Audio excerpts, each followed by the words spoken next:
Hello, everybody. No intro today. We already had a kind of a late start, so I was just like, I'm not gonna keep delaying it with intro and so on. But it's been a stressful last 2 or 3 days. I'm doing my best to get through it. With that said, so glad to have the wonderful Sean, the Crypto Oh, Smith, here tonight. How are you tonight, Sean?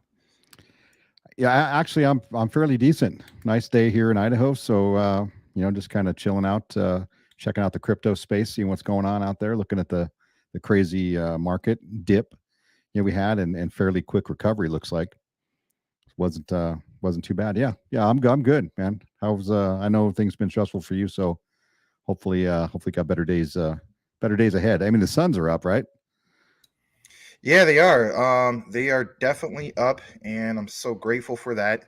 Um, I don't know why my camera's so zoomed in on my face, but anyway, uh, it's just another thing to add to the list of problems within the last 2 or 3 days. My God.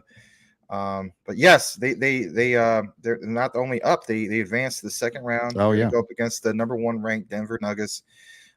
Should be very interesting. Like Charles Barkley said last night, Devin Booker versus Jamal Murray. Going to be a great matchup. DeAndre Ayton again versus the Joker. Who doesn't want to watch that? That's just good basketball in itself. So we'll see I'll be what rooting happens, for the man. Suns. Well, thanks, man. Yeah. Appreciate that. I was gonna double check a setting real quick. I don't know what the heck is going on with. Hold on, you guys gonna see something weird. There we go. What? That's a green screen. I know. So it's like, oh my gosh, he doxed his virtual background. Well, I'll get through it. It's just really weird. I should be kind of zoomed a little bit more further back like this instead of like boom. So I don't know what's up with that. Oh, you know what? Hold on, I think I know what it is. Your camera is all up in your business right now, man. Yeah, hold on. Oh God, we don't want Ooh, that one. yeah, that's terrible. It's gonna have to get through. I have to sort out some other time. Don't know why I did that. So, I actually want to take a moment. All right. Before get into the super chat. Hold on a second. Let me welcome this dude right here. Cool Cat Crypto. I just want to say, last night, man, I'm sorry. I want to give you an apology. I guess you could say I'm kind of in the wrong. I just was not. I was having like the most stressful last couple days, and that didn't help yesterday. I only got like 2 hours of sleep. And I was just like, man, I am not in the mood for any sarcasm or anything like that. So, from one guy to another, I just want to say, man, I want to apologize. I want to say I was in the wrong. I should have just like ended abruptly like that. And I just hope you give me the benefit of the doubt. I think in a way you did. Otherwise, why do you watch the show? Um, but after Sean and I get through our segment with Utility Talk Now, some bonus coverage, and it's just for you, my friend, just for you. So, thank you for showing back up. I was like, you know what? If he doesn't show up tonight, I'll just save it for when you come back eventually. But you did come back, so I don't know, man. I just want to say I appreciate it. He says, no worries, bro. I was probably that's okay. I'll tell you what, I was watching. I was watching for a while, and you obviously your flow was a little off. You could tell, maybe you're a little stressed, or you were, trying to Yeah, just trying to muscle through it, basically. I didn't know how to like when I was talking. It was just kind of like, oh my God, what am I biting? I shouldn't say that. That's horrible. But anyway, That is um, horrible. it was like that. I mean, it was bad. Yeah, Anyway, you're abrupt, and you could tell though. I mean, you could it yeah, always shows. You can't hide it. That's one of those things where I don't do a lot of stuff on video because if it's not exciting to me and I'm not really into it, that really comes across in video. You can't you can if you're just behind the scenes and nobody can see your face and you're just talking, it's easy to hide that. yeah. But if your face is on there, like you say everything with your face, and you could tell you just weren't feeling it. And it happens. It happens all the time. It's funny, Sean. We're talking about the whole thing with Phoenix. Don't worry, guys. We're gonna get a show here in a bit. So in Phoenix, there's a show. It's called the Santonio Banderas Show, and this guy, he's like this gay DJ for the local radio station. Hear me out, right? He's got this segment. It's called the 3:30 Dirty Dirty. He's saying, your face. So I gotta laugh, right? I've had a bad last 3 days. every single day he comes on and talks about like Taco Tuesday or something like that, and he's just like all over your face, and it's horrible. It is all over your face, man. All right. Yeah. All right, let's welcome our wonderful community. I did get a decent amount of sleep last night, thank God, right? Go eat a Snicker bar, Max. Well, all that good stuff. But I'm happy to be here. Really, really am. Glad to have Sean the Crypto Smith back. Just to give you guys an update, it's going to be once a week with Sean. You got to respect, he's got other things going on, real life, right? Golf season, right? So you're probably working on your stroke and all that, right? Yeah. Work always. Yeah.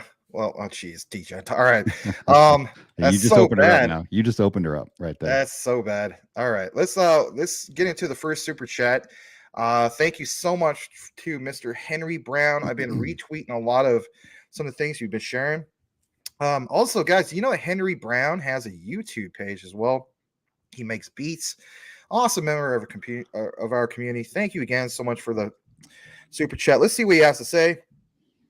Showing support to the community and Filipino Ice Cube. Oh my God. That's funny. They call it CC Crypto Connection. Bow down to a crypto greater. Yeah, instead of West Side Connection. Yeah, that's funny. I never heard it that way before. Henry, you rock, man. Thank you so much, man, for your ongoing support. Really appreciate it. We'll get into welcome a few more people. I saw another super chat came in. I think it's also from you, Henry. Henry Brown says, you sit there and thump your stocks, and it doesn't get you anywhere. Talk about Jean 316. Ripple 316 says, we just liquidated the market, and that's the bottom line because Stone Cold says so. Well, see, wow. Guys, we talk about WrestleMania. There's a little bit of the WrestleMania, right, Sean? There it is. Yeah. Stone Cold. Yep. That's cool stuff. Guys, smash that like button if you haven't done so already. Let's go ahead and welcome a few of you guys here, and we'll try to get into as much as we can. If you get skipped for whatever reason, it was nothing personal. Of course, I want to welcome Tim Shea, first comment of the day. I think there were some others earlier, but again, it's kind of chopped off. Thank you for being here, Tim Shea, the mayor of crypto, the crypto commissioner, and speaking of XRP, just like Henry Brown, representing the 589th district of the XRP army, his fellow constituents. I salute you, sir. Yes. Stargazer, welcome back. Always glad to have you here. Obviously, appreciate the content. You rock. Thank you so much. Michael Montclair says, hey, Tim. I did see this comment earlier when I was on my phone. He says, let's all start a liquidity pool, CTN liquidity pool on the XRP ledger. Yeah, that's awesome. I want to give a shout out to this guy as well, Bobby Jonas, who always says he's probably going to drop it in the comments at some point. And some people say it's spam. And the way I look at it, you know what? So what? Let him do his thing. Thank you for being back, Bobby Jonas. And what he usually says is, XDC is the Ethereum killer and all this stuff like that. And, some people are like, stop spamming that. I'm like, you know what? It's better than him, dropping nonstop FUD, right? Anyway, Quad Papa says, Max Montana, man. Well, welcome, Mr. Quad Papa. Now, I got to announce. Papa, yeah. Always bringing the great information. He is. And dude's a legend. He is a legend. And I want to state this. So for tonight's outline, everything you saw on the thread, by the way, go to Twitter. I put out a thread. I guess you could say it's my first thread ever. I can't take the credit, right? The only credit I could take, technically speaking, is like minor edits. And I didn't get to edit everything perfectly, like as far as typos and whatnot, but I tried my best. So I edited this thread for the great Quant Papa. It's on my Twitter. And that will answer what tonight's deep dive is going to be. Now I know it was basically apologizing to the Cool Crack Crypto. With that said, he's probably gonna be like, "Oh, damn it, I'm out of here now." Yes, we're gonna cover quants, and we have to. So I'm just gonna mention real quick before we get into more comments for tonight. Again, smash that like. I understand there's other shows going on as we speak, but there's some quant FUD that's been going around really bad. Some of you guys from the community have messaged me in regards to it, but not just today. I've also noticed it in some of our recent quant videos. I noticed it on, CMC. I've noticed in other videos that were dropped on YouTube. It's like what the heck is this quant FUD? So at first I was looking at like, man, this is a bunch of nonsense. You know, like some people are like, quant no longer has Overledger. And I was just responding to that. Like, that's like Microsoft no longer having Windows. That wouldn't make any sense. But on the other stuff, it's like, well, maybe there is something here. So we're going to address some of this FUD. It's something that we do, every so often. And yeah, let's get into it. So let's welcome a few more people. Risk It Biscuit, thank you for being here. Brittany, thank you as well. Ahmed, ladies and gentlemen, boys and girls, thank you so much. What the heck is up? Yeah, with crypto prices. Don't mean to cut you off, Sean. Sorry. No, that's fine. It's been a funny day. If I have time, not on the live, I'll probably do on the recorded. Be out on the lookout for Bull Run Thesis Part 7, I think it is. Or maybe it's Part 8. I don't know. Either 7 or 8. For sure, tonight. Max is full of crap. Max has data to back that up. So we're going to get into that. Smash that like button. Thank you so much, Mr. Ahmed. Sobo, glad to have you here on the live, Sobo. You rock. Glad to see you here. Appreciate you always, Sobo. All right.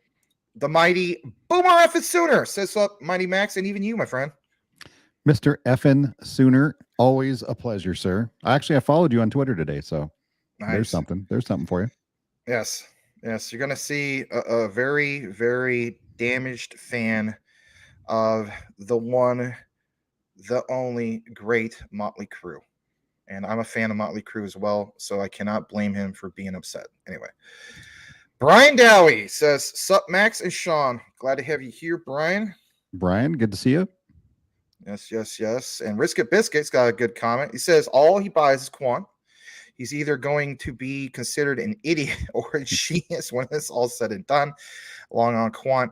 After you see some of the things posted tonight, again, it's not financial advice, everybody, but it will help you draw your own conclusion on the whole topic of, are we idiots?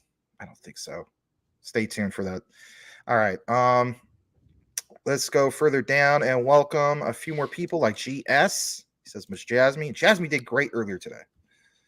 Yeah, I watched that.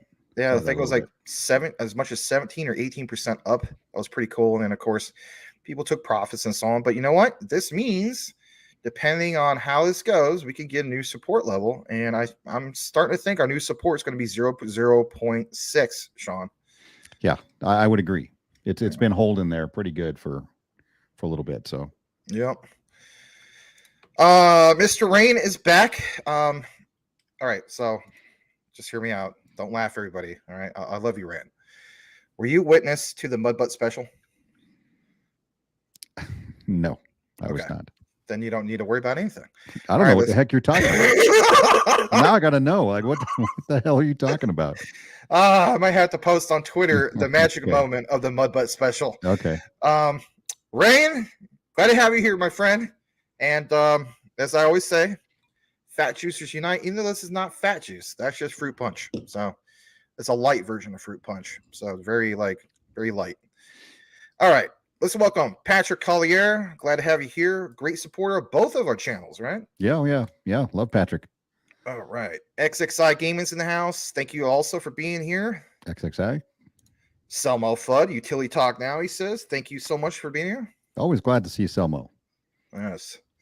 And Rain's got something to say. Sean is in the house with the golden voice. Max, you too. I'm all right. I'm meh. I'm just kind of meh because you know why I'm meh? I'm mad, but he brought on himself. He didn't, he could have pulled a Bill Clinton. Never volunteer negative information about yourself, Miss Lewinsky, right? But instead, he volunteered it. He got it out. Hence the Mud Butt special. So anyway, yeah, he's like, yeah, you're right. Yeah. All right. AZ Marine Snipers in the house. Welcome back, Mr. AZ. Glad to have you here. Mr. Sniper. Yeah, Mr. Sniper. I like that. Centrifuge, sup, Max Boomer, everybody. All right. Cool Cat Crypto again. Thank you for coming back, man. You rock. All right. Let's go further down. We did see some of the stuff in regards to Henry and his super chats. Elon Muff is in the house. Thank you for being here. We're just going to read a couple more comments and kick it into the outline because in reality we have the delay. So, this is going to be like too delayed. All right, so I did see a few more people come in. I want to welcome Salamander, the XTC commander, as well. Thank you for being here. Go touch a boob, Max. Well, that would be nice. It's great advice. There's nothing wrong with that. And it's great. Consensual. Yeah. Okay, let's keep it consensual. Yeah. Everything would be a lot much better if that would. Never mind. We could get into that, but that's another stream. That's no stream. That's getting yourself in the doghouse stream, but that's okay. All right. So thank you again for the $2 super chat, Mr. Michael Montclair. And just gonna double check a couple things. I see Big Watch Dude's in the house. Gotta welcome you. Yep. Thank you, Big Watch Dude. Appreciate it. Yeah, and Marvin Davis as well. Jack is back. Thank you for being back. And we'll just do one more before we kick it back into what we got. DCR135, welcome back. And I like this comment. Mount Gox false FUD. I mean, you could technically go with that, right? All right. I think that's for the most of it for the most part. I know you guys are talking about mud butt and stuff like that, which is interesting. All right, good to see Rain laughing about it, right? That's good stuff. Let's kick it into this outline. Smash that like if you haven't done so. It's gonna be one of those weird nights because I think there's a lot of other streamers doing shows. I can't expect people to do daily shows, right? That this is the time of the week that they do their shows. So again, smash that like. Yes, my camera position is all up in my face. All over my face. We're going to go ahead and kick it into this tonight's juicy topic. Quant, the FUD. Is it warranted? Let's jump into that. All right. So let's start off with where the FUDders are pulling some of this stuff up from. This comes from Reddit. And like I mentioned before, when it comes to your crypto or your utility belt for crypto, number one, crypto Twitter. You should have that on your utility belt. Number two, you should have Reddit, right? Reddit. Yes, have Reddit part of your utility belt. All right. So this was posted 10 days ago, and man, it's been spreading like wildfire. FUD. It's everywhere, right? So anyone know why Gilbert has been terminated at Digital Pound Foundation? So for one, that is, as we would say, fake news. What's the fake news part of it, Sean? He was not terminated. He actually resigned. That is correct. See how misinformation goes? So should we rename Reddit to CNN? I don't know. Yeah, they need a disclaimer there. This is misinformation. You need to be aware of what's going on. Yeah, so it's crazy stuff. So then this guy's like, correct. Okay, nice source you got there, right? So one thing we do here at CTN, and even Sean does it as well, is we bring you guys news updates and we give you deep dive research. Why do we do that? Well, we also to answer the question, gotta give you a source. Especially in college, you imagine if I submitted an essay in APA format and I didn't do no citations and I had no source. Right, my professor would laugh at me and probably tell me to go back to community college or something, or no disrespect to that, or just go back to high school. Yeah, exactly. Yeah, start over. Yeah, exactly. So, but unfortunately, when it comes to sources with some FUDders, like I've always said, they just take what's off the surface, and then that's it. That's it. All right, this guy, he says, I wouldn't worry too much, right? And this guy's kind of reasonable. He says, data termination. Basically March 22nd, 2023. That's not termination. Again, anyway. But Digital Pound Foundation retweeted a post from Quant that was posted on April 3rd, 2023, right? That's the beginning of this month. He doesn't think this means anything negative for Quant. This guy also states, glad to know, a retweet, puts things to rest. Then this guy, right? With the random, numerical name, he resigned. Quant's still a member. The guy says source. Let's bring this up. So, go ahead. So I'm going to say it's hard. It's hard to know what the real words are supposed to be because it's not necessarily when this guy says guy from way back or guy T from way back. I wouldn't worry too much. Data termination 3/22/2023. That is technically correct because the termination is referring to the termination of the director position that Gilbert Verdian was holding, right? Because that's what they had to do. That to terminate that position. They can't resign that position. They terminate it. That's the correct terminology they have to use in their paperwork. he resigned. Therefore, they needed to terminate the directorship, from the Digital Pound Foundation. So, it's hard to know which word you're supposed to believe and which one you're not. Yeah, totally. Let's jump back to this.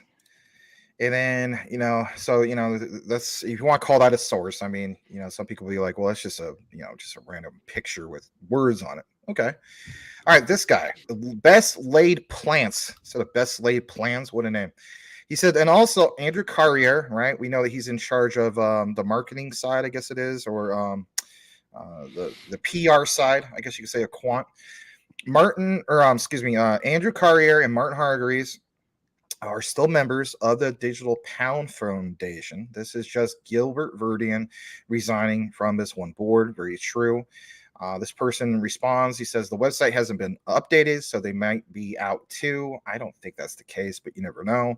Hard to say. Gilbert was the director along with the other two others, Susan Friedman, Gilbert Verdian Quant, so on and so forth, right? Even they threw in Richard Ells from your Electronium, Sean.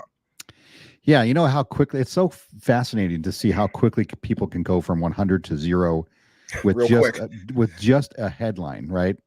And they think, oh my God, it's over, Quant's done, it's going to 0. It was a scam the whole time. Yeah, let's just throw all the interoperability out the window and everything else they done, right? Yeah, somebody resigns from a board position on one private foundation doesn't necessarily mean anything, right? He was there. I think they came in like 2019 on that Digital Pound Foundation board. So what I don't even see the problem. Obviously, people move all the time. I know there was just a recent issue when who was it? Brad Garlinghouse, I think, was. Somebody said, "Oh, he got fired from Ripple in the UK," right? But he just had to resign a position there to create room for somebody else to come in. Right? It's just corporate restructuring. That's all it is. It's nothing, literally nothing. And they turn it into Ripple's dead. It's over with. Jeez. So it's like nothing new. Yeah, basically. Yeah, so nothing new. Nothing new. All right. So it says combine that with this tweet from Ripple CTO last week, and it makes me, him wonder WTF is going on. Let's check out this tweet just briefly. All right. We want to see all sides to a sense in regards to all this. So here it is. Some of you guys already saw this. This is from Mr. Joel Katz, aka David Schwartz. He says it's not hard to get a patent on something that does not exist and or cannot possibly work. Is that big enough for everybody, by the way? I think it is. He says, for example, here is the list of patented perpetual motion machines. All right. You could nerd it out if you want to look more into this. We'll just take a look into it just for a brief bit, right? Not too, nerd it out too much, right? I mean, patents on anything and everything, right? All right. So we're going to jump back to this. Here's more from this. And then, people respond, true novel art, patent grant, blah, blah, blah. Then there's this random guy, right? This makes me more bullish on quant. Yes, there we go, right? Anyway, so obviously people, they've checked it out. We'll jump back to this particular one on Reddit. And this is a good point, right? So this guy says Wasted Youth 86. He says could be a conflict of interest, could be that he hasn't had the time, could be a number of reasons, could be anything, right? Then this guy responds back, Confidential X. He says, I hear you, but it would be that it could be that he lost faith in the project. Are you kidding me? He's literally everywhere promoting quant. But anyway, until the reason is revealed from those who are actually in the know, it is entirely speculative. All quant is speculative. It's all hopium, right? Then there's this guy, the hippo. It could be that, respond to this. He says, he's kind of getting upset, right? So he said, do you think before you type, he says, you think Gilbert has quote unquote lost faith in an organization that is advocating for something that he's very much in line with? That's where I'm at. He was advocating last month for CBDCs in the future of finance webinar. He was at a seminar in Boston just this past weekend discussing on the future of financial infrastructure and CBDCs, and we'll be talking tomorrow at Innovate Finance's panel focused on implementing CBDCs. So WTF are you talking about? And then, it's just a back and forth. Yeah, it's just well said. I mean, yeah. He didn't think before he spoke, right? You're just throwing up any random FUD thing you can think of. Well, he probably lost interest in the project. He's probably going to go start a scam coin next so he can make a little extra money. You could literally make up any number of of things that it could be, but it is the one guy had it right before. It's just purely speculation until he comes out and says, "Hey, this is what's going on. This is what happened. It's not a big deal, right? Everybody needs to just calm down a second."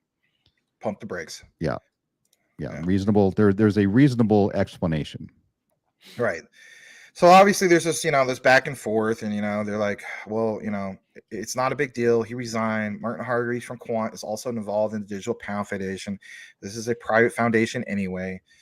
I mean, again, it's just a lot of back and forth, But this statement right here: imagine you feeling so important that you expect explanations from these types of things. It's ridiculous, right? Like, that part is true. Then this guy, right? I mean, he kind of pulls a Gensler to a sense. He says, this is why securities laws exist. Take it as you will, right? Confidential X also responds. He says, it has nothing to do with importance. Nothing, right? He says, this is, however, a matter of interest to the investors. And in his opinion, a press release would have been sufficient to stop the rumors, second guessing to the reason why he has been terminated. I mean, again, why are you even stating that, right? It's not termination. He resigned. Here's the problem with emotional human beings, right? Right. Number one, this guy is self-absorbed. He does feel a sense of entitlement that he needs some sort of explanation immediately, right, from everybody. Okay, because you think for some reason, or these people, I guess, think for some reason that they are an investor in Quant, that my money matters to Quant. If I didn't put my money in, Quant wouldn't exist. Well, that's not the truth. Quant doesn't need retail investment. Quant doesn't need your or my money to exist. They will exist with or without retail speculation on their token. So they don't owe anybody anything. That we are not a traditional investor, like if you're investing in stocks and bonds, and then a government agency or a company has a fiduciary duty and a legal obligation to let the SEC and everybody else knows, what moves they're making, because that's what they're required to do. Quant's not required to do that. They're not required to tell us anything. They don't, you know what I'm saying? We just don't, we're not that important to them. Well, yeah. And knowing that, I mean, I think it was within the last month, they even came out publicly and said, look, the focus is not technically on cryptocurrency. The focus is on what we're doing with Overledger and so on. And, some people don't like those statements, but that's what they're saying. That's not what I'm saying. I'm just the messenger. Yeah, a lot of cryptocurrencies are this way, that they don't really need the retail investor in order for their project to exist or to profit. And then we can use Ripple again.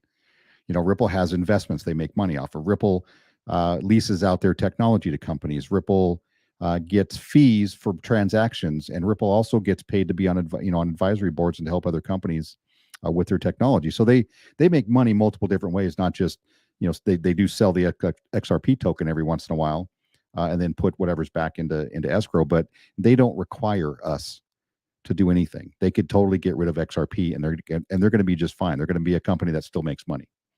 Right. Well, guys, for the most part, I mean, I could get more into this and so on, but it's just a lot of back and forth, and so on. I think I'll read this one last part that I saw on here, and that is basically, kind of like what Sean was saying. So it says, a lot of crypto leaders are leaving positions of leadership or redefining their roles, as the U.S. Securities and Exchange Commission is on a power trip. I would agree with that. The roles aren't clear, so leaders need to play defense and play it safe. Could it be? Yes, Gilbert Verdi and playing it safe. Like we said earlier, guys, it's a lot of speculation. But they are in the UK. They're not a US company, so most companies outside the US do not care about the SEC. Right. There was just one other comment. I think it's up here. Hold on a second.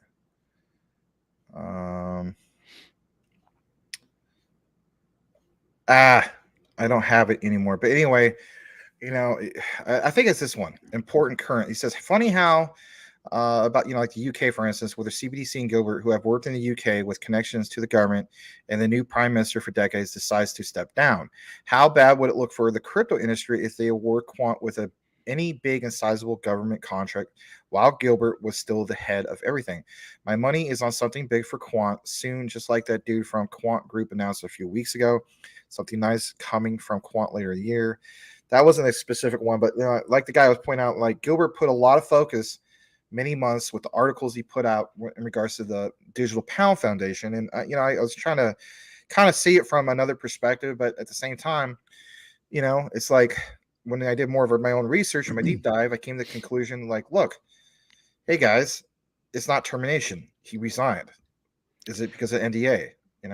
Right. And what do we think is the big deal? I mean, the Digital Pound Foundation is really only it's not made up of a lot of people, and it's an advisory group, right? They're not actually the devs that are trying to create, the CBDCs. They're advising, to the Bank of England on what they think should be done, right? They can put a process in place. They can suggest people to put in the the proper roles and all that kind of stuff. But they're not. This doesn't change anything, right? They're just an advisory panel, for that CBDC, the digital dollar. Yeah, totally. What we're gonna do from here, guys, is we're basically gonna stop the screen for a brief moment. We're gonna kick it out of, recognizing what some of the flooders are saying, and then we're gonna get into a lot of the research, basically, that Quant Papa has brought to us tonight. So let's get into a few more comments. Try to have somewhat of a balance, because I don't want to make it where, oh God, Max, you are 2 hours behind on the chat. It's easy to do. Yeah, it's very easy to do, especially if you have good problems. But I mean, with the turnout that we had tonight, it's not like it's going to be that big of a problem, I guess you could say. But anyway, Brian Dowie says that mud butt. Oh my God. All right, let's go further down. And Michael Montclair basically says, okay, guys, I bought access today and 5,000 USTC. Call me crazy, but if they repeg, okay, talking about some old, Luna Classic related projects and, UST. I wonder what the price was. I wonder what the price was. USTC? Yeah, I'm going to check that out just for a brief second. So USTC, because it got me curious. Formerly known as UST. I never bought any UST. It's 2 cents. Cents? Oh, okay. Interesting. Yeah. Well, slightly up, but I don't know. Believe in Luna Classic. I mean, I think eventually we're going to be fine, but I'm just not looking to put any more money into Luna right now. I already got like over $4,400 or something like into it. I know some people are like, wow, why would you do that? But anyway, I'm one of those people who would say, why would you do that? I'm sure you it's okay. Dead. Give it some respect. Let it die. Not for your sake. I mean, you have a lot of money into it, so hopefully it comes. A lot of our guys have a lot of money into it. So yeah. I'm just looking at it from perspective in, an actual bull run. I think we'll be okay. Am I coming across jittery right now? Or you're a little fuzzy. Yeah, I don't know what the heck is going on. It's local areas. It's like I got Larry disease or something over here. No offense to Larry. Like, he always having problems with his internet. Like, lately, man, they're always working on stuff. There it goes. It goes back. That's the weirdest thing. I don't know why it's doing that. All right, so let's go further down. Thank you for that statement, Mr. Stargazer. Salamander says Swift goes bye-bye and replaced with XRP. That's a good point. I don't think so. You don't think so? No, I think Swift stays in place, but XRP and Ripple can be utilized across their platform. Well, that's what I'm saying. In the past, I said that it's not that it's going away. Like, it's more like it's an upgrade. So, yeah, Swift. I don't think people realize how massive of a company, organization that Swift is. So they're not going to go anywhere. They may, we may get to see whatever our favorite token is run across their network, but they're not going to go anywhere. Yeah, I said that before in the past. I feel as though, with all the talk of, it's being replaced, it's just more like an upgrade. But yeah, that's okay, Sam. We could agree to disagree, my friend. All right, let's see here, you guys. I brought the whole thing about, Motley Crue and so on. Vince sounds like Mudbutt. God. Vince just stinks live. He can sing in the studio. Never got to see him live. I always wanted to in the past, but I understand that, voices can change over the years too. All right, let's go further down. Boobs always makes things better. That is true. That is very true. You are more of an what? Ass man. Wow. Oh, he says he's more. Yeah, that's his preference. Nothing wrong with both. All right. All right. So here's somebody who's, kind of like not participating in some of the other talk. That's right. Gilbert still doing appearances with head of BOE discussing CBDCs. We're going to get into some of that here in a bit. Larry says, smash that like for Max and Sean. Thanks, Larry. Appreciate it, Larry. Good to see you here. And Mr. Muff says, people only pay attention to headlines. Then you have morons like, quote, crypto. Oh, I know who he's referring to. He's referring to Levi. Well, he even says it right there. Duh, right? Out there with the BS headlines 24/7. I'm not going to go after him, but I hear you. You're welcome to. You didn't sign that NDA, right? Levi, I don't know who that is. I'll have to look him up. It's the artist formerly known as Crypto King. Oh, gotcha. Yeah, okay. I had to throw in that. The artist formerly known as Prince. Yep. Well, there you go. Yep. Yeah. Now you're looking into Electronium. Yeah. Investor Place was really bullish on Electronium back in 2021, but anyway, some people did well with it. I was bullish on it back in 2019. Man, you've been on it for a while. It's and how they started. They started out really obviously very, very small. Nobody heard of them, and they were going after the unbanked, like into third world countries, and they essentially their utility was you could utilize the Electronium to top up your phone minutes on your cell phone, and it was very basic and very useful for a lot of places out there. It just didn't really take off like they wanted to, but they've been building their technology this whole time for other uses, obviously working with the Bank of England. Well, did you DCA more into it lately, or you just kind of? I don't have any Electronium. Oh, yeah. I don't. I still think they're a ways off. Okay, fair enough. All right. It's gonna get into see how many other comments we should get into. Let's see what we got. See if there's anything specific. How about Big Watch Dude? He says, hey guys, crypto adoption is picking up steam. He just saw a commercial for the Lobster wallet activated by MoneyGram. Where did you see that commercial? And was it on YouTube? When am I sharing that? Possibly today or maybe like tomorrow. Always like to share anything Stellar related, right? Who doesn't? Cool Cat Crypto, I did see that about the baby Doge card. I was shocked, right? And I saw some crazy price predictions, and I was like, I don't know. I don't know if I want to FOMO into that, but it was awfully tempting. Have you heard about some of this stuff, or not really your thing? Baby Doge? No, I don't know what we're talking about. I know. We're talking about utility stuff, and then boom.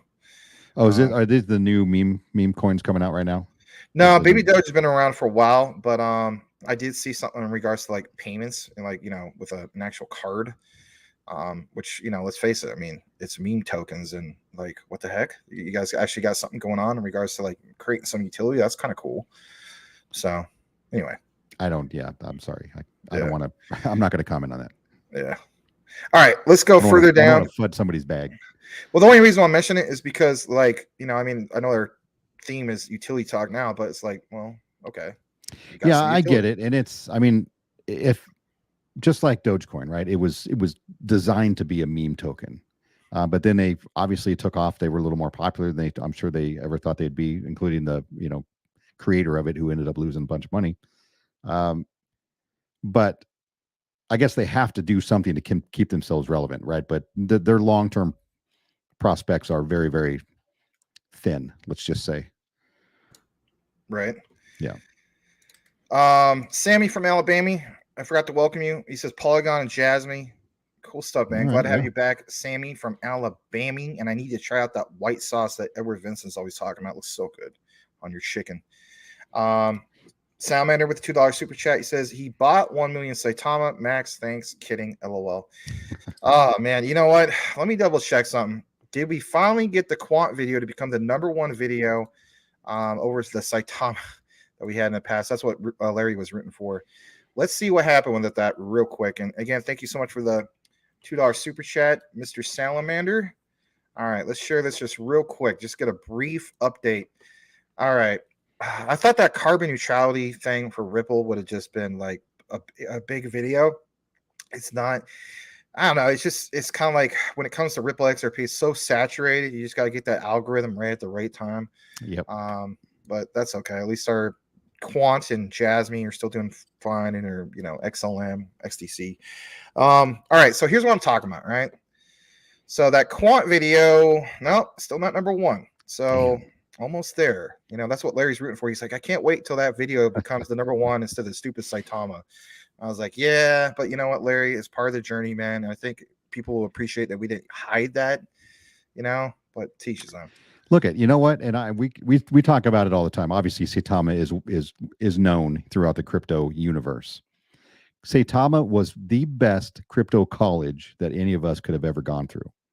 Right? We learned a lot about devs, about tokens, about contracts, partnership. We learned a lot about everything, about how CMC lists tokens and what the kind of things they can do to FUD certain like we learned a ton of information on Saitama. So it's definitely worth having in the space and having that discussion around it. And if you haven't been through that type of situation, there's nothing that can replace that kind of education, right? Where you lost money, you probably made money. Like I was up a ton in Saitama, but like an idiot, I held it all the way down. That's what I did. You know what I mean? That's what a lot of people did. Yeah, because you thought it's coming back, but it's the information that we got out of that and the life lessons we got out of that were incalculable. Well, here's the thing. For me, it went against my gut. So for me, I did really well. So, I sold my Doge towards the top, not right at the very, very top, but close to the top.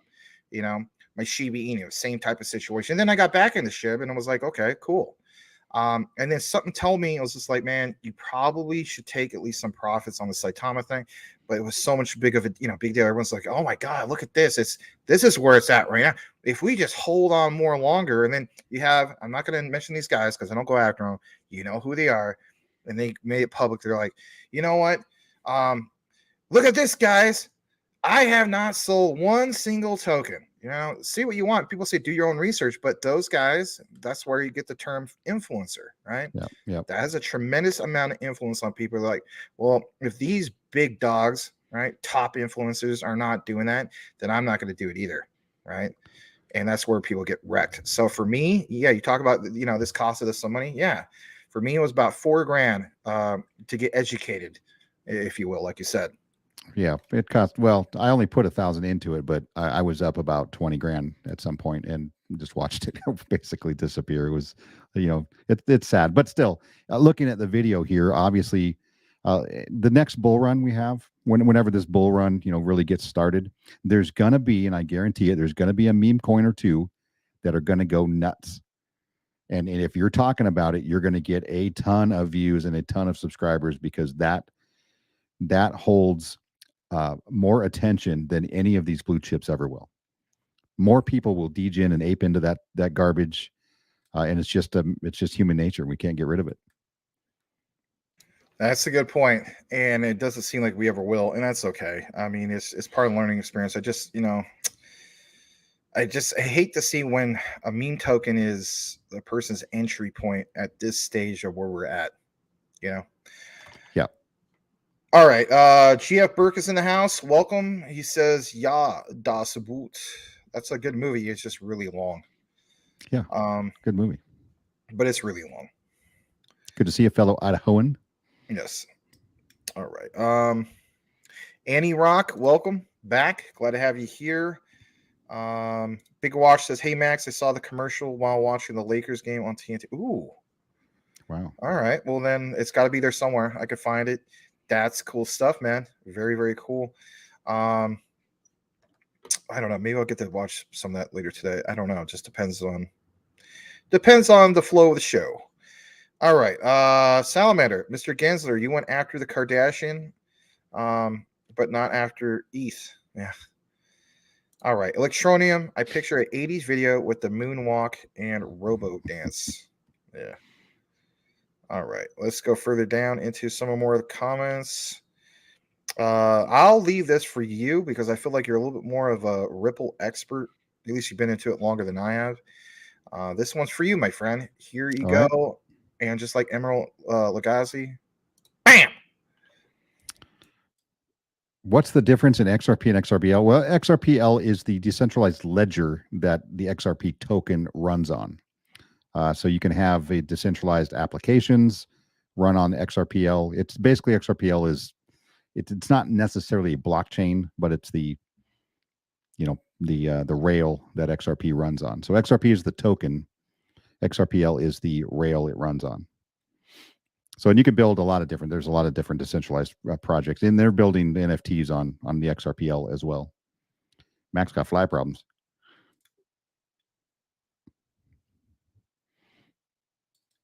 It's annoying Nat. It just got came in here and trying to take me out, man. Ugh. It's like all trying to get on the screen, darn thing. Get out of here. Sorry about that, man. That's right. All right, yeah. Wu-Tang Killer Nats. We on a swarm. No, I'm kidding. All right, let's go further down. My bad. How about this from Salamander? Binance US just canceled the purchase of Voyager. First FTX, then Binance US. Please Coinbase buy Voyager. You know, Waddy did a live stream earlier. He was talking about a little bit of this stuff. Yeah. Anyway. Yeah, I saw that. I think the Binance's excuse was I think they acquired all of their customers' information and were trying to sell it or something. There was something weird going on in that kind of a situation.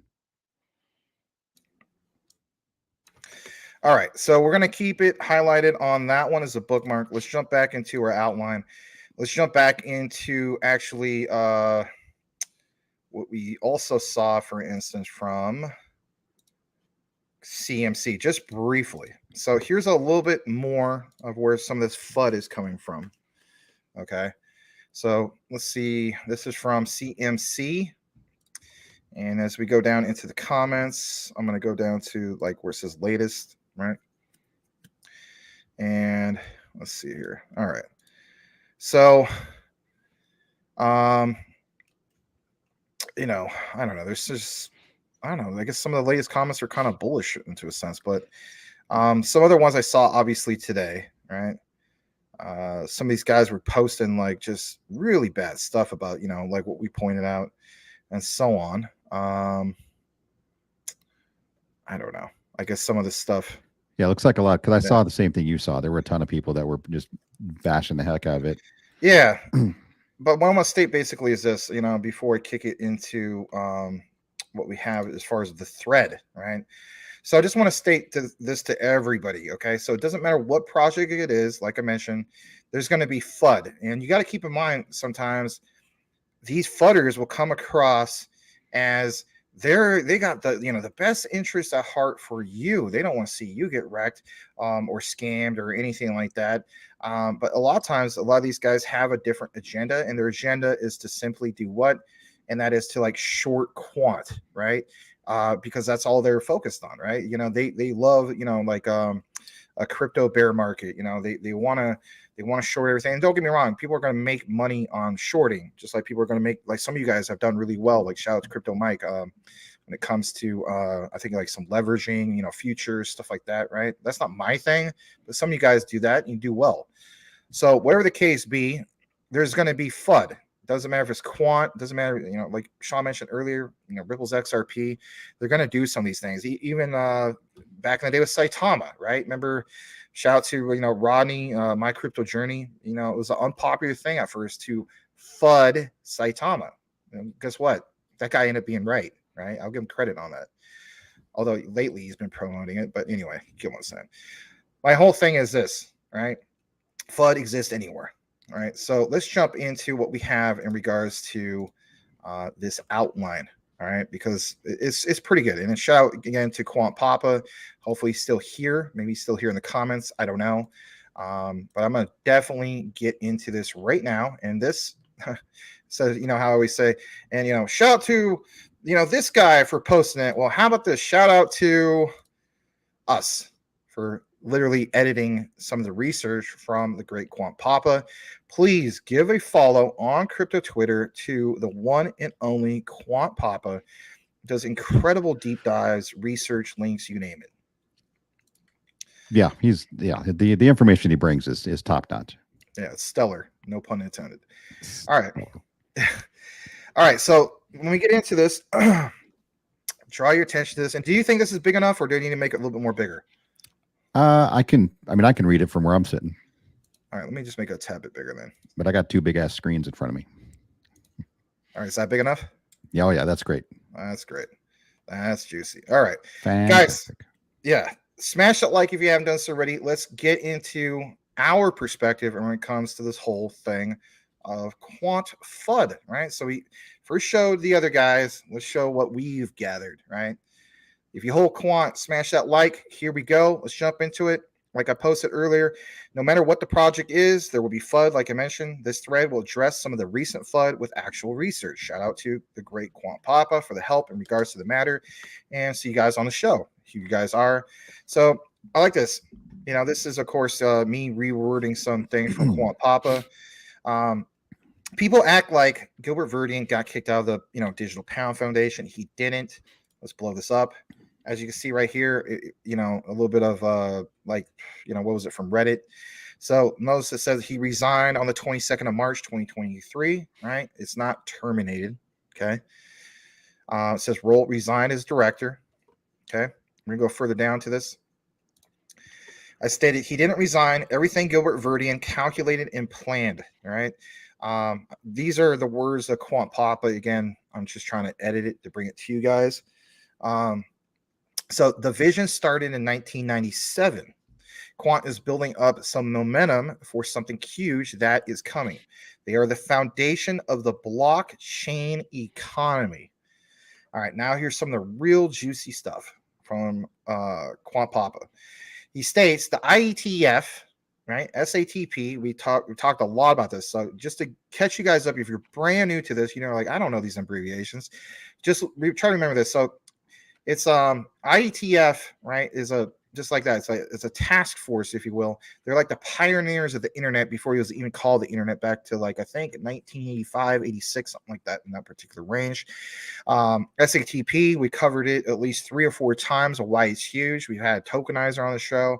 We've done more than enough research in regards to that. If you're not caught up on that, you go to the video section. There's at least 3 or 4 videos that specifically go in very deep in regards to SATP. And even Sean, I believe, you were part of that when we did Utility Talk Now about a month ago for that. So yeah, we talked more than enough about it. But it says when this takes off, it will be the standard that will be global, not just in one country. This will become the new internet standard, like BGP, Border Gateway Protocol. Now, if you don't know about that, you can look more into that in itself. We're going to blow this thing up for you guys. Now, when I blew this up, does it look big enough on this? Maybe bigger. Yeah, I don't know if this can be tough to read. That's going to be tough to read. Okay. Well, let me try to blow this up just a tad bit more. Look at that. How about this? Whoa. Damn. Okay, maybe a little too much. Okay, good. Yeah, there you go. Okay. All right, cool. So it says, well summarized, the idea in inception was in 1997. You got to keep in mind, this is from GV himself. It stemmed from security, had a concern with the fundamental insecure architecture of the internet. You got to keep in mind, I mean, when we talk about Web 1, this is still the days of Web 1, right? When Gilbert Verdian talks about walled gardens, silos, all this stuff, how about this? If you're a guy on AOL, are you really talking to the guy from CompuServe? No, mortal enemies at that point. Yeah, you're right. So when we talk about interoperability, it's a whole different environment. So what he was trying to accomplish nowadays, right, was just almost impossible then back in 1997. So it says there was a better way to create a secure internet, had to wait patiently, like he mentions, for 20 years in his security career for, Satoshi in 2008. Of course, he's referring to the Satoshi white paper, has, the inception of, Bitcoin and so on, BTC. This second part, the technology was not there in 97. He had to create a more secure internet to complement the existing one. Firewalls were mainly routers with ACLs. Very true. Security was treated as part of the networking. He wanted to bridge the details existing internet with a more secure enclave. How about this? Decided the best way was to have a career in security.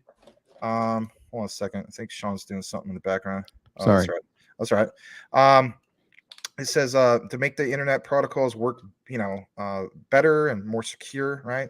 But look at the background that he had, right? He basically, used to work with some of these big players: HSBC, BP, VocalLink, Mastercard, the UK government, even the government of Australia, right? You got to keep in mind Gilbert Verdian is technically Australian. Even he even did work here in the United States, right? So while working out how we can make the internet protocols better and more secure, kind of read that a little bit backwards. Sorry about that.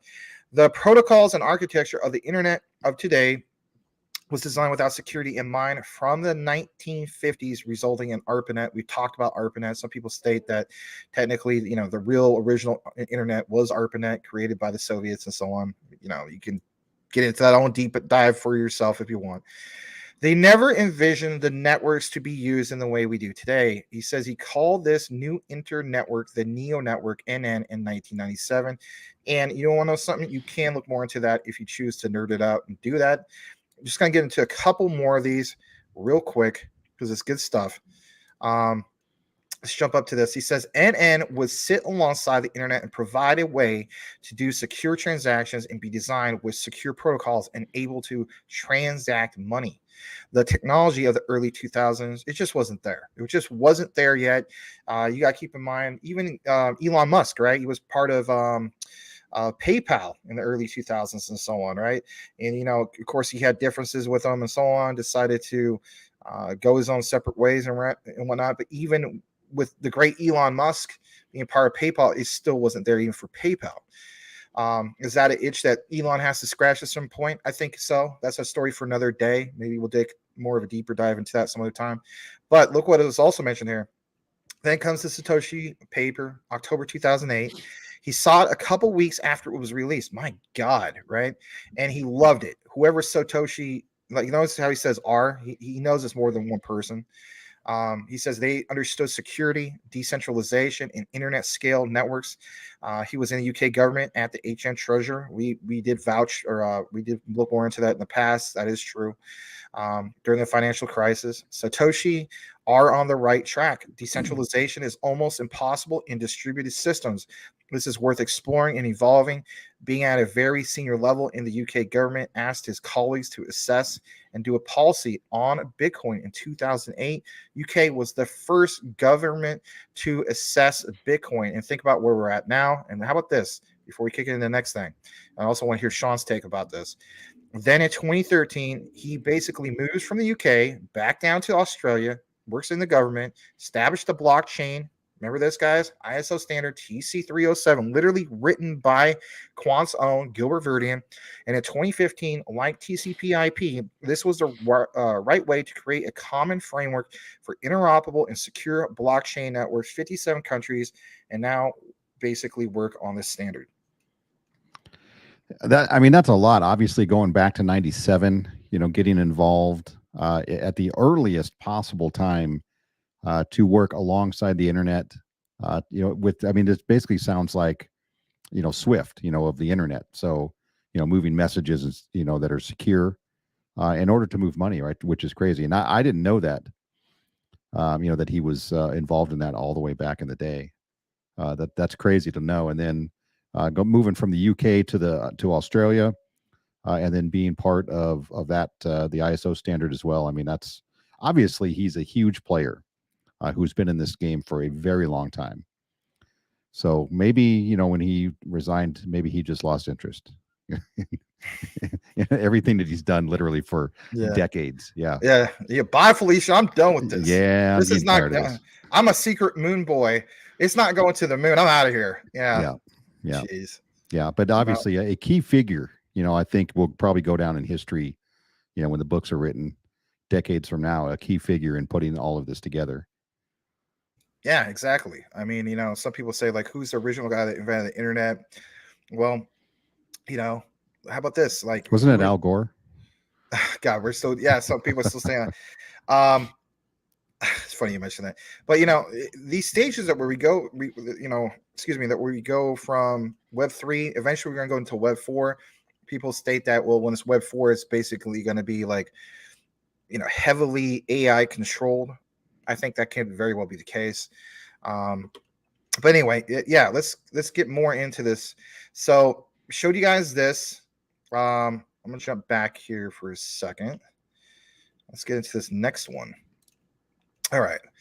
So there's this, all right, and I'm gonna show you this next part of this. So we're gonna blow this part up a little bit more as well, make it nice and big for you guys. But you know, it's just kind of like a little bit more of everything you just saw, right? So you know, he says today, which one you prefer, this one or this one? That one. That one. All right.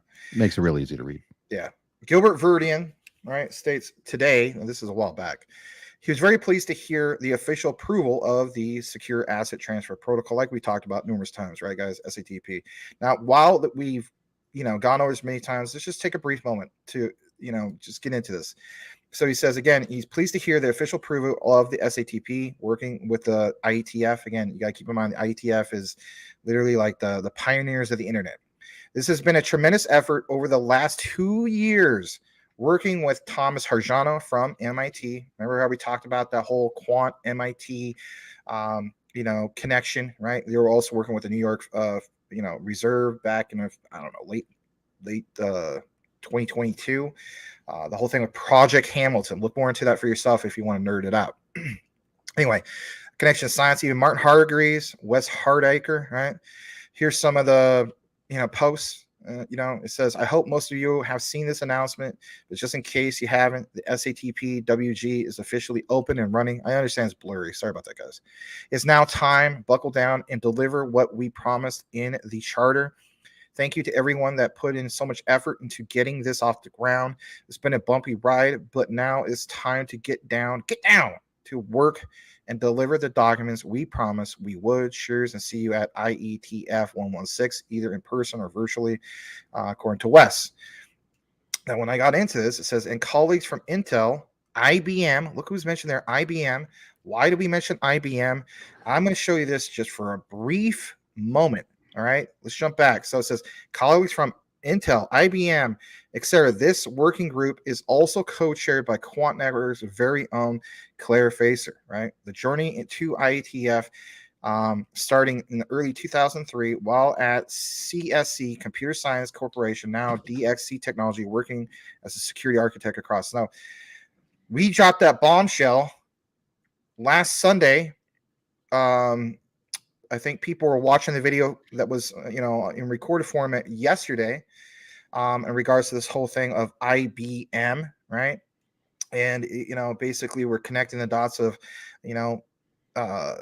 shout out to Quant Papa. It showed proof, right, that IBM, Quant, MIT, they got this thing basically chartered for CBDC, and there's millions of people in Shenzhou, China. They're going to be receiving their, I guess you could say, their income in the form of that new CBDC, and that's going to go live in May within just a couple weeks. Yeah, right? I saw that. Yeah, so I put out that video. Again, shout out to Quant Papa. I mean, he's killing it with the research. And somebody said, you have a source. We're like, boom, here's your source. So it shows that in the video. So I just want to reiterate that because IBM was a big player in regards to this, right? So we can get further down into this. It says private and public sector. He was concerned about the security of their underlying internet protocols that they rely on daily. He just didn't build in an effective security at the core, and since had to implement multiple security workarounds to manage basically this. And then how about this? Since the late 90s, he was looking at how to better secure the internet, create an alternative secure zone as an overlay that can handle transactions that inherently need more security. The way forward was to create a new protocol that can route and secure these types of, and then of course there's this over here. We'll jump over to that. The main methods to creating a protocol, basically, transactions. Then he has an outline. Now, before we jump into this outline, just real quick. So remember, we're talking about this whole thing with Overledger. Remember a while back I did a video about QRC 721 and how in the future, when NFTs really start popping off left and right, and we get some of the utility-based NFTs in a, like a real all-time high bull run, watch out for Quant, because they have the industry standard when it comes to a secure smart contract for these NFTs. And we did a deep dive that went into all the problems back in 2021 with Solana, Ethereum, and so on with those smart contracts. And let's face it, I think there was even an issue with OpenSea a while back where people were like hijacking some of the original owners' NFTs and so on, right? It was a real problem. What was the solution? Well, what Quant has with QRC 721. So anyway, look at this real quick, guys. It says create a product which is widely used, which becomes the adopted standard that particular use case, for instance, Napster back in the day for P2P, peer-to-peer, create a protocol openly with no restrictions embedded in systems which are used. Sean, did you ever have a chance to maybe I know I kind of gave this to you a little bit late today because I had some interruptions. But did you have a chance to see more about some of this by any chance? I did not. Okay, that's okay. So at the end of the day, it's like they recognize that they need to have more of these, quote unquote protocols, right? So what is this mainly about? Well, he's going to give you some examples. So GV goes into further detail. He says, for instance, Telnet and Unix, TCP/IP, the early 80s. You basically wanted something even back in the 90s, right? Originally, like he was stating that, but they couldn't get this done because it was impossible with that technology. You had to wait many, many years.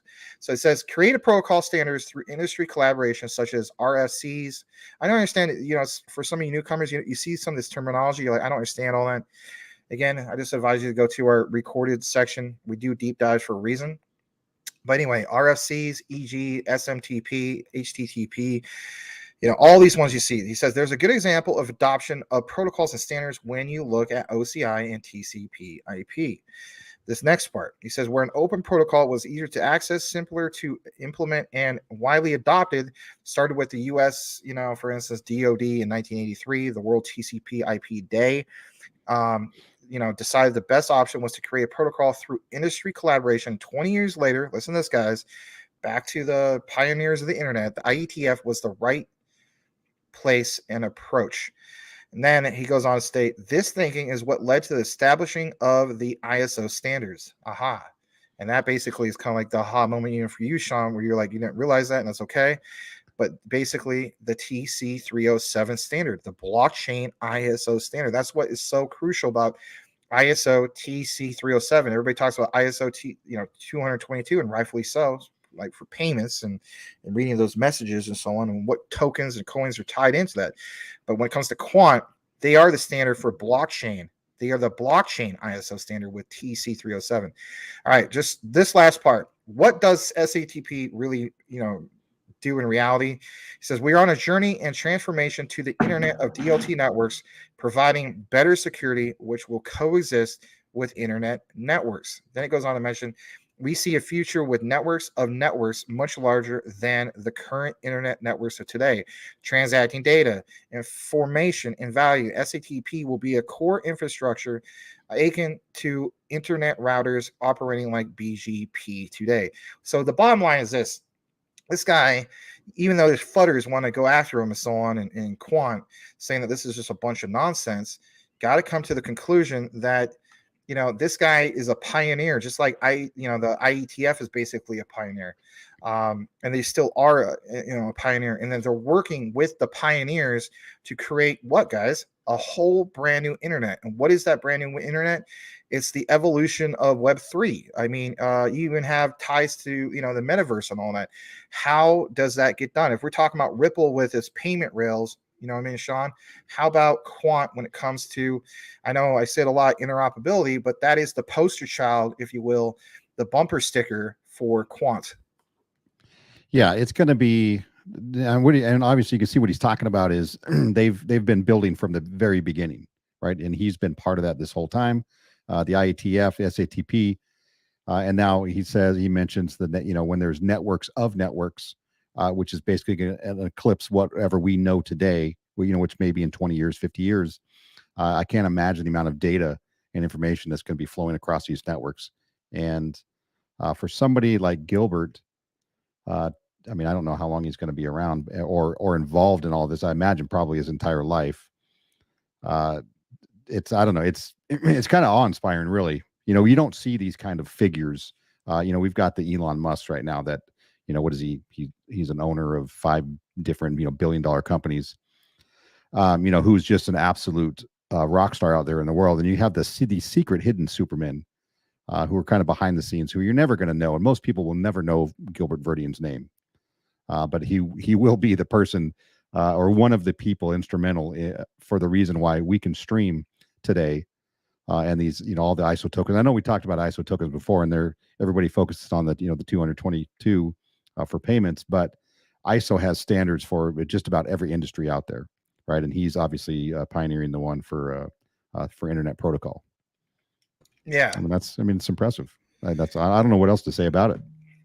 Yeah, well, there's obviously more that we have in regards to it. It's just, but our thing is this, guys. So I want us to stay for the record.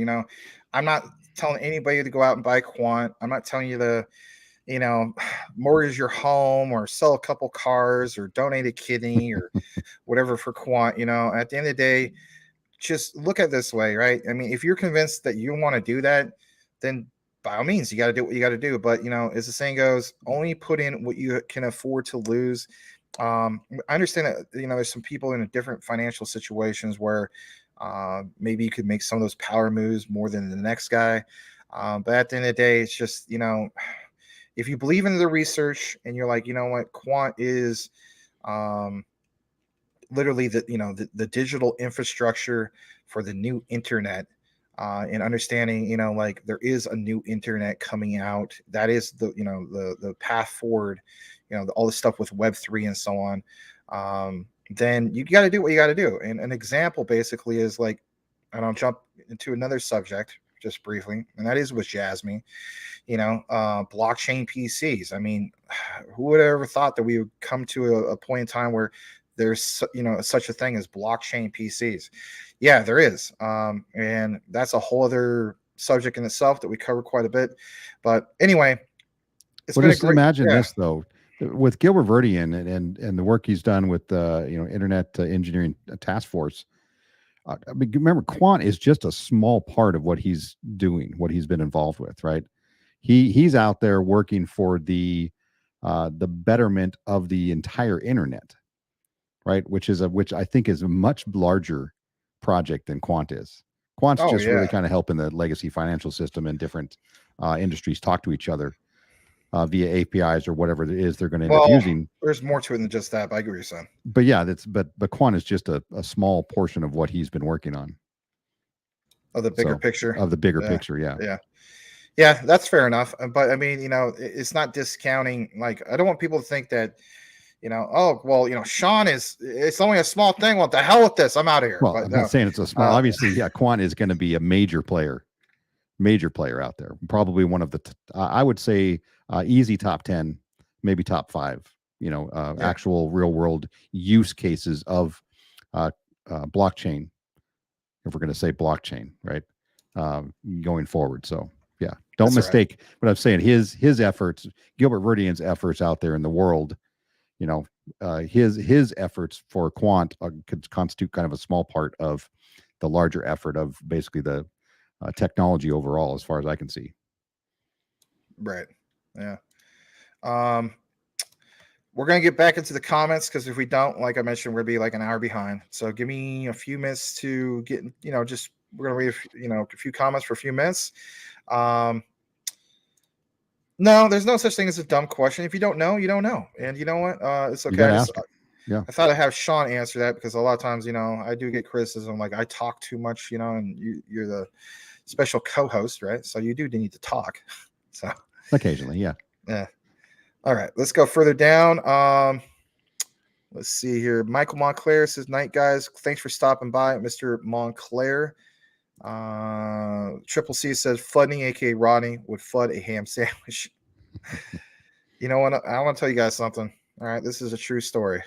Maybe you guys will get to witness this someday. I've been told I make the best grilled ham and cheese sandwich anybody's ever had, and I take that title like thank you, But I have to admit, I do make a mean grilled ham and cheese sandwich. Like restaurant quality, even better than restaurant quality. I've been told that is better than a restaurant. So, okay, let me ask a question. This is serious, and this is sometimes controversial. Okay, When bring it. you butter, like if you're grilling the sandwich, do you use butter or you use mayonnaise? I use butter. I know some people that do use mayonnaise. Okay. I've heard that's good. My thing is, I don't know if I want to even try hot mayo, but I know some people do that and they say it's amazing. Why are you a big mayo fan? No, I mean no. Honestly, I could have it either way, and it definitely is good, with the mayo, and it doesn't taste like I you mean, would I want think to it would try it. taste. But Yeah, I prefer the butter myself. yeah. Now my girlfriend has told me that with mayo it's pretty good, but no, I do it with butter. I don't mean to brag, I don't mean to boast, but my butter on my hot grilled cheese with ham is a lot better than on your breakfast toast. So yeah. You finished it out nicely. Kinda. Well done. Anyway, it's bad. All right, that was cheesy. That was cheesy too. No pun intended. Wow. Let's see where we're going with this. Pun Um, intended. but yeah, I have the right balance of the butter and all that stuff, and it's just when you bite into it, it's like the perfect crunch. Yes, I use like the proper like griddle and all that stuff. I've had no complaints. I've actually had people just like wanted seconds and thirds. They're like, "Oh my god, this is bomb." I make myself hungry just thinking about it. I do make a really, really mean grilled ham and cheese sandwich, whether it's on Swiss, whether it's on American, you name it, man. It's I gotta admit, it's really good. All I right. even make a Philly cheesesteak style, like 1940 style, right? Some people like was it Whataburger because they have that Texas toast. I can do all that stuff too. But anyway, story for another day. All right. I want to welcome Nelly there. He says, "Sup, Max? Sup, everyone? Hello, everyone." Nelly. Glad to have you here. Crypto High, welcome. Watermelon Crypto Sugar High, welcome back. He says, "Evening, me, you, CTN." Good evening, sir. And on top of that, let's welcome Mr. Magic Power. Hello, guten Tag. Liechtenstein Exchange. Just me in the house. I always got to say it that way. I expect it every time. Yeah. Badir changed his avatar. What the heck? It's him, I think. It says hump not dump. He says yo yo yo. Crypto winner is in the hospital, Sean. Oh. Yeah, he got in a he said he almost went like a bug and went splat on a movie or a FedEx truck or something like that. Oh, geez. Well, best wishes. Yeah, let's see what actually, you know what? Let's see how he's doing. He says, "Hey Max." Well, hold on a second. Blackwood, forgot to welcome you. Glad to have you here, Blackwood. He says, "Hey Max, I'm getting out of the hospital tomorrow and please give a shout out to the nurse in Brooklyn South and Tower 3 West. Everyone, Humpty loves to trade another day." All right, well, shout out to hopefully the really, really hot, super hot nurse to help Mr. Badir Sufront with his with his jello. So yes, shout out to that, yeah. Brooklyn South Tower 3 to that nurse who shook it like jello, made Mr. Badir hump not dump say hello because he's a sophisticated one. He likes filet mignon. He's nice and young. Best believe he's number one. Yes. All right. That was horrible. Anyway, Cool Cat Crypto. Maverick said, "Talk to me, Goose." One too many times, but I still love the talk. That's a good point. All right, we're going to read one more comment, and then we're going to kick it back into the outline, because if we don't, we won't have time to finish it. I want to welcome Brittany. Glad to have you here. Here's a good question for Mr. Brown. Anyone hear anything about the upcoming IBM meetings? Oh, yeah. No, I'll try to get into some of that stuff too, you guys. I know. All right, so let's go ahead and highlight that. Let's kick it back into this outline that we have. It's a good outline, I think, for the most part. Shout out to the great Quant Papa, right? I love it when they call me Quant Papa. Let's share this next part from the outline.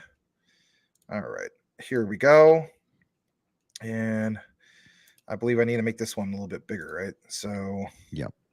Let me see. All right. I think I got it. Yep, I do. There we go.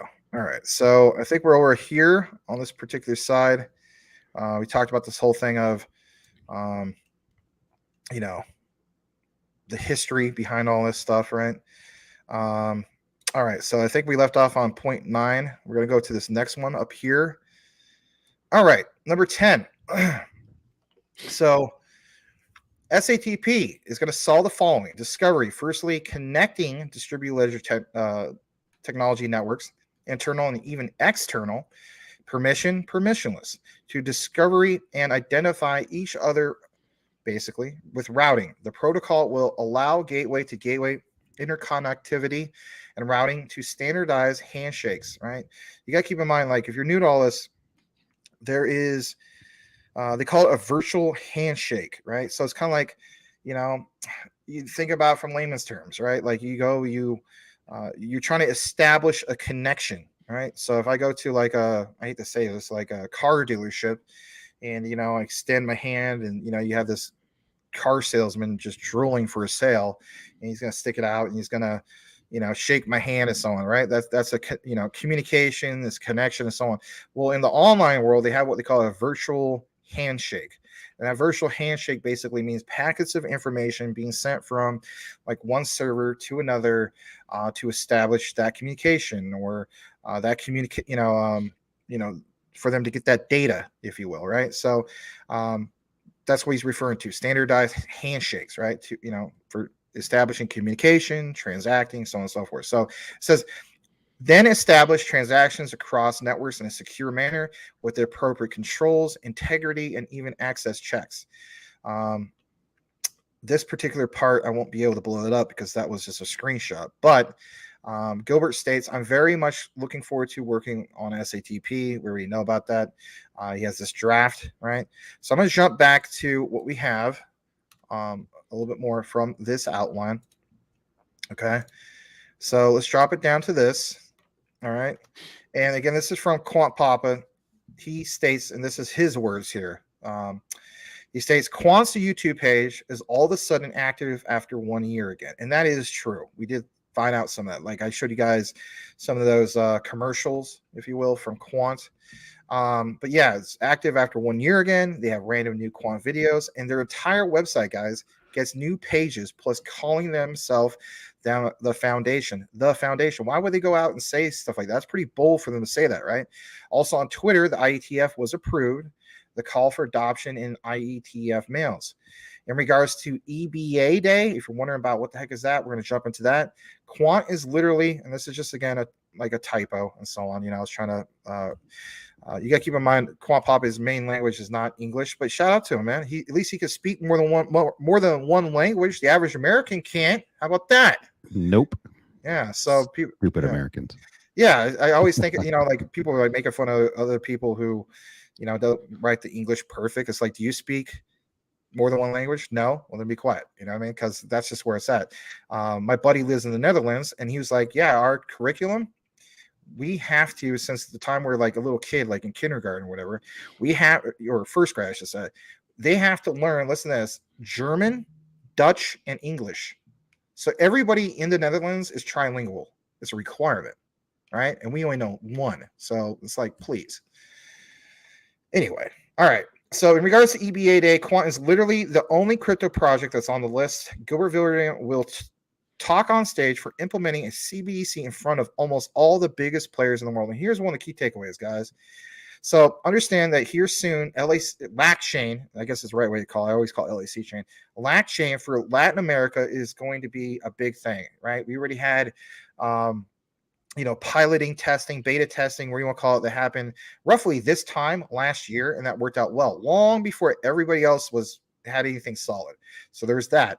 On top of that, the big news that dropped in regards to Chengdu, China, 15 plus million people getting paid with that CBDC, the Quant connection, the IBM connection, all that stuff. How about this, right? This new one for another CBDC on EBA Day. So we're going to jump into that for just a brief moment. Let's pull this up. I'm going to show you this whole thing in regards to EBA Day. So EBA Day 2023 is going to happen on June 20th through the 21st. It says the IFEMA. It's going to be in Madrid. Advancing the next generational payments, a quest for global interoperability, right? It's an annual summit for the leading payments and transaction banking executives. Again, who is one of the top dogs that's going to be there? Quant's very own Gilbert Verdian. And we're going to show that to you. Telling you flat out, I just came upon this information myself thanks to who? Quant Papa. And you know what? I asked Quant Papa I said, hey man, would you mind helping us out a little bit for a show tonight? I was thinking like maybe you would say, okay, well, I'll give you like a little bit. No, Sean, he gives me like a whole boom, boom, boom, boom, boom, boom, boom. Like just like he's like AI. Quant Papa is like a freaking AI. He just gives me all this. I couldn't believe it. I was like, oh my God. Like, thank you, Quant Papa. Yeah, it's a lot of info. Yeah, it was just unbelievable. And it's ready to go, right? It was just at the ready. Boom. He's an AI, So anyway, so when you get more into this, right? Look at the, some of this that's mentioned: next generational banking as a service, fintech collaboration. I mean, this is at this event, and guys, when this happens, obviously, I think this is going to. I'm just going to call it. This is causing me to be very busy. I think Tokenizer is going to be very busy. Quant Pop is going to be very busy. Shout out to Greg Lunt. I'm sure he's going to be quite busy. Quanto, Ronto, all these guys are covering this stuff. And it's not just Quant, right? I'm sure you might have the likes of, Lewis Jackson, maybe Verson, because, there's going to be, other players here. I would imagine that Ripple or somebody like that would show up to an event like this. To me, that would make sense, especially where it says cross-border payments for interoperability, right, Sean? Are we too far off? Nope. Yeah. You're right over the target. Yeah. So, and it's awesome to get some of this information. So, you got this whole thing of central bank digital currency, CBDCs, real-time payments, and open finance. That's Ripple all the way. Identity services and fraud prevention, trends in payments, technology. You get the gist, right? Well, there's trends in liquidity, and that's totally, like freaking Ripple all the way right there. And I imagine even Danielle Dixon will be there. So, it says why attend. This is for the big players, right? But look at the very, very top. We'll get into some of the agenda and all this stuff in a bit. I'm going to click on speakers. Okay. It says meet the speakers. See below our fantastic lineup for speakers for EBA Day 2023. More will be announced shortly. And, again, there's some, I guess some people know about some of these people, right? There's this lady, Camilla Ackerman. She is the Secretary General of Nordic Payments, right? But it gives you links to for LinkedIn, some of the other bio, profiles and so on. Let me see where we're at. I'm going to go further down. I mean, there's a lot of people showing up to this event, and then look here, guys. Well, is it going to show Gilbert Verdian? Boom, Gilbert Verdian right there, right? I don't even know if I could blow that up. Hold on a second. No, I can't, but that's okay. So it says they're looking forward to welcoming you to EBA Day 2023. But I mean, if Gilbert Verdian is like a nobody, he's sure getting invited. Oh, okay, they're lit up. He's sure getting invited to some big things, right? And it does have some of his profile. Let me see if we can even get to that particular part. Oh, there we go. All right, so it gives him a bio. We know about most of this stuff, but like it says, as founder and CEO of Quant, Gilbert is focused on unlocking the power of blockchain for everyone to create an empowered, interconnected world. GV has more than 20 years of cybersecurity experience and C-level accountability. As a Cisco CIO and CTO, he worked in government, again, for Downing Street, HM, Treasury, the Cabinet Office, the Ministry of Justice, NSW Health. Also served in the private sector at MasterCard, VocalLink, CSC, EY, PwC, BP, and HSBC. With a keen interest in disruptive technology, Gilbert established, as we know, the ISO TC307 standard. You get the whole gist of it. But there's a lot of people going to be here. I'm sure they might even expand this list. I mean, I had to go through it again just to see if we saw anybody from like Ripple and so on. So there's that.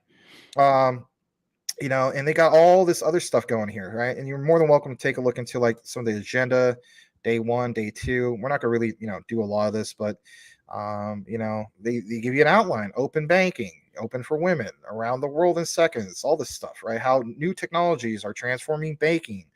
But the point is, use cases. I mean, just on and on and on, right? There's something massive gonna happen here. So I'm sure there'll be people like Quant Pop and so on. They'll take the best of it. They put some, like he normally does, right? He does the highlights. Looking forward to seeing what's going on with this. And again, I wasn't aware that this was going to happen in June, but oh yeah, I'm definitely paying attention to this. Glad to share it with you guys, obviously. And who's the big sponsor? Who's the big sponsor of this? JP Morgan. Did you go on here? Is oh yeah, JP Morgan and Deutsche Bank. All right, so this is okay. I appreciate this, Sean. So you're saying if I go to sponsors and exhibitors, that will show up there? Well, the very first, JP Morgan. It's always funny to see them involved in any type of blockchain or future of payments type situation where they're I know it's bright. They're so anti-crypto, one day and then for it the next day. Jamie Dimon and his split personality. Well, I'm just saying, oh my God, because yeah, you're right. I mean, JP Morgan, and it's just like, anyway, yeah, Deutsche Bank guys, look at this, JP Morgan, for crying out loud. Yeah, they're in the middle of it, right? The JP Morgan is in the middle of everything. Well, look at this. I mean, just even if you're a person just going to the site, which some of you guys are, if you're following along, these are the two, we talk about showcase. Here's some of the showcase participants, right? And you go down here, host and bank sponsors. I mean, they kind of get, their little mentions. Look how small they are. Yeah, I know. But Citibank, I mean, Citibank's huge. HSBC is a big bank. BNY Mellon is huge. It's a huge bank, and they're just little tiny. I know. Little tiny mention. Yeah. Yeah, I mean, Citibank. I remember because I was a loan officer for 2 years back in 2005 to 2007, and we used to always tell people Citibank is the biggest of them all, right?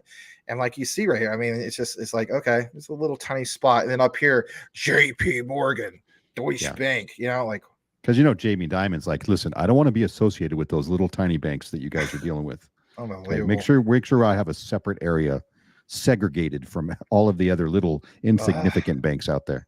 It's pathetic. And then knowing that, then you have what's his face of JP Morgan in numerous news interviews, Sean, saying how anti-crypto he is and stuff like that. I'm telling you, dude, the dude has a split personality. It makes no sense. And that's where I was like, okay, you must clearly have an assistant that's telling you like, dude, shut up. You sound like an idiot. I mean, or you're doing this intentionally to like I mentioned earlier, like with some of these fudders, right? Where they're like, okay, are you doing this because you're trying to short this stuff? Is that what's they're heavily. Obviously, JP Morgan is one of the largest investors in Ethereum. And has been the entire time. All the while they're telling their people like, hey, if I catch you guys buying crypto, I'm going to fire you. That's just, I tell you, man, it's weird. Yeah, it's like, what? But consider this. Obviously, one of the largest financial institutions on the planet, they know what's coming, right? They know the future's coming. It probably doesn't involve a fiat currency at some point, whenever this happens. They have to be in the middle of it. They've got to be involved some way, somehow, all of the time, everywhere, so that they don't miss anything, right? They want to make sure they control it. You know what I mean? They get a big piece of the pie, right? That's why they're at these places. They may not be actually contributing to the information or technology, but they are throwing their money and they're saying, hey, we want to make sure we are not left out. We want a seat at the table. Yeah, I don't know. In the competition they have, I mean, they all act like, they're, we're all here for the same mission. BS. You're also there to compete with everyone else, and otherwise you would list yourself, like you mentioned, the same type of space. I don't know. Maybe that was an accident, but I'm with you, man. I think that's there's no accident. There are no coincidences. No. Yeah. All right. So you guys see some of this, right? BNY Mellon, obviously Citi, HSBC, big stuff, right? There's corporate sponsors. We talked about Gilbert. He used to do work with MasterCard. Nexi is very big up, that partnership with Quant. Hey guys, we always talk about Swift. There's Swift, right? Visa. How about the cloud sponsor, Microsoft, right? So there's a lot of big names here, Sean. Have you gone throughout most of this on the bottom? Yeah, I just looked at it. Yeah, like Montran. I mean, these are most of these are actually companies that move money. That's their business. So, which makes sense because that's what this whole what do you call it? This whole event is wrapped around is around the money of the future and how things are going to move. So it makes sense. Hewlett Packard Enterprise there. This is tripping me out. Do you see that little shadow thing? Yep. Yeah, I'm like, is somebody behind me? Like, you know what I mean? No, yeah. Why It's would on you have mine. that? That thing is like, that's weird. That's somebody's cheap version of a like a screensaver or something. It's just kind of tripping me out. But anyway, but yeah, I mean, okay. So I'm glad you went into this. Obviously, You know what's you funny showed is that Quant. yours is different. Oh, it must be moving because yours is different than mine. The shadow behind it. Well, I'm using 1920 by 1080, so it might also be the resolution. Yeah. But Oh, there's Volante. where's Volante? I know you You covered just them. you just passed it up. They're a Ripple partner. Where was it, up here or the other way? Down. Down. Keep going down. Yeah, it was a little right there. Oh, there is Volante. Oh, interesting. Quant, SurePay. Yeah. Yeah. Everybody who's anybody in the payments game is there. Yeah. Surprise Ripple. Well, Ripple may be represented by Volante. You never know. You never know. And not only that, they still have time to update this long before this particular event. Yeah. Fintech's on. So you guys are more than welcome to check out some of this. Let's see where we're at on some of the time. So we're gonna have to just jump. We'll get into some comments in a bit, guys, but I want to just kind of get back into a little bit more what we have from this, because if we don't, we won't have no time. But I do appreciate everybody being here. Let me get into this real quick. So it says, we talked about the whole thing about GV. We'll talk on stage for implementing CBDC in front of almost all the biggest players in the world. There was the proof. Even Sean, went through it. Thank you for doing that, by the way, Sean. Yeah. But yeah, I mean, there's a lot of big players there, right? All right. How about this just real quick? It says EBA topic is about global interoperability. On the webpage of the EBA, they mention that Quant is the foundation. The silence is a sign of adoption because it means they have NDA contracts running. Think about it. I mean, it makes sense. I would assume these large companies like this, have important things going on in the background that we're not always privy to, just like we were talking about before. They don't have to explain every little thing to us. They have business to conduct. Very true. There's some more, excuse me, when it comes to this outline, what people don't understand is that enterprise is super competitive. I think most of you guys understand that. They don't tell the enemy what type of tool they use, for instance, and that is true.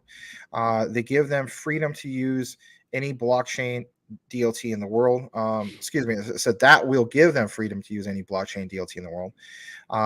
It says interconnect it to any API, cloud, and legacy existing ledger banking platform without hiccups ever. We're talking about over ledger, obviously, plus agnostic smart contracts that you can build outside the chain. With Quant, you can also deploy any blockchain DLT. Plus, you can migrate your decentralized apps with a thing called MDApps, which is multi-dApps, if you're wondering about that. You never get stuck at all. I think it's a little bit of a grammar typo. If the gas goes high, I know some of you guys are going to throw in the whole thing about the gas. That's okay. If the gas goes high, though, you can always migrate your entire platform to any other DLT, hence QRC20. Again, sorry, Flutters. Regulation from day one will be compliant to all standards and security. On top of that, all DLT without risking exposure of their existing legacy stack to DLT blockchain.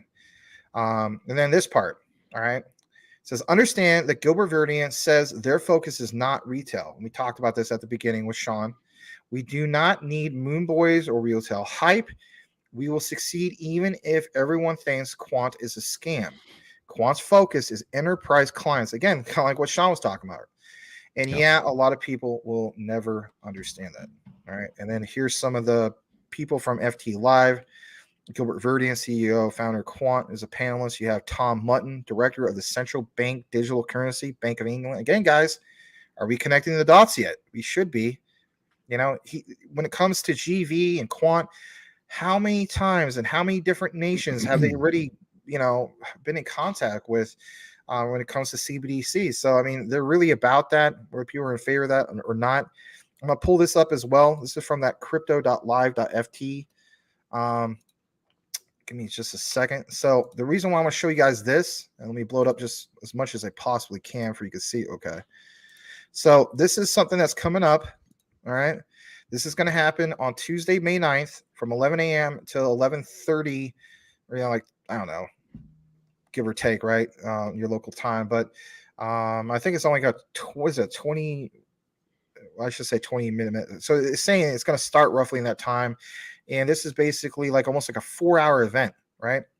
So it says keynote dialogue, central banking in the age of decentralization. Listen to this, guys. It says central banks are tasked with the delicate job of balancing risk and opportunities and designing CBDCs which add value to the wider financial ecosystem. While the need for collaboration between public and private sides is clear, how to leverage this to deliver robust legal frameworks and successful CBDCs launches remains nebulous. Can CBDCs and crypto work together? I think they can. What are the new rules of this critical partnership to maintain innovation and stability all at once? Is there a common ground for all stakeholders on the horizon of a digital monetary economy? How is regulatory clarity? Again, guys, this week, I told you flat out, since what day, guys? Monday. So this is now Wednesday. For the last 3 days straight, for crying out loud. The theme of this week has been regulatory clarity. Last week's theme for the week in review was regulatory framework. The week before that was data, right? It's mentioned again. How is regulatory clarity set to evolve from one monetary zone to the next? Gilbert Verdian is going to discuss that. This is big, right? So, that's like 3 days before my birthday. I could totally remember that. I'm sure, the great Quant Papa and some other people, maybe even Tokenizer, you guys would chop it up, give some key highlights. We really would appreciate it. If you have the time, I'm sure you'll make the time because you're big fans of this. But yeah, GV is going to be addressing that. So, guys, this event come up in June with all the big wigs. You have this, right, Sean? We're not even done with this. And it's like, I already got that much more confidence. Like, wow, this guy's got Pioneer. He's working with other pioneers for the internet. We talk about Web3, the progression. You want CBDCs? Is there anything they're not doing, Sean? No, what one thing I would note here is that one of the biggest things that we have to deal with is that very last statement. How is regulatory clarity set to evolve from one monetary zone to the next, right? Talking from Right. one country to the next. So right now we really don't have any clue, right? Since the U.S. can't get its act together, and the other countries, I know. Look, we just saw what was it? South Korea claimed that Luna wasn't a security, right? So now they have the ability to drop that lawsuit, or the ability to drop the lawsuit the SEC dropped on Do Kwon, and so that bodes well for a lot of people who think that everything the U.S. is just going to go ahead and convert everybody into the way that they think and see everything as security, but that's just not the case. Most countries don't see that, so they're really going to have to get their act together and kind of make an agreement.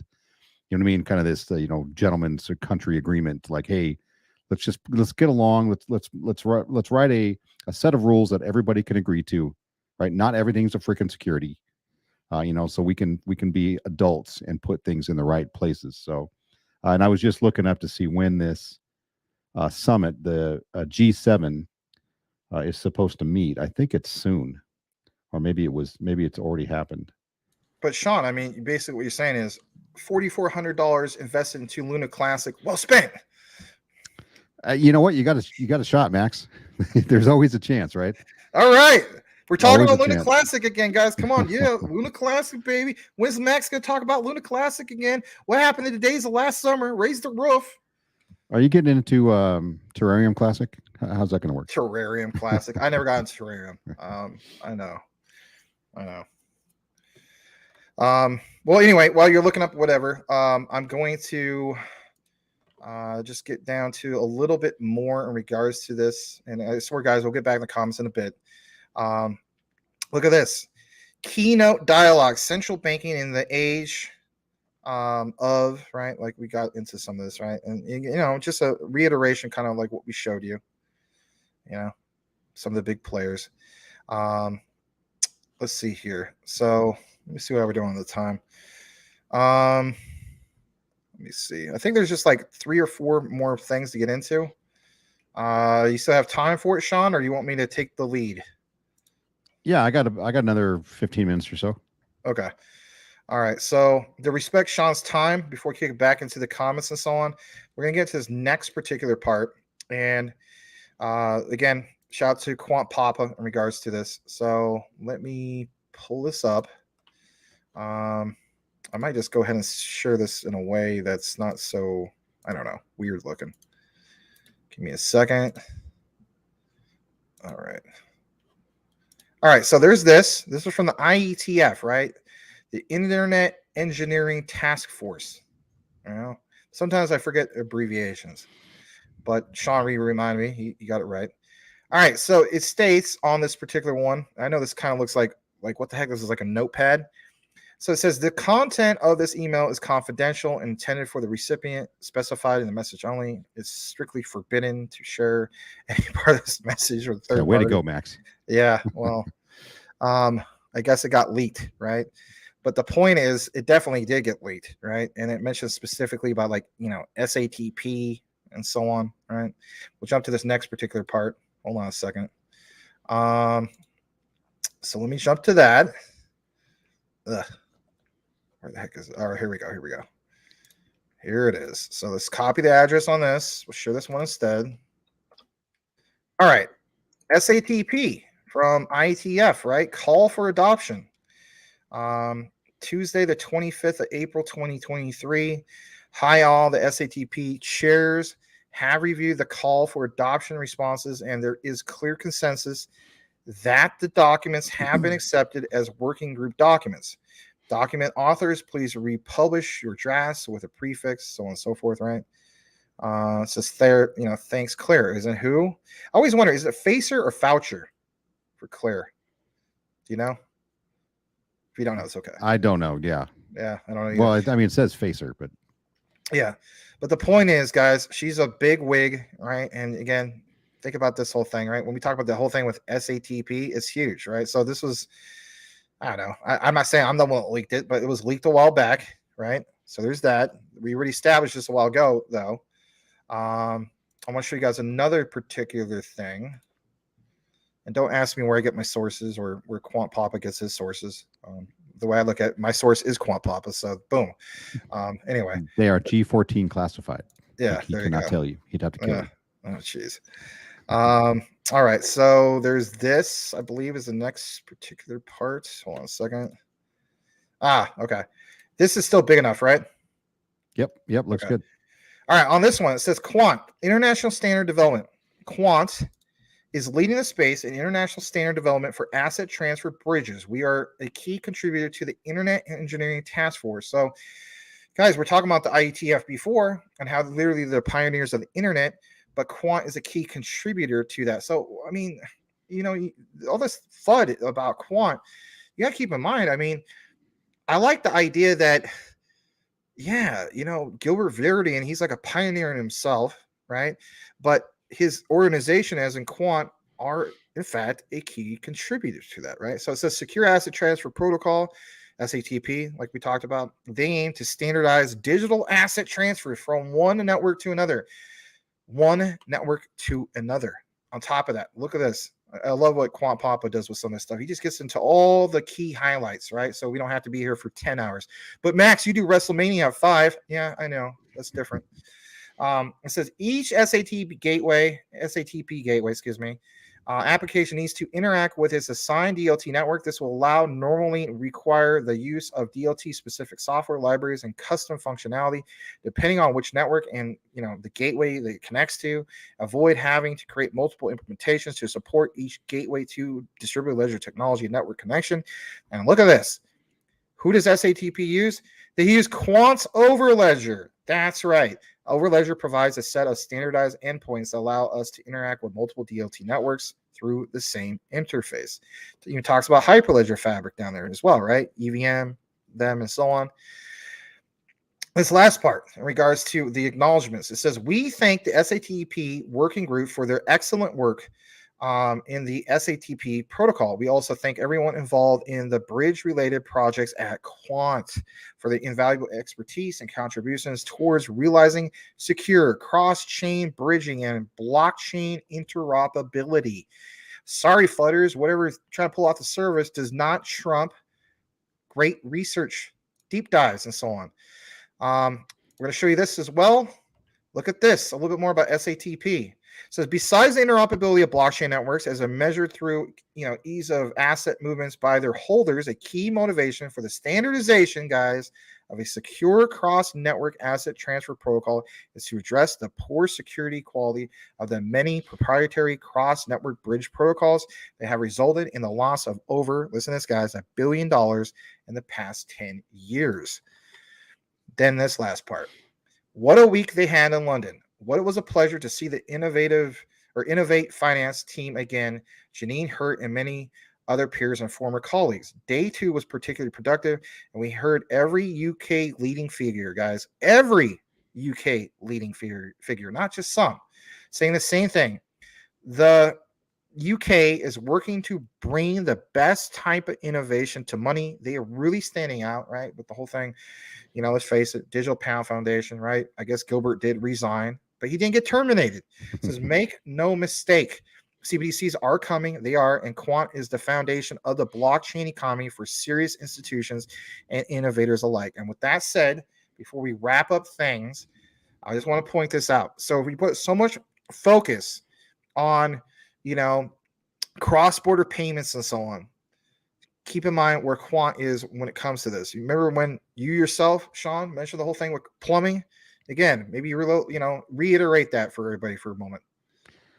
Well, and so we were talking about Ripple, of course, and XRP, yeah. Right, is going to be used as the plumbing, in the financial world. So that's everything's running behind the scenes, behind the wall. You can't see it. It's just automatic. You go to a bank, you want to transfer money to a different country, boom, it happens pretty much instantaneously. Cost you a few pennies, and it's done. And you don't ever have to hear the term Ripple or XRP or Quant. Quant bridging, obviously, a lot of these different sectors, different companies and banks together, and technologies together, right? It's almost a one-stop shop for interoperability, right? If you need anything legacy connected to anything quantum, Quant will be there. They'll be there in some way, some fashion. So and you talk about the foundation, right? You got to that pyramid, it's going to be that base. You need that base leg. So my money's obviously on Quant. Not financial advice, but my personal opinion, it's going to be a top 5. And and Ethereum may not be a top 5 in the future. Yeah, there's ones that in the past have been dethroned. If you look at things from 10 years ago, right? Yeah, and I always look at it this way: if you have, Ethereum's going to be around. I'm sure it's not going anywhere. I'm not saying anything bad about it. I'm just saying if the money starts to come in, and then you have a select few, there may be a dozen who, I don't really know all of the ancillary tokens or projects that may kind of be around the edges of the financial system. But when you have XLM, XRP, Quant, XDC, right? Those are going to be the top. And when those are moving money and involved in the financial world out there, I think those can be literally head and shoulders above anything else in the crypto space. You may not even consider it cryptocurrencies any longer. Yeah, and I think, with the narrative that Quant is setting, I think that's just another perfect case of it. Guys, I don't want you to think I'm ignoring your comments. I definitely am not. It just also need to respect Sean's time, because if we get in the comments right now, I got to respect his time as well. So we're almost towards the end of this segment. The next particular segment is quite a surprise.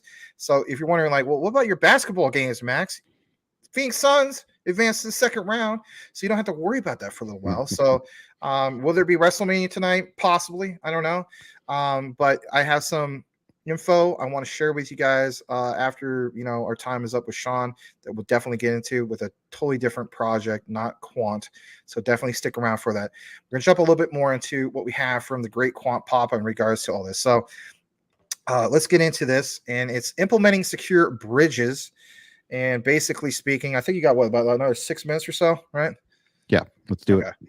All right, it says implementing secure bridges, learning from the secure asset transfer protocol, right? Look at what's mentioned here, guys. Keel, Eric Marstein, Quant Network, right? Alexandru Chirac, Quant Network. Just boom, Quant all the way with SATP. Then on top of that, look at some of this, right? You guys are familiar with, Hyperledger Fabric for the most part. We talk about, for instance, Jasmine. We finally established, yeah, guess what? It was last week that you were here, right, Sean? We established that Jasmine is using Hyperledger Fabric. Yep. Remember for the patent? Yep. I mean, Exactly. people are like, flooding Jasmine saying, Jasmine's garbage, bro. Yeah, that's why I use Hyperledger Fabric. Okay, please. So look what it says, there's, figure 1 architecture solution, right? A bridge between Fabric and BSU using SATP's implementation. Oh my God. I just figured out, Sean? What? This is kind of a bombshell to a sense. I'll have to look more into this. So if anybody's just tuning in, remember in a while back, a couple days ago, I basically said, hey guys, I wouldn't be surprised if in the future with the whole thing of quant and that patent in Japan, if at some point maybe like they try to work with like Jasmine tries to work with quant with interoperability or and so on. Well, I'm just saying flat out, if Jasmine is using Hyperledger Fabric, right, which we established that, and SATP is the bridge between Fabric, like you see right here, right? Put the two together, the quant connection. Get what I'm saying? Am I too far off? I don't think so. No, I you know what? I think you are onto something there. So that was that's theory. clearly that's clearly a connection. That was a theory I had a few days ago, and oh my God. Hyperledger led you to it. It did. Hyperledger totally led me to it. And then this whole statement from SATP. So, when you talk about interoperability and people are like, well, okay, I'm tired of hearing about it. That's so impressive because something out of the woodwork that you didn't even realize about, boom, there you go. I mean, I'm not making this stuff up for crying out loud. Like, look, there's, we already done so many deep dives about SATP anyway. SATP will not interact directly with CBDC, rather Euro or digital USD. Let's go to the next page. Now we know about ISO 222, but I want to blow this up because it's kind of small. Share this tab instead. Oh, that's sharing Google. Why would I want to share Google? I don't want to share Google. There we go. My bad. All right. So here you guys go. And this is nice and big, right? Yep. All right. So it says, thank you for the inputs.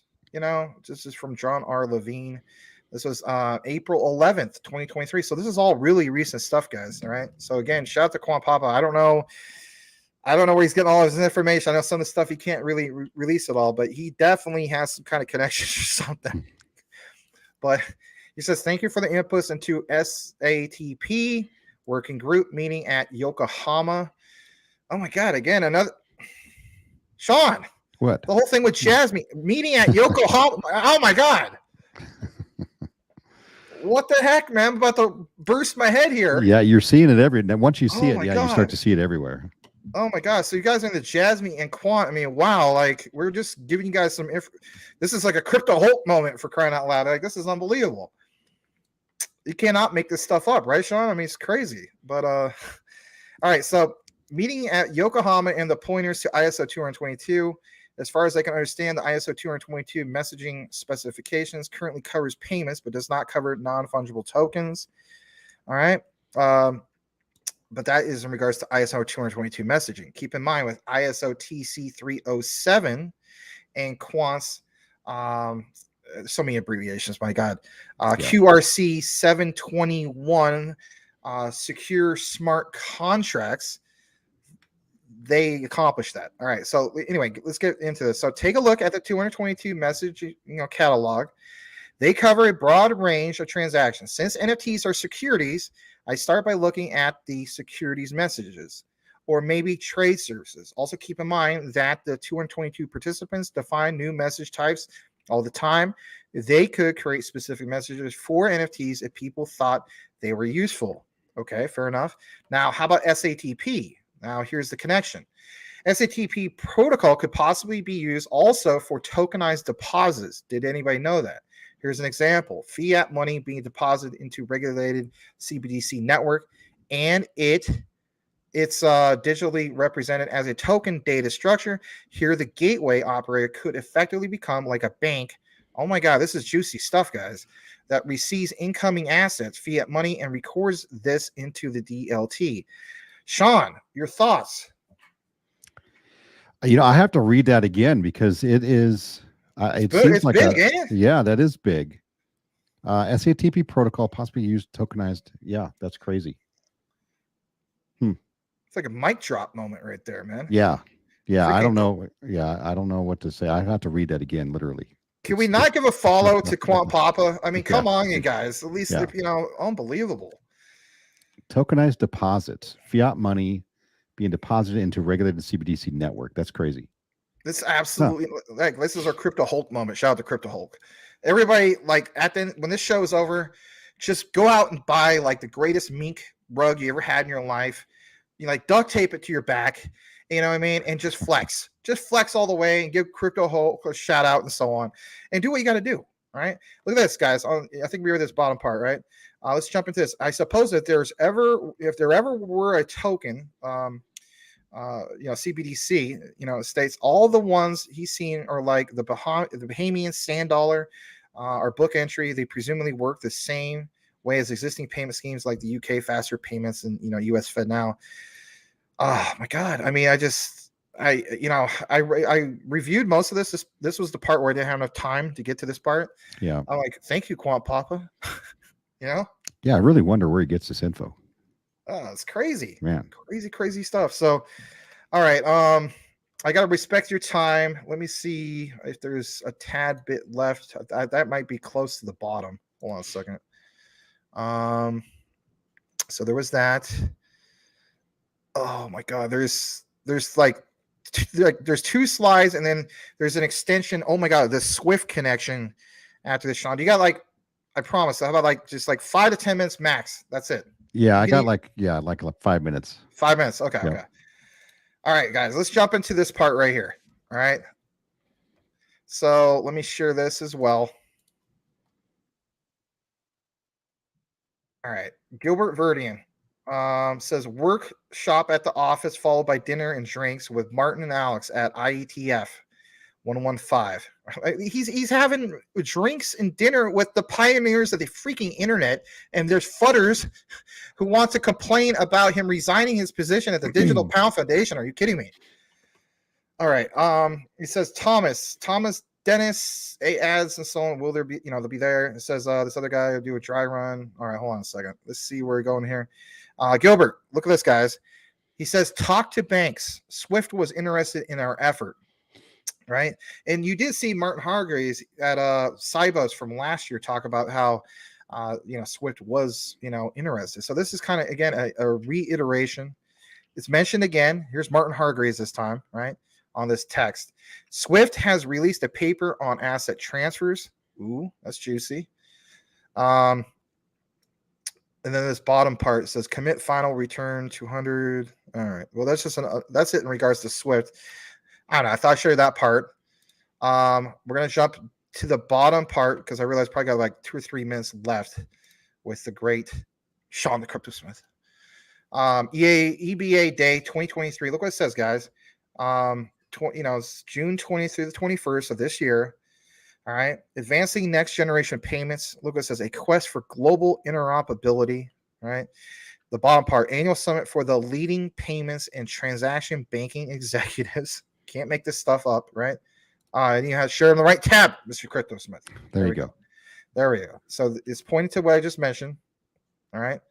Then on top of that, here's the last part. And then Sean, you're more than welcome to stick around or go or do what you got to do. Here it is. Let me blow it up. Actually, I guess that's blown up enough, right? You can see that, right? Yep. All right. Quant is the foundation of the blockchain economy. Assets of all kinds, from currencies to carbon credits, are being tokenized, making their ownership immutable, just like the commercial, their provenance traceable, and their use manageable. Their patent pending technology makes this simple, trusted, and future proof. We work with financial institutions, just like you saw in this whole entire outline, for crying out loud, and corporates to dramatically reduce their time to market, create new revenue lines, and mitigate risk by delivering enterprise-grade solutions built with security and compliance front of mind. Founded in 2018, right? These guys have been around for a while. Fudders. Quant is UK-based with a US presence. Notice it says US presence. So in closing, I thought that was one hell of a show that we had today for you guys with the great Sean the Crypto Smith. Sean, You know what that was? you gotta tell me, man. That was a very long commercial for Quant. Quant. Yeah, absolutely. Yeah. Yeah, but we're not sponsored by Quant. But if they want to donate, 9,999 Quant on behalf of CTN and myself, Sean, and a few other people, we're more than glad to be sponsored. So. Yeah, exactly. Won't turn it down. Yeah. Well, my friend, listen, it's been a great show. We got to give you a proper plug. Guys, please, let's give them 2 plugs. So the first thing I'm going to do, and I haven't done this before, so I'm going to do a different way about going about this, Sean. I want to show you guys Sean the Crypto Smith's Twitter, because you know what? It would help to have him be followed more on Twitter. So Crypto Smith. Because I see that you're pretty active on Twitter anyway. Yeah, I don't. You know what? I could be more active. I do a lot of retweeting. Just different things that I like. So that's what I do. I'm about 50 away from 1,000 That's on not bad, Twitter. man. Yeah, getting there. So, guys, give him a follow on Twitter. Help him get to the 1,000. All right. Like it says, Crypto Utility Maxi, XRP, XLM, XDC, Quant, Algo, MMAI. He recently updated to Jasmine. I did see that one post. I got called out on that one. Yeah, I did get called out on that. Not a financial advisor. He has a pinned tweet in regards to Jasmine and Wiz partnership and so on, collaboration for real world utility. If you guys are wondering about the last piece of that puzzle for Wits, I'm going to release it probably later tonight. I'm sure, Sean, you saw how I pieced all those together. Oh, yeah. Nope, did a great job. Great job. Thank you. So the last piece of the puzzle will be released later tonight. Last, let's take you to his YouTube. Right. So, definitely give him a follow. If you didn't get his Twitter, you can just type in, Sean the Crypto Smith, or do you want to just drop your Twitter handle real quick for him? Just tell him what it is before you get into this. Yeah, I'll drop that here. Okay. And then on top of that, here's his YouTube, and then I'll just give you a chance to basically talk about your YouTube page real quick. Really, it's all about utility. That's what it's been. But I've been a little slow lately. But I've got 2 channel sponsors: MMAI, which is a metaverse and a offline wallet and a blockchain they're coming out with here in a few months, and then Metapolitans, which is also another metaverse type project. But it really is kind of geared around the social gaming aspect of metaverse. So not really competitors in that manner. And then, of course, I just did one about the IMF, the CBDC, or the what was it? Unicoin whole, misinformation that was floating around there. Just kind of try to clear that up. I'll have to check that one out. Yeah. It can be confusing, especially if you don't know what to look for. You get caught up in headlines and until you do a little deeper dive on them, just like you do. You don't really know what the truth is. So, I think I did a good job of kind of explaining that whole situation. Yeah, I saw the whole thing with Rosie Rios, and that obviously made me think, well, what is this about? So I'll have to check out your video on that. Yeah, it's a totally different. That thing with Rosie Rios it's really not even about blockchain necessarily. It's just kind of a Kickstarter basically for new tech companies and things like that. So it's nothing nefarious, and there's nothing wrong with it. It's just really not kind of blockchain oriented. Unicoin itself and that UMU is, to me, it was kind of a scammy, little thing that this other company was trying to pull. Yeah, fair enough. Do you want to talk real quick about your live shows? Yeah, the live, I'm gonna, I'll be honest, I don't know if I'm gonna continue or it may change the day, or I'm not sure. I'm not too happy with my live stream, and it's really about me, and I think I need to focus on something and not just do it about whatever, because it was before I had fun just talking about whatever. But if you don't get a lot of engagement, then it makes it kind of difficult. So I may have to change it up a little bit, but we'll see. We'll see what happens. I'm not the best at just doing my own live stream like you are. I need to feed off of something else, right? So that's kind of where I'm at. I think I excel kind of at videos, doing that research and getting the videos down, the live streams. Yeah, I'm still work in progress. Yeah, no doubt. It's okay, Sean. I mean, it's a lot of practice and so on. You're gonna get there though, man. I mean, the way I look at it is like it's part of the grind, as you know. Yeah. You know. All right, guys, give them a follow. If anything, maybe even on this live stream, if you could help them tick up to like 1.98, we'll try to, definitely recognize it when you get up to that big milestone of 2,000. That's gonna be super cool, man. And next week will be my 1-year anniversary on YouTube. That's awesome, man. Well, congratulations in advance, and make sure you drop it on Twitter, and I'll try to promote it and retweet the heck out of it or something, and have people like, hey man, give this brother a follow and watch his videos, and you name it. So yeah, I think I'm going to do a video actually, just kind of commemorate my time and the journey and all the people I've met, all the important people like you, Max and Larry. Thanks, who really helped me along the way. So yeah. That's it's been a fun time. Well, very, very cool. I'll give you the last word, and it's been great having you on the show as usual. Sean. Yeah, you know what? As always, I appreciate your and Larry's support, and then everybody out there, and just say hi to Cash, Cats out there, and Mr. Effin Sooner, and Tim Shade, and Patrick Cully, and everybody who makes the show, worthwhile, coming on and doing this. I do appreciate each and every one of you guys and girls, and that's it. I appreciate it. Well, it's been great, man. We won't hold you up any bit longer. We definitely look forward to having the great Sean the Crypto Smith next Wednesday. Keep in mind, guys, Utility Talk Now is not twice a week anymore. It is once a week, Wednesdays, 9 p.m. Eastern, 6 p.m. Pacific. And that's it, man. Yeah. Thank you so much. All right. It's been great having you, man. You guys have a great night. We'll see you next week. My friend. All right. All right. I do not know why the camera decided to zoom in so much on the head, but it's okay. All right. So I am going to get into these comments finally. And if anything, we have a special treat for you guys, which will be the next focus. So if you're like, oh my God, there's another show. Yeah, there is. It might turn into WrestleMania. But you know what? Thank you again for giving myself and Sean the time to drop this bombshell of information. Some of it was not expected in regards to what you saw at the end with some of the findings from Quant Papa, but hopefully that, smashes some FUD.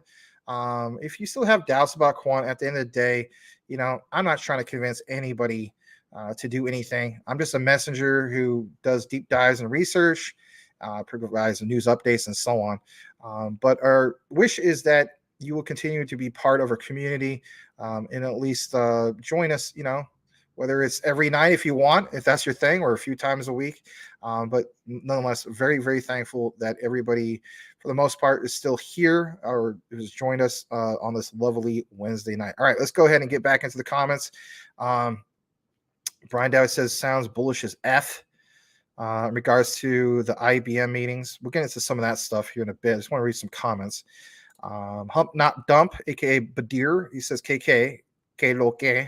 Every time I see the KK, I think of Chief Keef song, Me and My Nikas Be Boiling.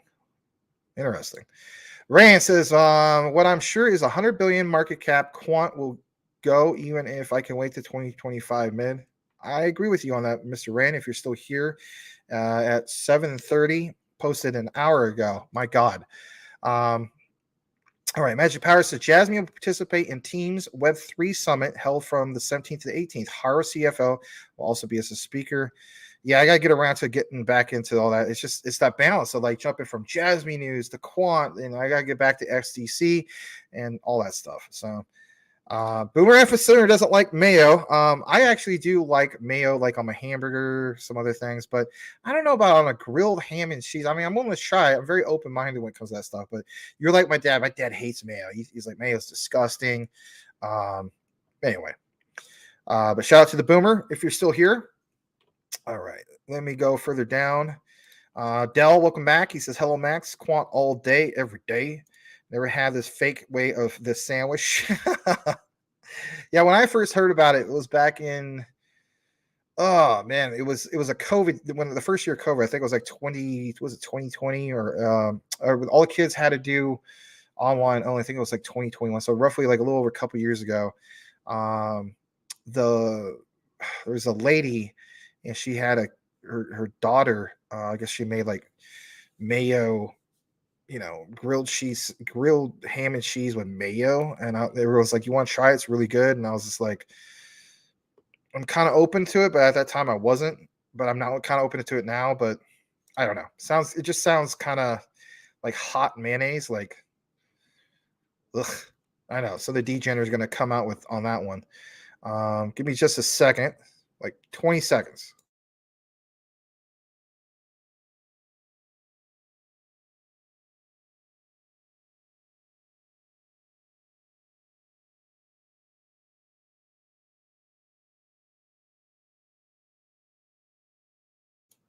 All right. Sorry about that. Fix this fan real quick. It was positioned the wrong way. All right. Let's go further down. Blackwood says they're both fats, but when it comes to grilled, butter flows better. Yeah. And only that, it's just the way it hits, like, like a sourdough, and the crispiness and so on.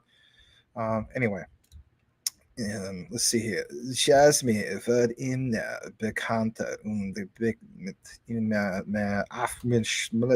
can't even say it. Yeah. All right. She likes her muffin, huh? Interesting. Very interesting.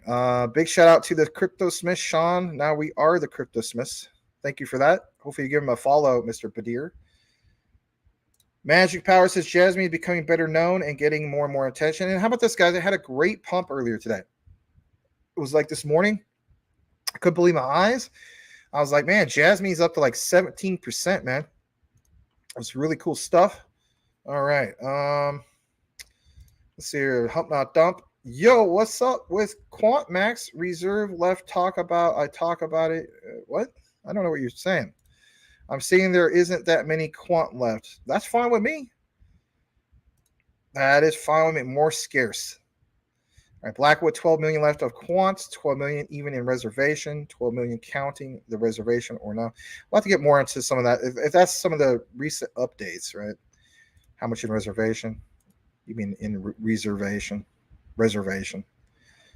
All right. Henry Brown says, when it comes to FUD, you can't tell me quant. LOL, this project has a lot of potential. Yeah, but you know what? It was something that was brought up a lot recently. And I was like, I can't believe this. Like there's literally people, Henry, if you're still around, that basically said, oh yeah, man, there's no more over ledger. And I'm just like, you're kidding me? And like I saw one guy say that, and then I saw another guy say that, and then another person say that. And I'm like, wow, this is like spreading like wildfire. Again, like that would be like Microsoft losing Windows. Like that's not going to happen. That's that's ridiculous. So, it's like, where's this bad juju coming from? It, shout out to, I have to remind myself about the guy with the bad juju. Shout out to whoever had the bad juju, got rid of it, aka the what the heck is it called? The Cult Dow. Yeah. Wayside, he says, Max, Sean, and the team, good evening. Serious up, man. I got the, got the bucket of mac and cheese with the gold, the liquid gold. I know that's not what it is. I just like calling it that. Blackwood says shutting out the exchanges so banks can be top dogs is a waste of energy. Most of the world is not in crypto yet, but the trust institutions, they would have to work too hard to achieve their goal. Very, very true. Let's go further down. See if you got any specific questions or comments. All right. I want to welcome Mr. I'm going to finally say it. You know what? I'm going to finally say it? All right. Hold on. Sorry, Larry. I'm going to say it. Welcome, Mr. Dildo Shaggins. Now, some people are like, oh my God, Max said that. Here's why I'm saying that. If I could come on camera and welcome Mr. Elon Muff all the time, why the heck can't I welcome Mr. Dildo Shaggins? That is not written in my contract, Mr. Larry. It is not. Not that Larry has a contract, but you know what I'm saying? So, you know what? Welcome, Mr. Dildo Shaggins. Yes, I finally said it. If I'm going to be welcome, Mr. Muff, and be like, hey, guys, guess what? We got a tag from Muff. Muff has breaking news. Muff basically has, Bank of International Settlements, has got key partnership with Ripple. Muff has breaking news. Crypto Lulu reported that, Crypto Hulk has exactly 2 feet deep in, mink coat on his back and decided to dump a bunch of nair on his back and spray it around like a madman and remove the nair. And next thing you know, you go on his live stream and he looks all, crunked out, so fresh, so clean. You rubbing his butt with the Krispy Kreme donut. You love my donut because it's so fresh. Then if I could say muff, muff, muff, Elon Muff all the time, then guess what? I could say freaking welcome Mr. Dildo Shagans. So yes, congratulations, Mr. Shagans. If you're here, maybe you're gone and you missed out on the segment. Welcome to Crypto Talk Now. Yes, I said it, Dildo Shagans. I'm sorry, Larry, but if I'm able to say freaking Elon Muff and I can't say Dildo Shagans, then there's something wrong in this world. All right, thank you. Now that that's out of the system, and I love you, Larry. I hope you get well soon. I'm just, come on, Larry. If you're watching, doesn't that make sense? I'm not going to say, filter D Shagans and then be like, guys, breaking news.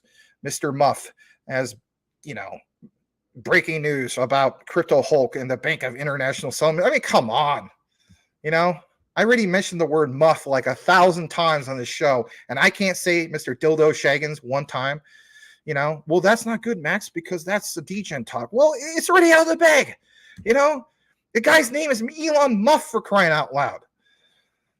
All right, enough about the muff talk. All right, and Mr. Dildo Shagans, I almost said from one blankety blank to another. I'm not that. I just like to welcome you. So, you know what? Another guy, if he ever comes back, who I'm going to welcome, since we mentioned Mr. Elon Muff and now Dildo Shagans, right? It's Mr. and I haven't seen him in a long time, and I hope he's okay because he was mentioning, his mother was in bad health or something. And that is Mr. Mass, and I'm going to say this one too. Oh my gosh, Mr. Mass Debater. Yeah. All right, now that all 3 of those are out of the system, let's get further down into the comments. All right, welcome Beyond the Barbell. Go give him a subscription. Go follow him. Watch his Jasmine content. You'll be glad you did so. Welcome back. We'll probably give you a plug here in a bit. And Facer equals Fowser. Oh, that's how you pronounce it. Thank you for that, Mr. Triple C. Cool Cat Crypto. Here's a virtual dab. Boom. Anyway, I don't want to hit the camera though. So let me try to remember that. Think of Bowser, like King Koopa.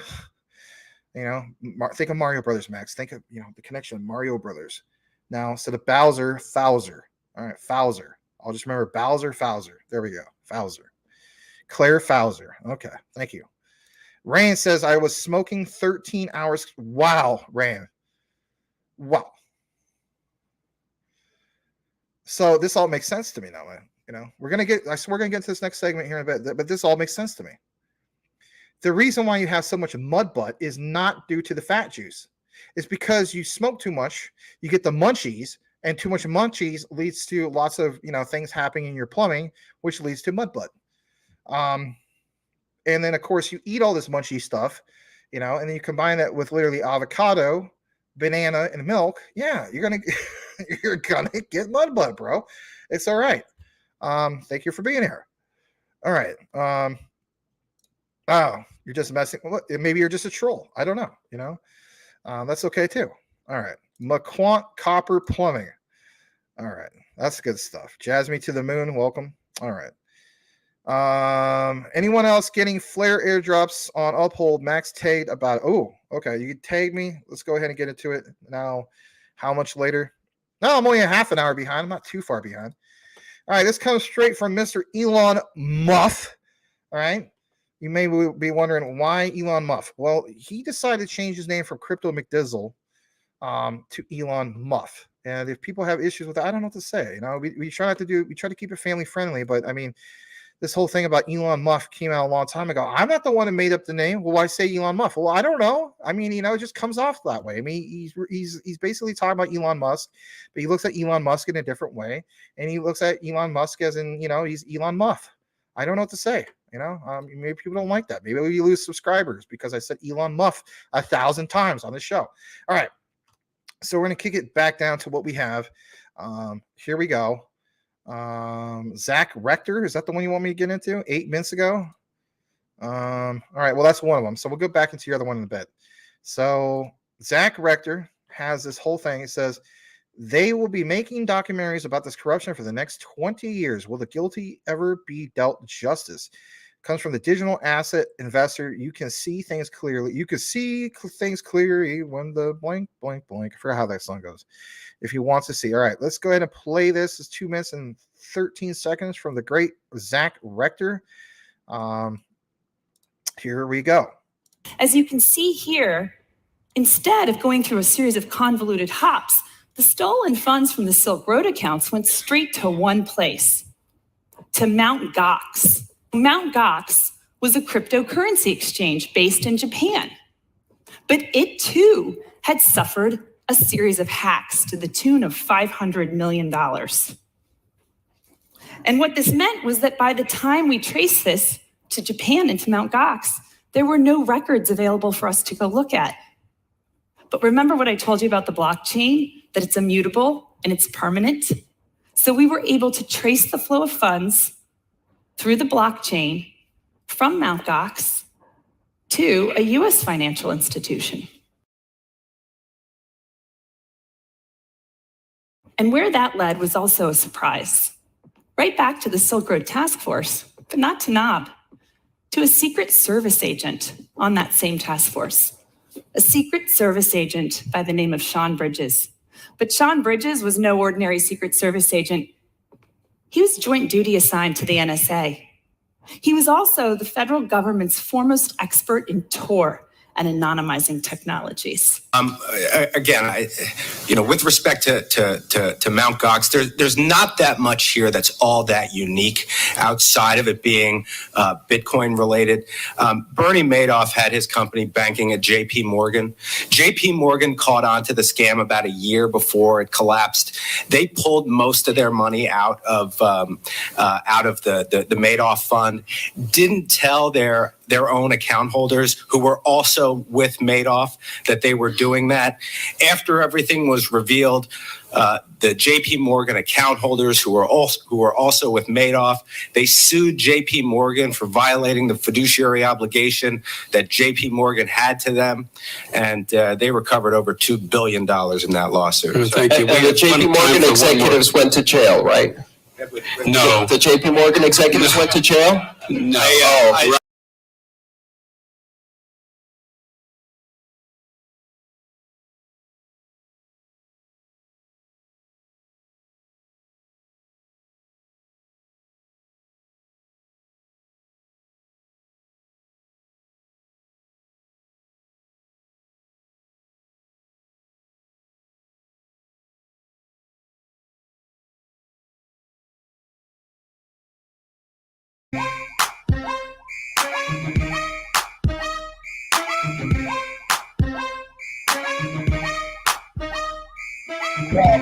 So fresh, so clean, rub on my butt with a Krispy Kreme donut. You know my donut, cause it's so fresh. All right, had to do that. That's where that comes from. Anyway, yeah, we'll show you the other one in regards to the thing with Uphold. Here we go. Let's see where we're at on that. So that's great. That's crazy. You were talking about the whole Mt. Gox thing earlier. Badir, aka Crypto Winner, was talking about since last summer. Nice to get an update in regards to that. So I'm going to go ahead and retweet that. All right. And let's see what else we got from Mr. Elon Musk. Here it is. Let's go ahead and share that. And then by tomorrow, I'll get the whole Zoom thing because they're supposed to show the upper window area up here. And it doesn't show my window. Instead, it shows my face. It shows my Filipino ice cube. Doing the Filipino ice cube. You know, doing the little dance. Well, I don't know what's going on tonight. Anyway, crazy stuff. All right, so let's get into the Flare airdrop. This is from the one and only Elon Musk. All right, so let's see what's going on with this. According to Crypto Mike, notice on Twitter, it says Crypto Mike. It doesn't say Elon Musk. All right, I just want to point that out. All right, so basically what you see here is the Bruce Wayne, right? And then what you see in the comments right now is his his superhero suit, aka Elon Musk. All right, Flare up drops. Air up drops. Jeez, I can't even talk right now. Flare airdrops on Uphold. Voot voot. 34 total, 32 more to go. Nice. That is nice. Well, is this a FUD comment? Let's see. I've already put money into this and gotten a decent gain. It's not a new concept for me. I'm mad. That's supposed to be my droopy. All right. Interesting. Very interesting. We're going to go ahead and share it because you know what? I'm sure somebody like Richard Common Sense Crypto will probably give us another Flare update, right? But thank you for that, Mr. Muff. Jump back into the comments. Let's go further down. As Larry would say, could we not get excited? Smash that like if you haven't done so already. I don't have no water to sip as we speak. Shout out to Brian Dowie if he's still here, but he's probably not. And that's okay too. Blackwood says Ripple and Casper working together towards a shared ecosystem for all the ISOs. Not sure if Jasmine is considered an ISO, but little surprised if they become part of their circle. Yeah, I'm glad you're pointing that out. And like we shared earlier on Utility Talk Now with Sean, I mean, if we're putting things together, that whole thing with SATP, and then we established, Hyperledger with Jasmine. And then, that theory I had a few days ago, if you guys were witness to that, I mean, I wasn't just trying to mention some of that stuff to sound cool. I'm just, at the end of the day, I'm just like looking at the material, just like the next guy. And I'm thinking to myself, like, you know what? I don't think I'm too far off. There actually could be something there. Apparently there might actually be something there. Let's go further down. Cool Cat Crypto says Maval turning into Brando towards the end. Yeah, that's a good point. Like Marlon Brando. All right.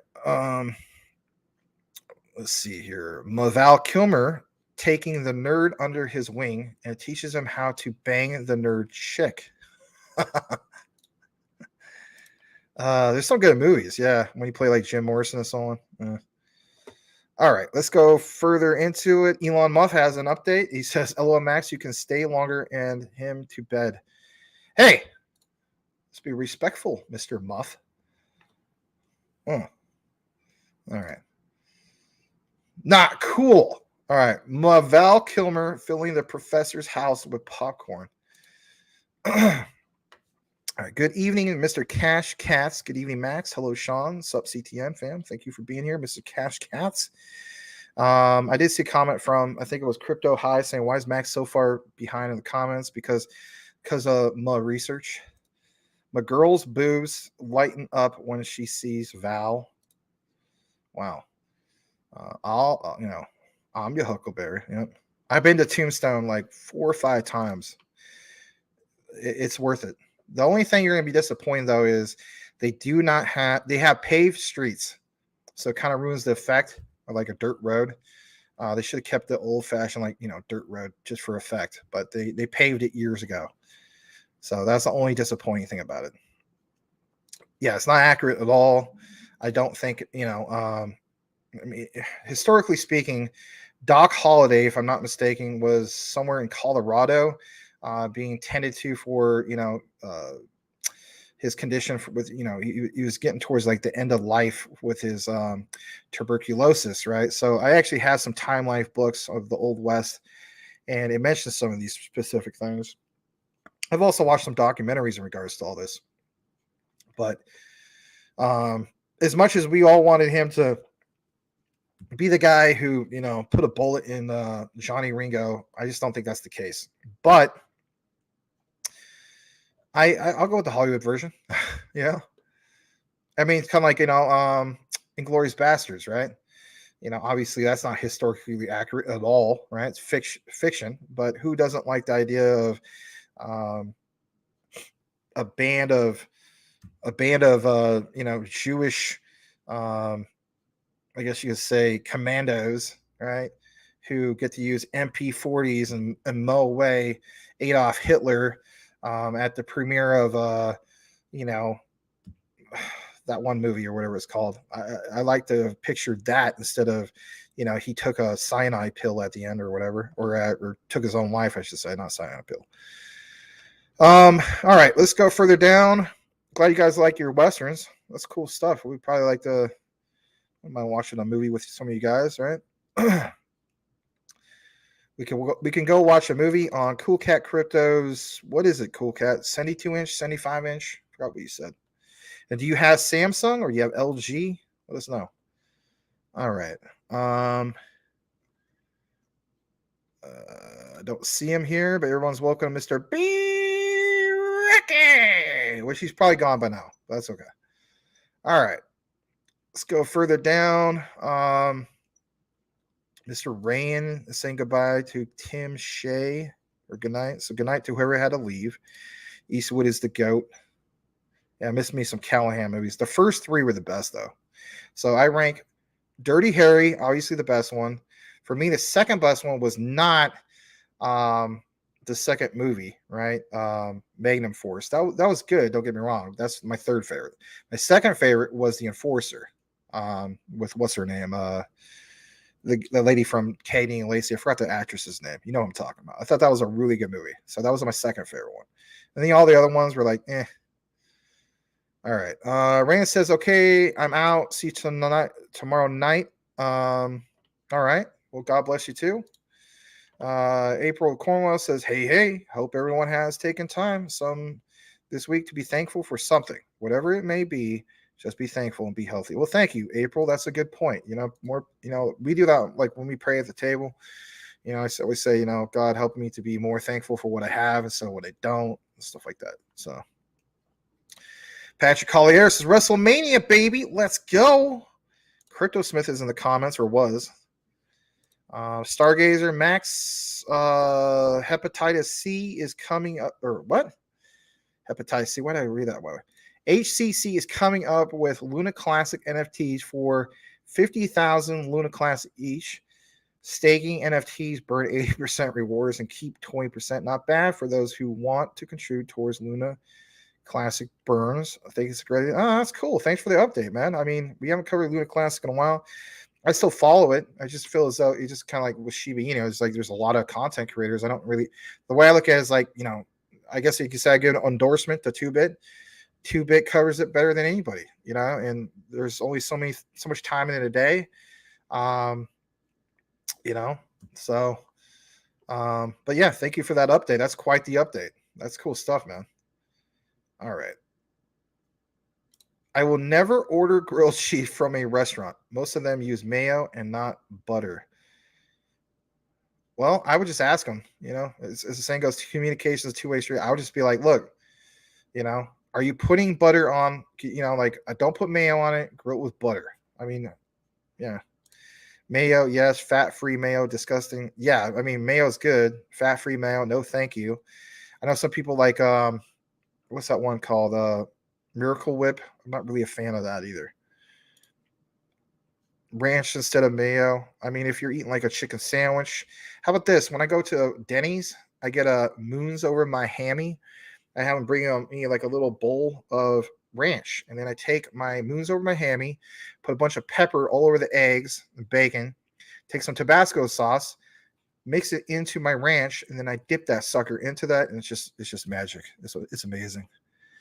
All right, one more. Max, it takes some big info and something about Flare as well. You got more? But wait, there's more. All right, let's see what's going on with this. Let me see what's up. But wait, there's more. Let me bookmark that, Mr. Muff. All right. Let's see what we got. Is there anything else from Muff?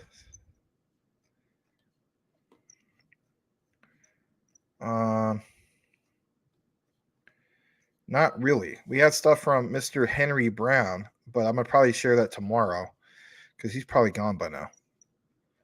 All right. I think I shared everything you have, Mr. Muff. But thank you for that, Mr. Muff. Mr. Elon Muff. All right. All right, let's see here. I used to eat the ranch from the pizza joint until I saw it being made. 2 gallons, mayo, a packet of ranch seasoning, and buttermilk. Yeah, I mean, that's how it's made, and it's good stuff. But that grossed you out because you don't like mayo. That's right. That makes sense. All right. Crypto God, welcome back, man. I've seen you for the longest time, Crypto God. He says, what you guys bullish on the low radar? Jasmy, obviously Quant, XRP, XLM. Some people will say, well, why XLM? There's some things coming up with XLM. Didn't have a chance to share that yesterday. Jeez, I didn't have a chance to share a lot of things. We'll try to catch up with some of that. But yeah, that's the way I feel about it. Bullish on Rio. Beyond the Barbell says, was rigging up for a jump today while watching Jasmy pump. My adrenaline was through the roof today as I spray from far away. My name is Beyond the Barbell. Come and watch my channel. And if you don't do so, I will... I forgot the next thing I was going to say. Let's give him a plug real quick, because why not? So hopefully he's watching. If he's not, it's okay. It's either way, this is going to help him out. So what I want to show you guys is this right here. And of course, there's CryptoSmith. And we need to add Mr. Beyond the Barbell to our website. But here he is, Beyond the Barbell. And no, it's not some of these weightlifting chicks. All right. It's this guy right here. He's got a new video put out an hour ago. He's killing it with the Jasmy videos. So look at this, man. He's got, like, are you kidding me? Look at this guy. All right. 8 days in a row of Jasmy. Boom. One. Yeah. How many videos is that? 2, 4, 8, 9. Technically 10 videos in 8 days on Jasmy. How cool is that? So he's got a new one. Says update chart looks good. I would agree with you on that. I think we got our new support line. I'm just saying, like I mentioned earlier with Sean CryptoSmith, I think the new support level for Jasmy is going to be 0.006. So I'm not going to play his video because it kind of defeats the purpose. He needs the views, but go over, watch his video. It's real quick. It's like under 4 minutes, and he's got some bullish info on the chart for you guys. He is Beyond the Barbell. He's currently at 93 subs. We'll leave his channel up there for a moment. Let's help his brother tick up to like 100. That'd be a great milestone to kind of, trigger in, the YouTube algorithm. If you guys don't think that's a thing, you better believe it is. So they have different tier levels. So, you get to 100, you get to, for instance, like 1,000, 10,000, so on. Like you get, all sorts of different type of traffic, right? It's based on data. So we'll leave that up for him. Help this brother out. And knowing that, he's a badass, man. Absolute badass. Part of the 101st Airborne. I mean, what's there not to like, right? Crypto God, go peep elk. Yep, look into elk. Maybe we'll try to pull up something a little bit later in regards to that. Is elk like beefy or like the GMX fork? Not the same type of thing. It allows interoperability for, God, what is it, Mike? Like 20 plus pairings or something like that, right? So you have like USDT with elk, Circle elk. I think you even have, if I'm not mistaken, XRP elk, Polygon, Matic with elk, you name it. We might have to pull that up a little bit later, but I'm just gonna get more into it. I can't believe you, Max. Oh, because I said some of that crazy stuff. Yeah, well, you know what? Dang it, it's true. I mean, it doesn't make any sense for me to say Elon Musk, but I have to have a filter for Mr. Shagans. Crypto guy, Max, we need call-ins or that's available. You can call in, not right now. The first hour of the show, you can call in. It connects you to Larry, and then it allows you to be connected to the show. So there is a call-in, but nobody takes advantage of it for some reason. But welcome back. Cool Cat. I'm going to try to do Twitter Spaces, though. I still need to do that. You just got to keep in mind, like I even told Crypto Mike last week, I added up the time. I put in 45 hours for the week. I mean, for the average person, you have a full-time job, 40 hours a week, right? Put 45 hours of live streaming. And some people say, well, you're the one who volunteered for that. I know. I'm not complaining. Cool Cat Crypto says, the good, the bad, and the ugly, and Once Upon a Time in the West, best two Westerns ever made, in my opinion, directed by the great Sergio Leone. He's He's the definition of spaghetti westerns. I agree with you on that. Some great films right there. Mr. J Crypto, welcome. Glad to have you here. Albert, welcome back if you're still here. Blackwood says, imagine the only thing Crypto Hulk is deep in is Coke. Oh, God. All right. Crypto God, love my donut because it's so fresh. Yes, that's right. It's an old thing I've done for many years. And my buddy from Texas, my buddy Chris Hahn that works for Funimation, he'll call me up on the phone and leave me a message like that sometimes. Dang it, I can't stay quiet anymore. Yeah. All right. Just gonna read a few more comments. Let's see what we got. All right, hold on a second.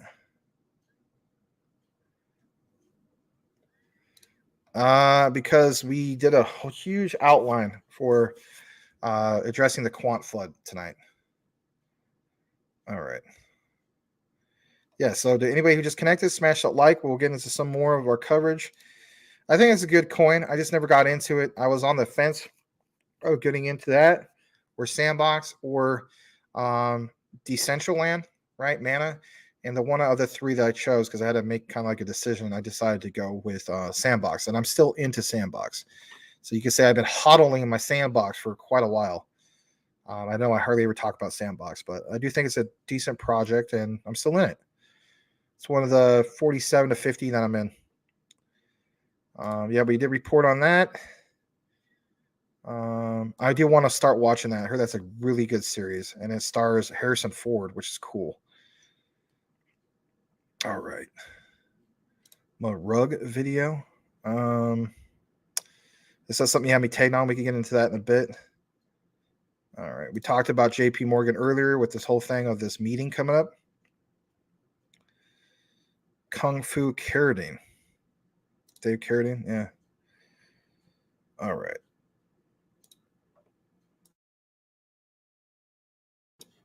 Max, do the robot and rap. Oh, man, I don't know about that one. You know, got to be kind of in the mood. I was in the mood earlier, but we want to get back into some of the crypto stuff in a bit, because I kind of still want to see if we can hold over 30 while I jump into some of the stuff. All right. I agree. That's a great movie. Hey, man, we agree on something. I agree on that. Kevin Costner, Robert Duvall, Anne Heche. That was a really good movie. And that wasn't nothing like, the way I look at it, wasn't nothing like Hollywood BS, if you will. It's just a real good nitty gritty Western, right? Yeah, that's a really good Western. I would totally agree with you on that one. You actually been watching a lot of I've been wanting to, I didn't get to see that the last time it was on the History Channel. I want to definitely, watch that sometime. All right. That's interesting. Shout out to Crypto Mike, right?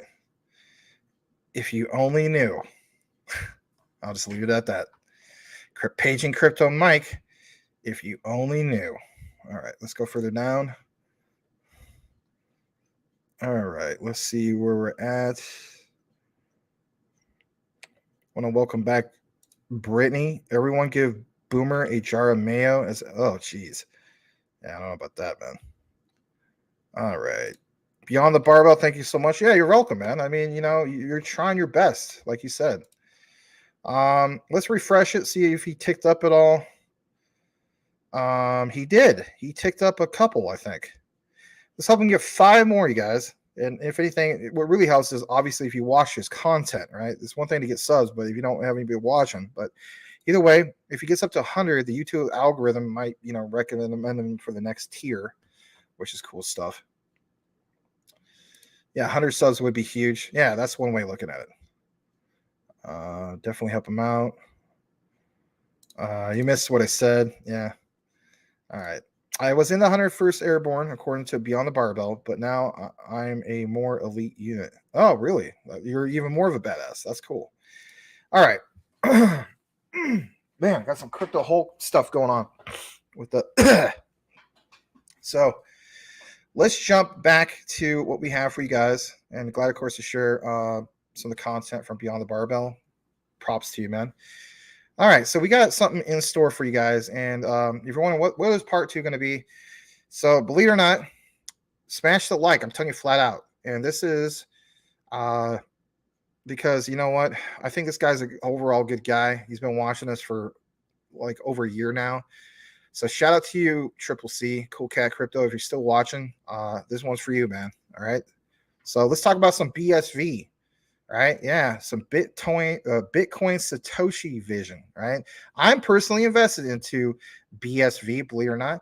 So Cool Cat Crypto was mentioning, like the other day, hey, look more into this whole IBM thing and so on. And, yesterday I was kind of like just not feeling like I can't sometimes like if I didn't have much sleep or I'm just having a bad day the last couple of days and so I'm just like maybe not in the mood for sarcasm, and I didn't realize that he was being sarcastic. So like he says, water in the bridge, we're cool and stuff like that. But so that was my bad, and I was in the wrong for that. And I can be the type of guy who can admit if I'm in the wrong. So, but with that also said, I'm not just doing this because oh hey, I'm trying to make up or whatever. No, yesterday we were going to cover that. So, I was kind of trying to get through the XDC segment and the BSV after that, but we got time today.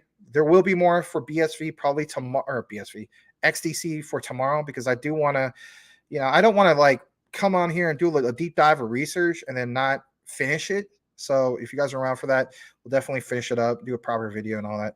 Anyway, let's jump into some of the BSV, as you guys would say, me. So we're going to pull some of that up. All right. And here it basically is. Give me just a second. I'm going to close out some of these other tabs, just kind of clear up some memory. Right. Yeah, let's get into that. So yeah, let's get into this. So, Cool Cat was talking about this whole thing coming up with IBM and BSV. And when I was doing a search, I was like, all right, let's see what he's talking about. Right. So I did that. I pulled up some information, and this is something that was like 10 months ago. Don't get me wrong. There's an update.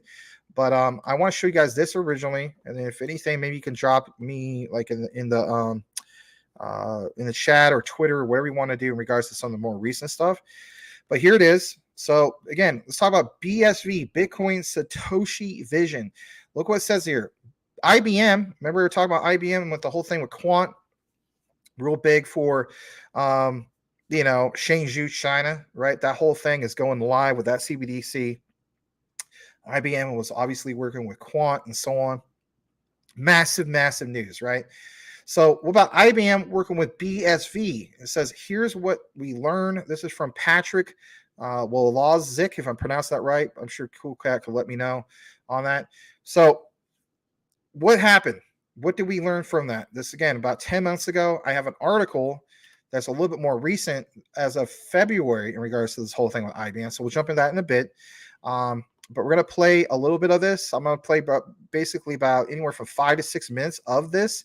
And I'll make sure I pause it and jump back in the chat. But this is the second half of our deep dive outline for tonight for WrestleMania, if you will, when it comes to BSV. We never did this type of thing before. And this is, again, my way of just, thanking Mr. Cool Cat for introducing BSV. I'm not complaining about my BSV. I'm still in the profits on BSV. And just off the surface, they're supposed to be the fastest blockchain in the world, 100,000 TPS. Craig Wright claims to be the real Satoshi. There's a lot to look into this. So let's jump into this for a brief moment. All right. And smash that like if you haven't done so already. Here we go. IBM is working with BSV.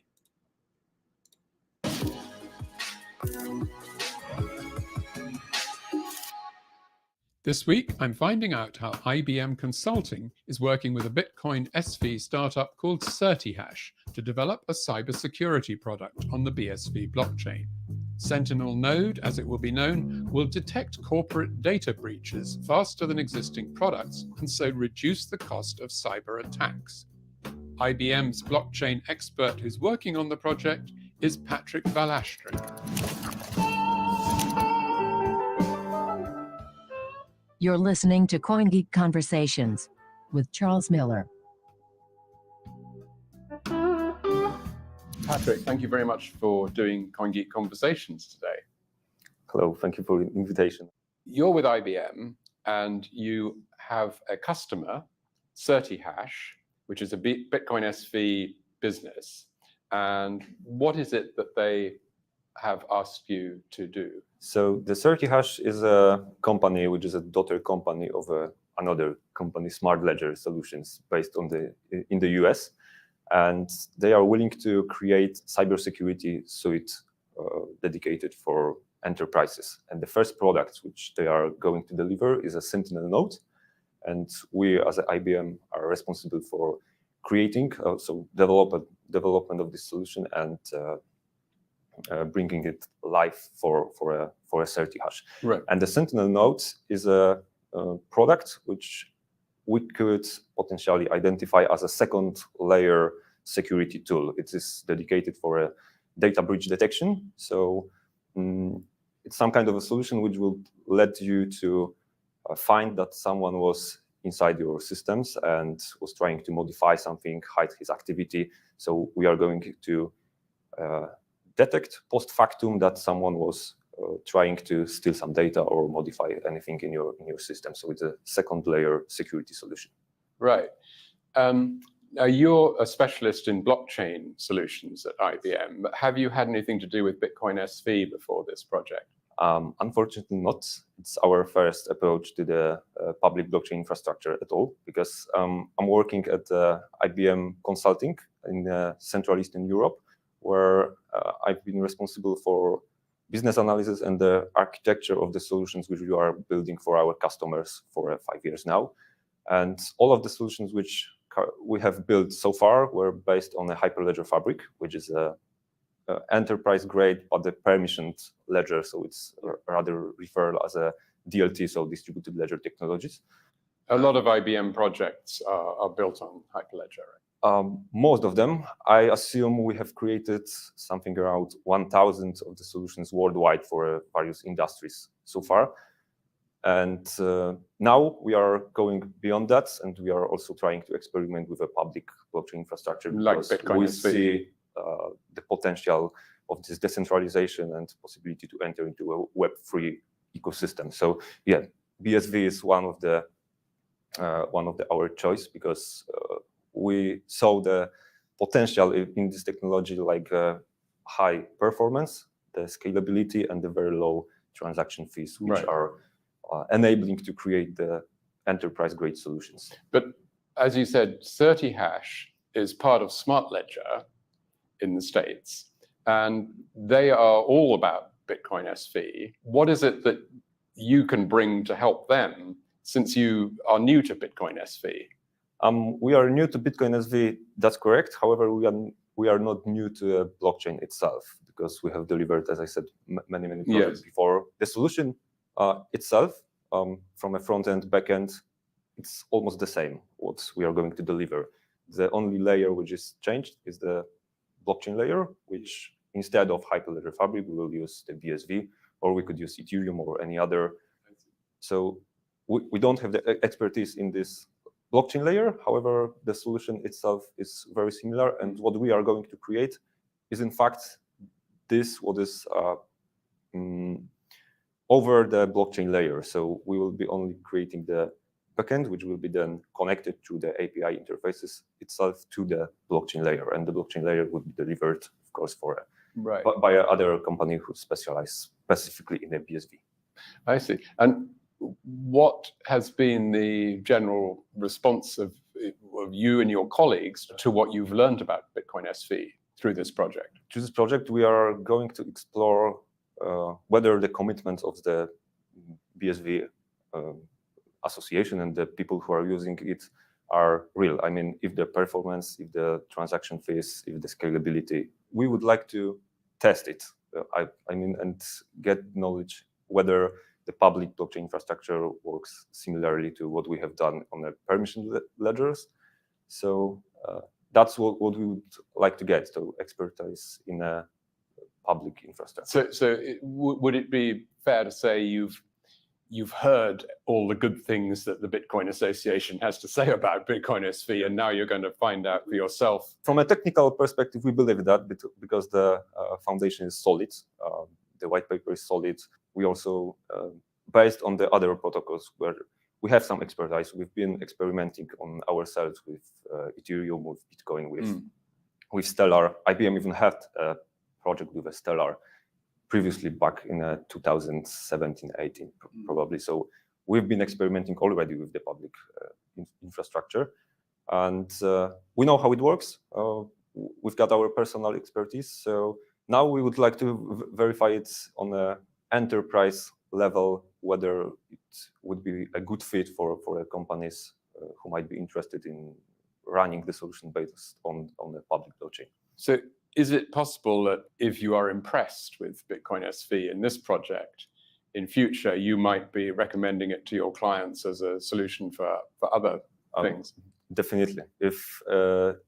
If what is committed would be true, and I believe it will be, then we would like to cooperate further with both CertiHash. Maybe other partners could be interested in our services. So we would like to join to this ecosystem, and we would like to promote BSV for our customers and partners if it would be a good fit. So I believe it would be, but we will see.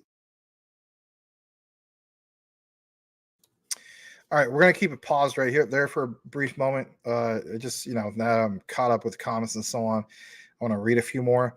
It definitely has sparked my interest, though. And while I was sharing this for you guys, I decided to go to the Bitcoin Association's Twitter, and they do have some updates. So we'll definitely have to get into some of that as well. Of course, after we're done playing the video. Excuse me, it's got some allergy problems. Let's see here. Michael Montclair says he got 100 subscribers finally. Oh, nice, man.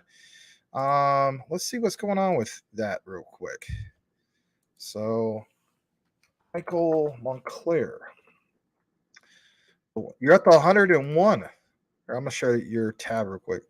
So, congrats to Michael Montclair, 101 subscribers. How cool is that, man? Very, very cool. Congratulations to you. And let's see here. Interesting. Very, very cool stuff, man. Did you I think you took off, did you take off some of your videos? There's some that I don't recognize here. I don't know if it's because maybe YouTube went after you or something, but there's some videos that you sang that I don't see here anymore. Like, for instance, I really liked your song called Smile, and I don't see that posted here anymore. So, you have to let us know. But congrats on hitting over 100, man.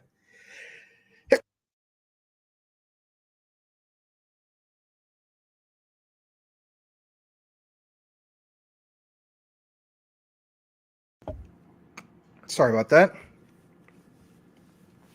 All right, let's get into the next thing. Hold on a second. Let's go further down.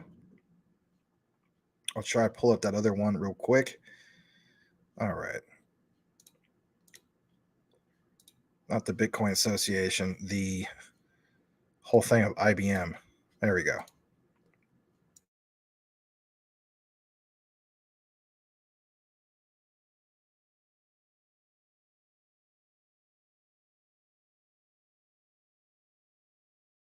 Sorry, got an itchy nose. It's kind of driving me nuts.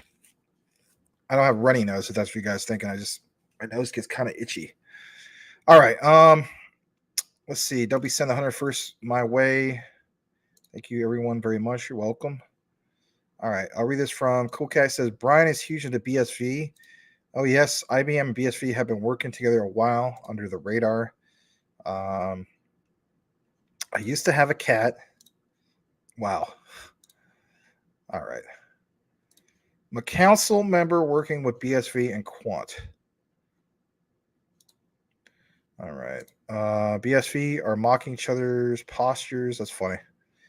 All right. Yeah, those chairs. I mean, why can't they have arms on the chairs? That's just kind of weird. All right. This IBM guy needs a lip job. Could barely understand him speaking through them thin lips. That'll be Fudden, my IBM guy. Funny stuff. All right.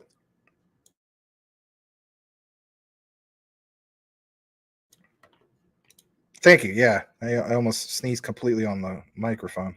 What do you mean? Where it picked it up? All right. He mentioned Stellar 2. Anyone catch that? Yeah, he did mention that. That was a good catch.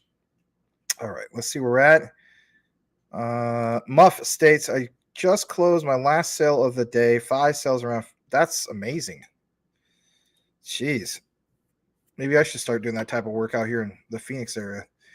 Anyway, yeah, you're doing good, man. Money like that, you can stack some quant, BSV, XRP, all this stuff, right? XLM. All right. We're gonna play a little bit more in regards to this. Thank you to Mr. Cool Cat Crypto for originally introducing the BSV project to us. Let's jump into a little bit more of what we have. Smash that like if you haven't done so already, and maybe you could tick back up to, I don't know, 30 plus people or something. But if anything, we'll try to maybe chop this up later. Here we go. Right.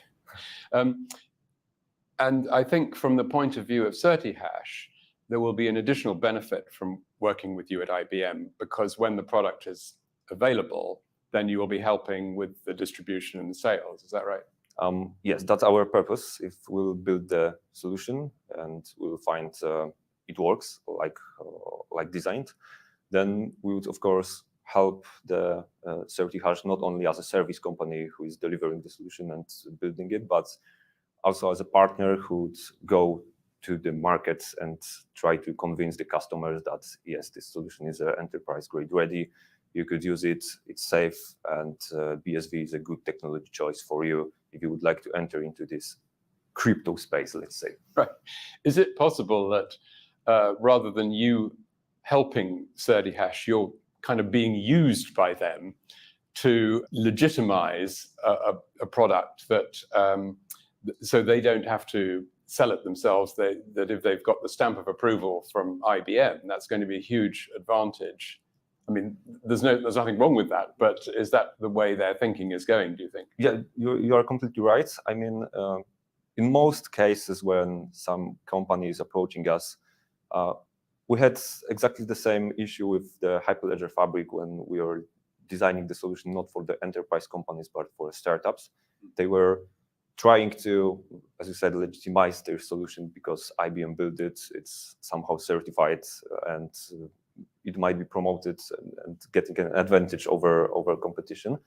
However, we are really, really careful about making any commitments unless we test solution in a reality and we are 100% certain that it is a good solution and you promote it. So it's not so easy that if you are working with IBM, you can publicly announce everyone that right.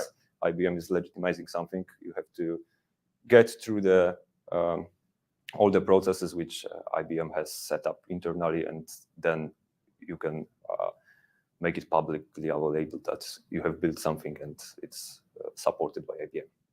I don't know whether to this day this famous saying about IBM is familiar to people who work for IBM, which is that nobody got fired for choosing IBM. Is that something you've heard?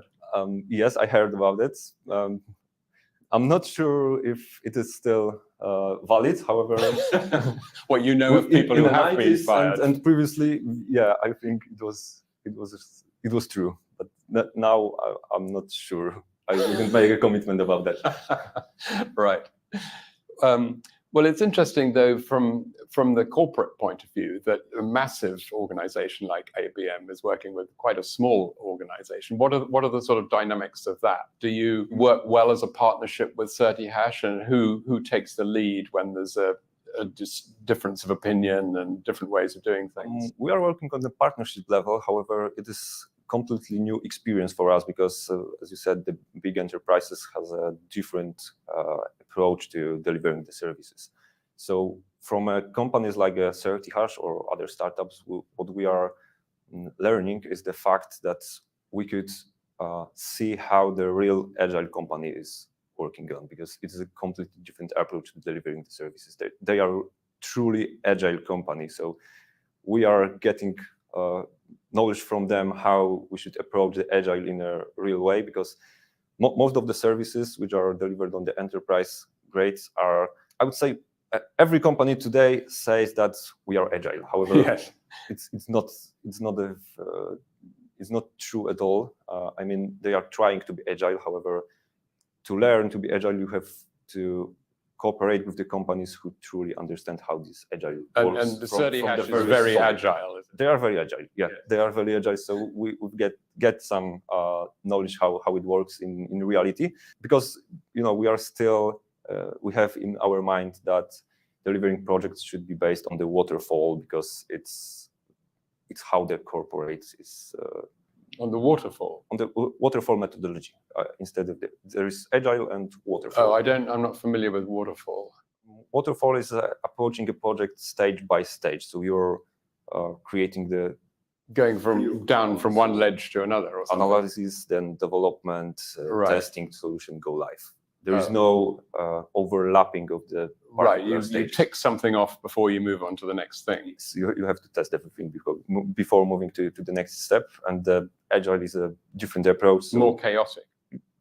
More chaotic, yes, but you have a field to experiment. So if something is not working, you can test it during the development, then decide, no, sorry, this was a bad idea.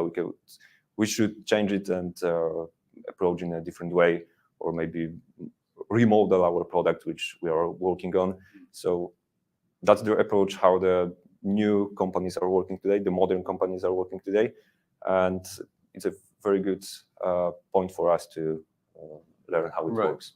I mean, one of the things about selling this to your customers, I would imagine, is that they will have to understand that this is on a public blockchain. Yes. And that will be perhaps something new coming from IBM. How much of a big issue do you think that will be, and how will you approach that? That's always the issue with the customers with whom we are speaking and trying to sell some services, because it's not the problem to build the solution on the blockchain. However, for many years we've been experimenting only with a permission blockchain, because everyone believed that permission blockchain is safe, because you are in control of your data. You decide who will see it, who will have an access into that. Yes, technology. And approaching a public blockchain is completely different, because whatever you are going to put into a blockchain, it will be publicly available. So we have to take care what kind of information would be in the blockchain. And the good idea, the best idea, is to put there as little data as possible. So the best option is only hashes of the data, no personal data, private identifiers or something like that, because there would be a huge problem if something like that would happen. So yes, it's a hard and a complex process to convince the customers that the public blockchain is a good choice and they could use it instead of the permission blockchain or even a centralized databases.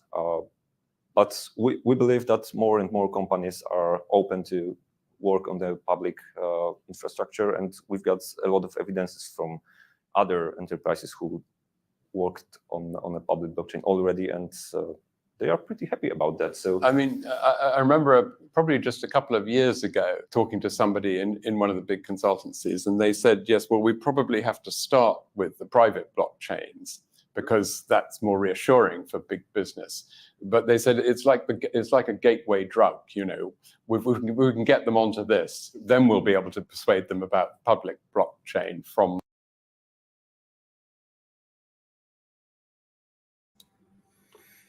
All right, so it's been obviously interesting so far.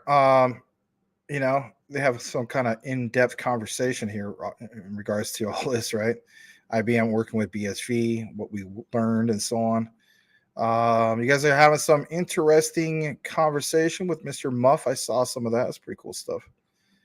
All right, let me jump down into a little bit more of this. All right. Let me see where we're at.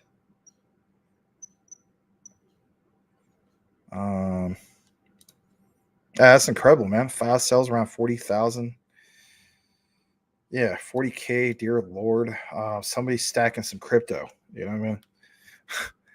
What you selling, Mr. Muff? It gives you guys a, you know, you guys already saw some of his comments because I saw that you guys are engaged with each other. So I don't read all of it. Yeah, but shipping containers, it's a lot of money to be made with that stuff, man. Hulk will take 2. All right. Shipping container homes are. That's AI. You got that from ChatGPT. You had to get that from ChatGPT. Yeah, totally got that from ChatGPT. That's all right. That's funny stuff. All right. Plans on 100 a month within a few months, then off to 150. Oh God, you're gonna be making some serious bank. You're all telling me to freaking go. Who was it telling me to go touch a boob? Shoot, man. You just go. At that point, you're doing 200. You know, summon the boob. You summon the boob, and boob comes out, and everything's fine. Anyway, Stargazer Muff is a secret. I'll tell you in private. I was getting Purina cat chow, and he making 40K a day. You feel like you get robbed on that chow, huh? Well, at least we're having some fun. Not a lot of people here, but we're still having some fun. All right, we're gonna jump back a little bit more in regards to this because there's only about six and a half minutes, and then I have some info to pull up from the actual BSV Association, or the Bitcoin Association, I should say. So interesting stuff. All right, and they have some key clips from, I guess, Congress where they, I guess, BSV met with some of these guys and. Flew under the radar. Some people didn't see it. I don't know. I thought it was kind of interesting. So we'll pull up some of that here in a bit. Let's go ahead and play this. Here we go. That. So do you think that the best customers for Sentinel Node, for instance, will be people who are already familiar with a private blockchain? You are right that some consulting companies were approaching this from the very beginning and telling that we should start with a permission blockchain, then maybe there would be some hybrids, and then we would go totally public. I'm not sure. I'm rather focused on the fact that we will be on this hybrids way of working. So some companies would stay with their permission blockchain because they believe it's the best technology. And in some cases, it is true, specifically for financial services or capital markets. Being focused on the permission blockchain would be probably the better bet. Because they really would not trust the security of a public blockchain. Yes, and they are really concerned about the fact there could be a possibility to put some data which shouldn't be placed into a blockchain, and you cannot remove it. If something is saved into Ethereum or in Bitcoin, a permission blockchain, you can tinker with it. You also cannot delete it. However, you are in control who sees this data. I see, yeah. So you could make use some internal policy and decide what to do with these facts, while on the public blockchain, there is no choice. So you're not part of the school of thought, which is that eventually everyone will be on the public blockchain. I don't believe it. I don't believe it. It's rather not a possible. It's rather not possible, and it's not only there wouldn't be on public blockchain, they wouldn't be on blockchain at all. Yeah, there are some companies which will be using the centralized databases because there are some advantages which are not possible to overcome with the blockchain technology. So some of the products need a centralized database because of the performance, because of the data privacy, because of the confidentiality or other aspects. So no, I don't believe the public blockchain would be an infrastructure which all of the companies will be using in the future. Well, you've talked about how this project is teaching you and your colleagues about Bitcoin SV, and we're recording this interview at the BSV convention in Dubai, where there's a whole lot of BSV people around. What has been your impression of the whole ecosystem that you've experienced here? I'm really impressed about the level of the presentations which are presented downstairs, because as you can see, all of these people are focusing only on the business and not the technology itself. They are really business freaks. They are looking for benefits which the technology might bring, how they can address specific business problems which currently exist and solve it with the solutions based on blockchain technology. They are not a speculant, so they are not focusing speculating. they are not speculating on Bitcoin price or whatever. I think I've not heard even once that the speculation or something like that. No. This word didn't exist in this conference. Whereas in other cryptocurrency type conferences, that would be the main focus, I would imagine. It's one of the most important topics in most of the crypto spaces. So what will be the price of this specific coin? Should I invest in it or not? Here we are not talking about the investing. And you think that's a good thing? I think that's a good thing from a business perspective. That's extremely important to focus on application of blockchain and finding how we can solve the real business problem and justify using this technology instead of focusing on which coin would be the best choice for future earnings.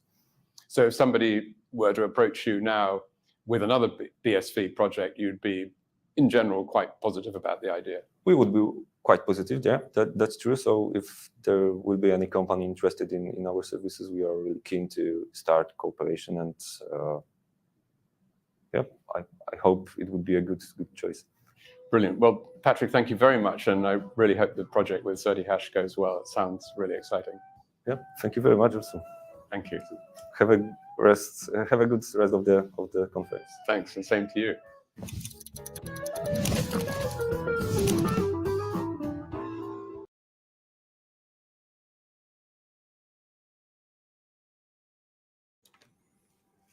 All right, that was cool stuff, man. And you know, it was kind of an interesting conversation how they went about it. You know, the shares, like you guys point out, but the main thing is what these guys are obviously working on in the background, right? We're gonna kick it back into a little bit more of the comments, which you guys got some funny stuff. I mean, at this particular time of the night, it's one of those things. All right, so Muff states working on a nationwide program within a year if logistics keep up with me. So it's not that you're keeping up with it; they're trying to keep up with you. That's awesome, man. Cool Cat is farting on the Arizona Cardinals. Wow. All right. Satoshi puts vitamins in my cat food to not dem shrooms. All right. Stargazer says, yeah, El Chapo is out of the way now. Someone has to fill the void. Farting on the shrooms. Interesting. All right. Magic Power states Bitcoin, BTC, BTC Cash, Bitcoin Cash. It's better and has more potential. Uh-oh. You awaken the beast at this point. I heard El Chapo like using shipping containers. BTH, Triple C. Uh-oh. Here we go. All right. Let's kick it into what we have in regards to a little bit more of this. So check this out for yourself.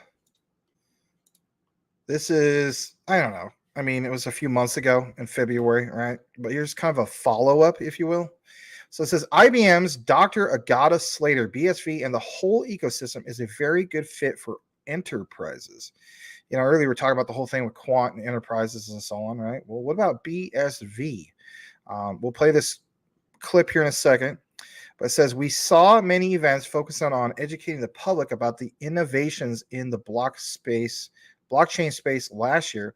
And before ending 2022, the blockchain tourism and the future of the internet conference organized by Gate 2 Chain took place in Mallorca with key speakers like Dr. Craig Wright, like we mentioned before, who Cool Cat and other people have stated that he is the real Satoshi Nakamoto. IPv6 Forum President Latif Ladid and blockchain practice leader at IBM's Central and Eastern European office is Dr. Agata Slater. That's interesting. And it goes on to mention Dr. Slater talked to CoinGeek backstage reporter Becky Ligero on the sidelines of the event, and the duo talked about the importance of blockchain solutions for enterprises, how IBM is involved with BSV blockchain, and what the company shared during the event in Mallorca. And let's be honest, guys, to IBM to be involved with anything, right? You know, it's involved obviously with quant, it's involved with, you know, Hedera, with Hashgraph, right? That's not even a blockchain, you know, that's a the Hashgraph Consortium, right? Gossip Protocol. Look at this quote, right? IBM has been involved with blockchain for many years now, and we work mostly with enterprise clients, and we bring blockchain solutions to them from consultancy, advising on how to enter the space, advising on the best technology tools, address some of the business problems that our customers have, all the way through to helping them out to develop a solution and then supporting them in that, Dr. Slater said. So I'll get back more into that in a second. I do want to see this. Let's play this. Let me pause it for a second.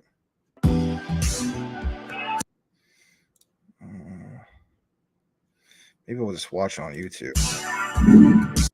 Yeah, because it doesn't tell us like what mark we're at. Hold on a second. Yeah, this will tell us. All right, so we're going to play this. We'll pause it in about roughly 5-minute mark and so on. 6, give or take. Smash that like if you haven't done so already. It says, Web3 creates more equitable business models for all. Agata Slater, Joe Hollis Day Payer, CG Backstage. This was only about 3 months ago. Here we go.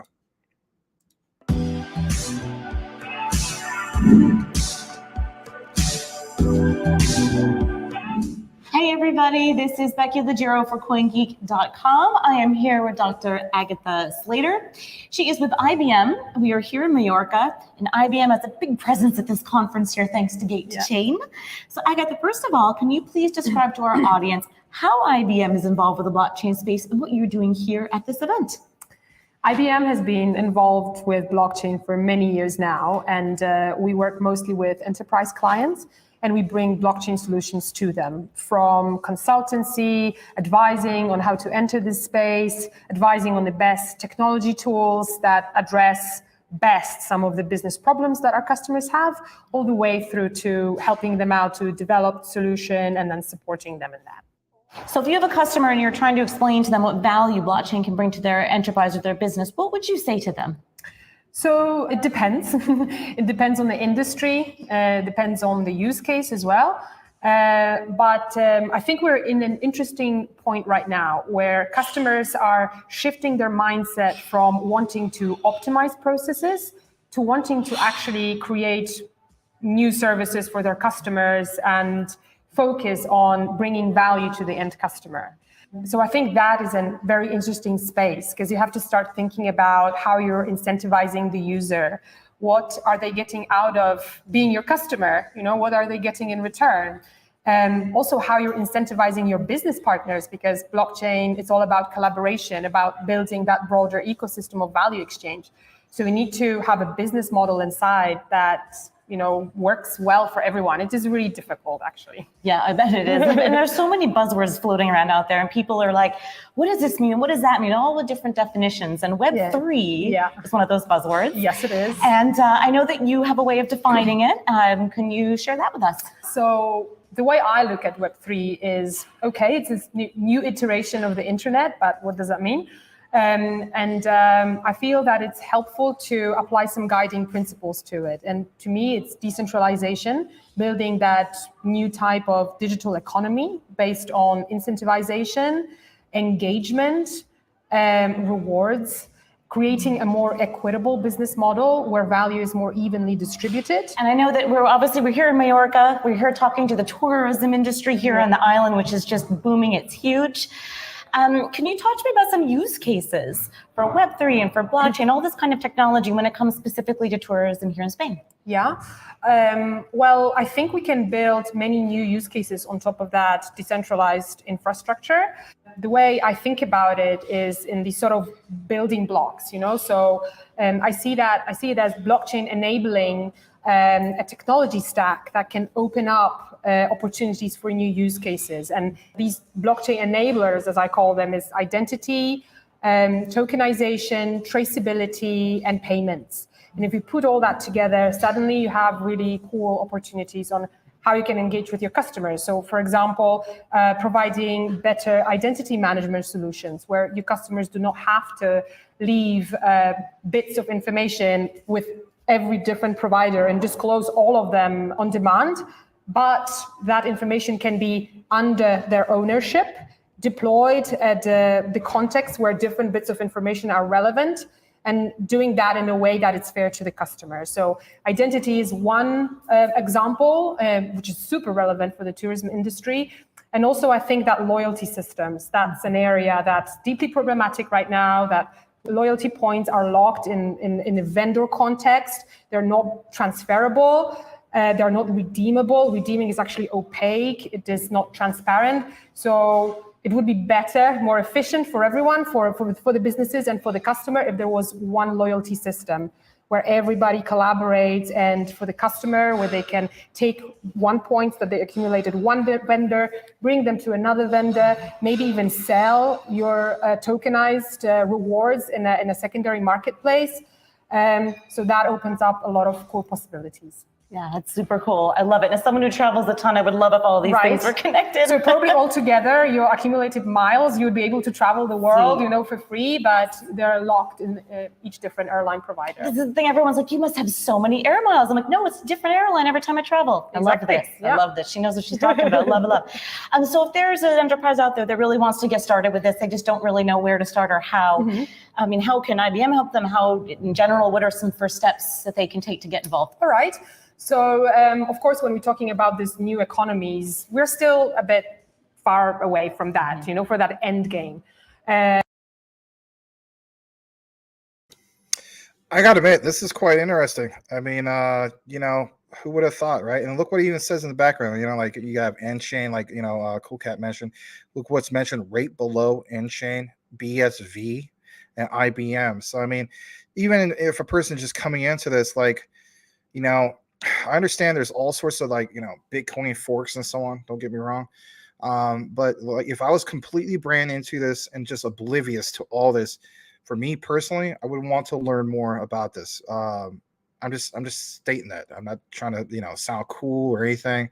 That's just a reality. I mean, who doesn't know about IBM? I think a lot of us, obviously, who've been into, crypto for a few years and so on, about N-Chain and whatnot. But I mean, come on, man, there's no denying this. So we're going to play a little bit more.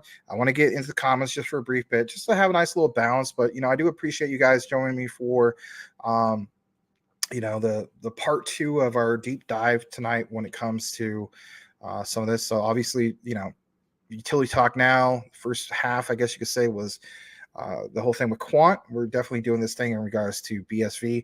After this video plays, we will get into some of the things I saw from the community news, or I should say from the actual community page of Bitcoin Association. There's quite a few key things, and one of the things I definitely want to talk about was the Senate Standing Committee on banks, right? There's a public hearing. And did you know that this public hearing actually happened, ironically, guys, it happened yesterday. And there's some key players from, I guess, BSV that were there. So, again, sometimes some of the things that we do and cover weren't, like, sometimes it's planned and sometimes it's not. You get some of that bonus stuff. So you know what? My thing is, like, why not talk about this, right? Whether we have a lot of people here or not, we can always chop it up and, put like an actual video on it and so on. I'll try to, get around to doing that. Just a lot of things to do in a day. But nonetheless, yeah, we're going to play a little bit more here in a bit. We're going to read some comments right now. Thank you again to everybody who's still here. Let's jump down. And Stargazer says, Muff just happened to be at the right place at the right time. Yeah, man. If you want to expand to Arizona, maybe I'll have to come to work for you or something, man. I used to be really amazing in sales, just to give you a heads up. So way back in the day, even though it was like, I think it was like, 18, 19. So Sears, believe it or not, I used to be number 1 in sales, believe it or not. That was a crappy job, but nonetheless, they used to push like credit cards on people. And the average sales associate, I think the average like maybe like something like 1 sale of those things for like every 2 or 3 days. And I was averaging like 10 a day, basically. and like my record one day, like I had like, I don't know, 30 signups like in one day or something like that. And I went about things differently.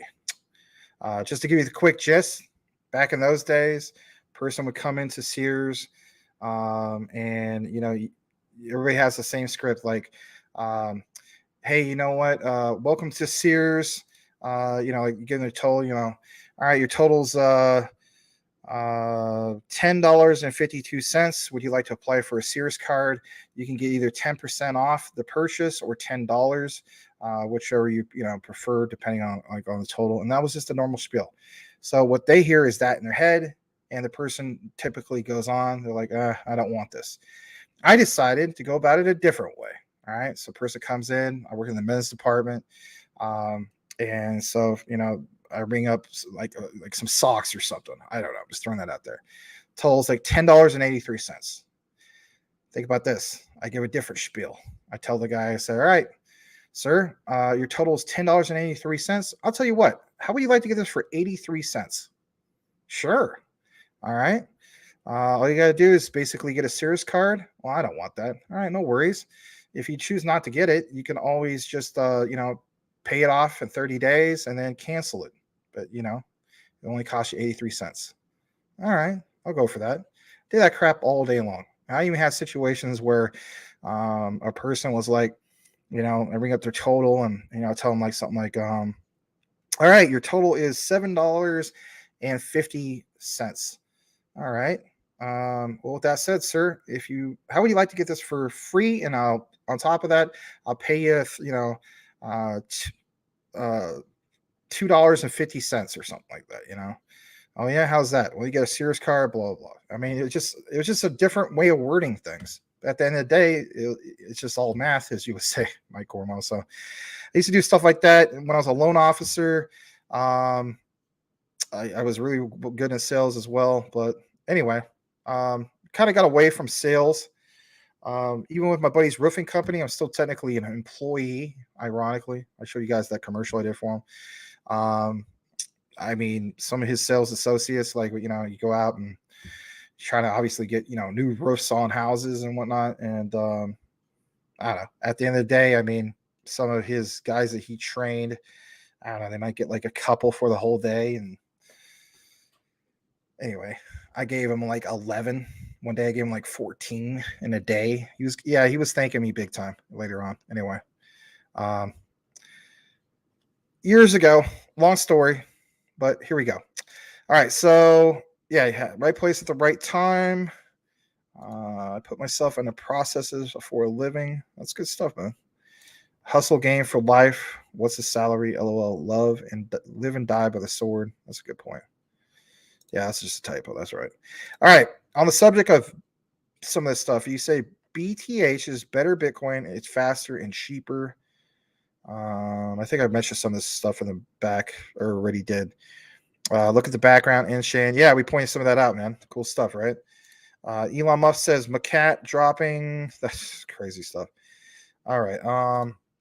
Magic Power says but BTC is still king. Yeah. I mean, as far as market cap goes and so on and price. Unless XRP takes over a 5 trillion daily market in cross-border payments. All right. Elon Musk states, man, with Flare at low prices, they dropped me 200 worth of today, and they're going to do that 32 more times. Crazy. Can't wait till the 100x, and they do that. Dang. Gotta stop sneezing. 20,000 in airdrops. God, you must have a lot you must have bought a lot of XRP at one point. Hold on a second.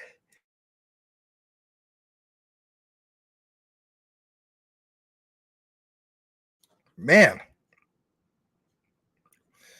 And I have this whole area dusted. So I think it's because earlier I was outside, it got real windy. I think some pollen kicked up or something. Anyway. Jeez.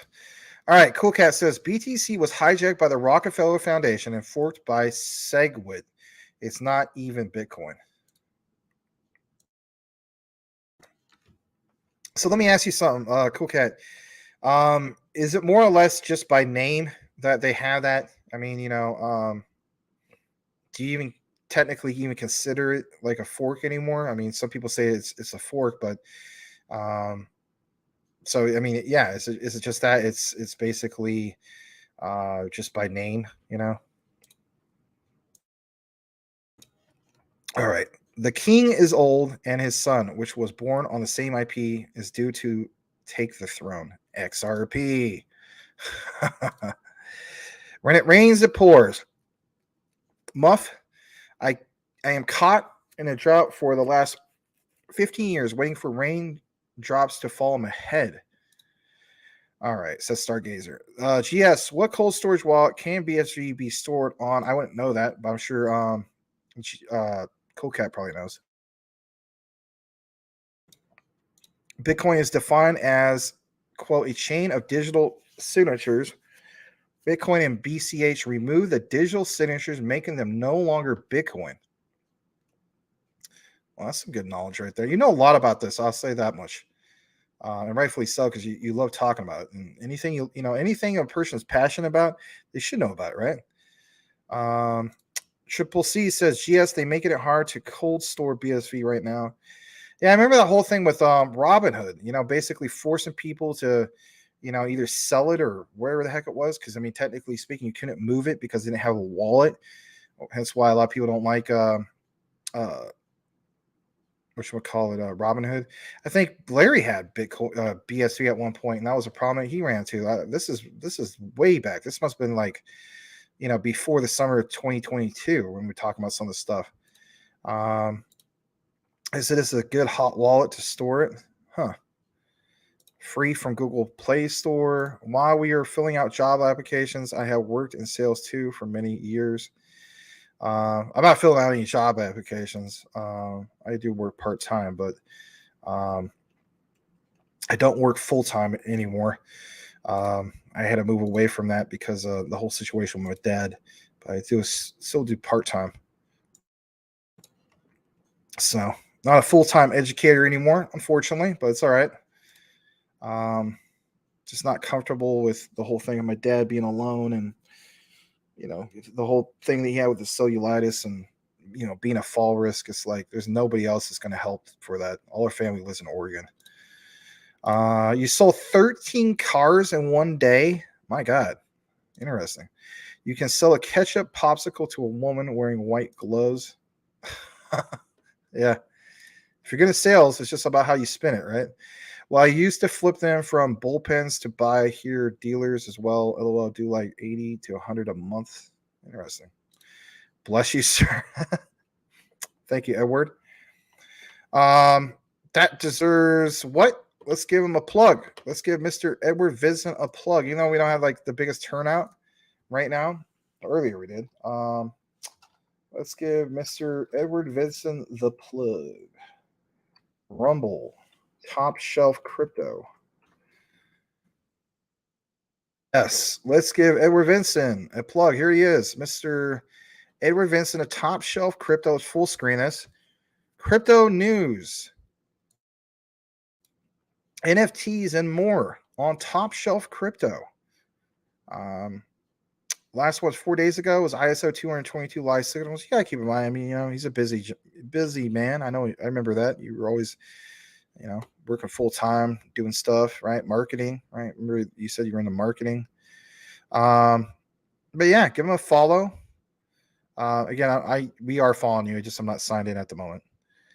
Covers quite a few things like XRP and quant. You can give some perspective on certain things, trading legends, lessons from the masters of the market. But definitely beating our socks off. 252 followers, not too bad. And yeah, Rumble, right? Why Rumble, Max?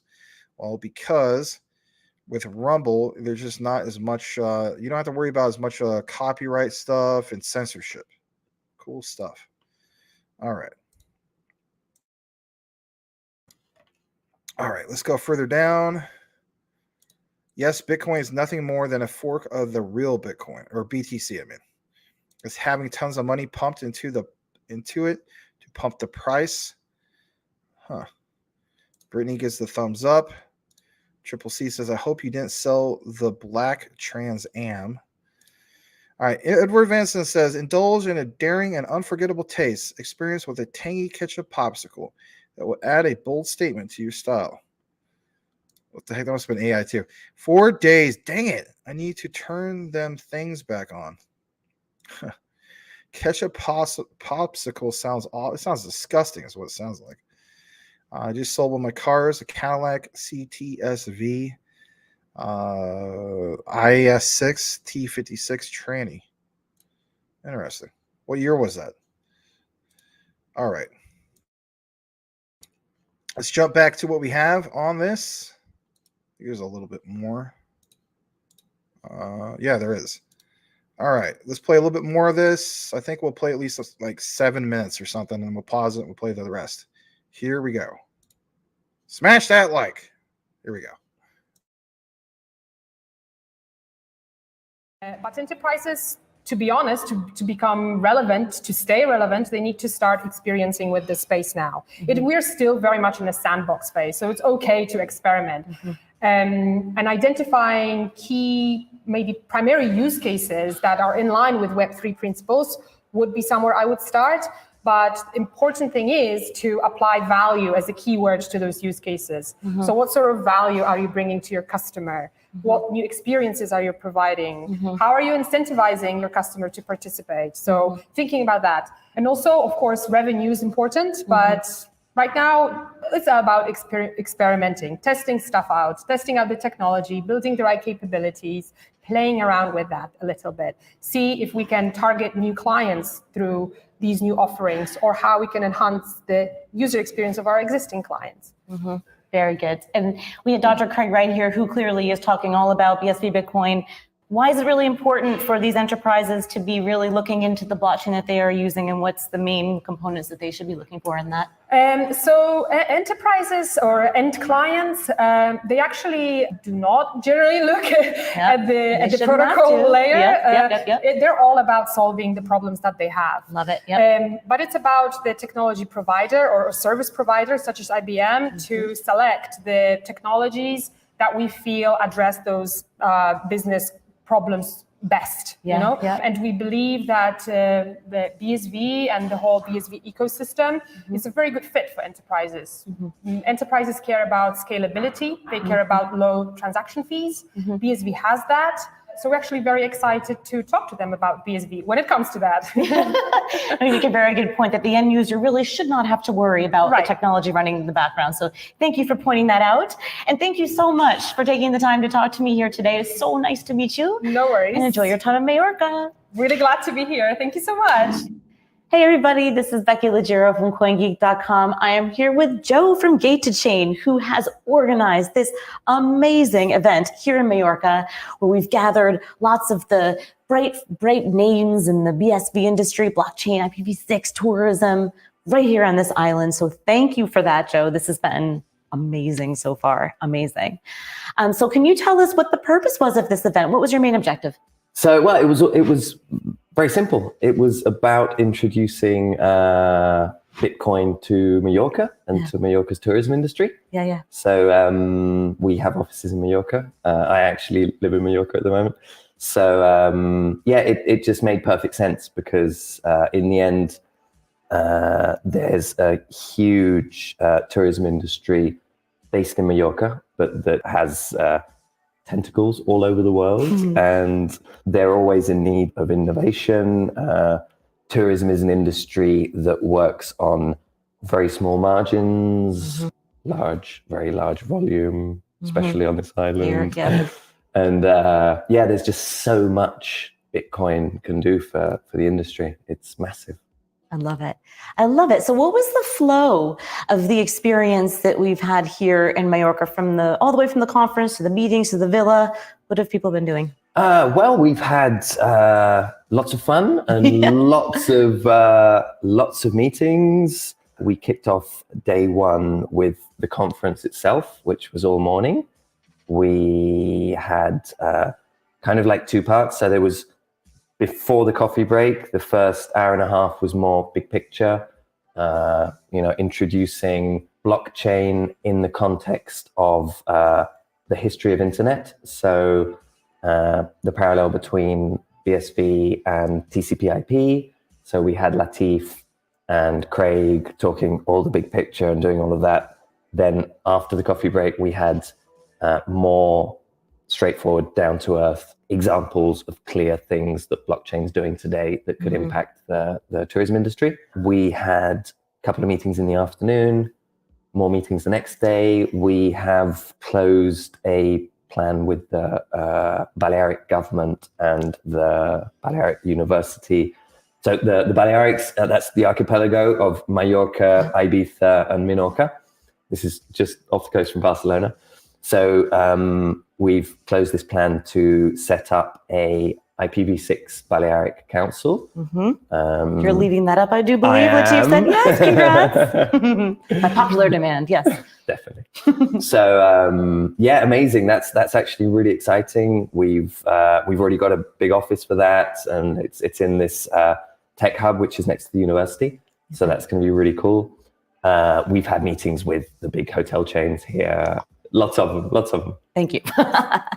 But I know that there are probably some people that think Gate to Chain is this small startup, but you guys, yeah, so you laugh because it's totally wrong. And I know that you have lots of exciting partnerships and projects on the go right now. Several of the speakers that were here, you're already working with. So let's start with IBM. Really enjoyed Agatha's presentation. Really brilliant, wonderful woman. What are you doing with IBM? So we partnered with IBM primarily for now to build a digital twin platform with the Gate to Chain suite, of course. Yeah. So it's very useful for them to be able to develop on BSV easily and quickly with the suite. And we're building a digital twin application, which is a web-based application designed to plug into corporations, basically ERPs, CRMs, to generate digital twins as products come out of the assembly line. Then they'll be able to show those digital twins on, company applications or websites or whatever. Yeah. So we're going to see all kinds of stuff like from, traceability of products to certificates of authenticity, all sorts of other things that we probably haven't even imagined yet. Who knows? Marketplaces, all sorts of stuff. So yeah, that's really cool. It's important for us to have a partner like IBM because we've got lots of corporate or institutional stuff on the table, and have a partner like that is very important.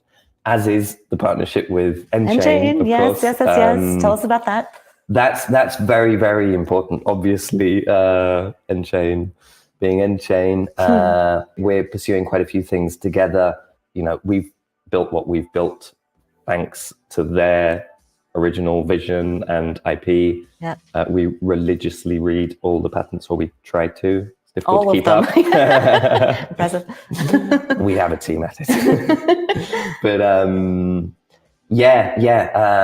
it makes all the sense in the world, because more and more we're getting these, from, especially with like government projects and stuff, we need to be able to give proper service level agreements. We need to be able to charge in fiat flat rates for transactions and stuff like that.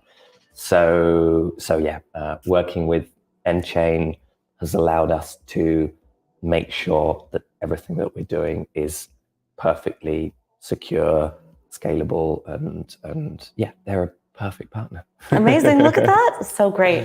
Yeah. So, if there's any final message or anything you wanted to send our audience about what Gate to Chain is up to, what we can expect from you maybe in the coming year. In the next month. I think the convention in London is London Blockchain Conference, I believe now. Okay. Yeah. Fancy new name. It's going to be massive. Yes. It's going to be massive. Yes. There are going to be some very special announcements. Oh my God. Yeah. Oh my God. Okay. All right. So this means that you guys must attend the London conference. Definitely. I believe it is the end of May, early June, 2023. And thank you so much, Joe. This experience here in Mallorca has been nothing short of amazing. Thank you, Becky. And can't wait to come back, honestly. Keep up the good work at Gate to Chain. Thanks so much. And thank you guys so much for watching. It's Becky Leggero for CoinGeek.com.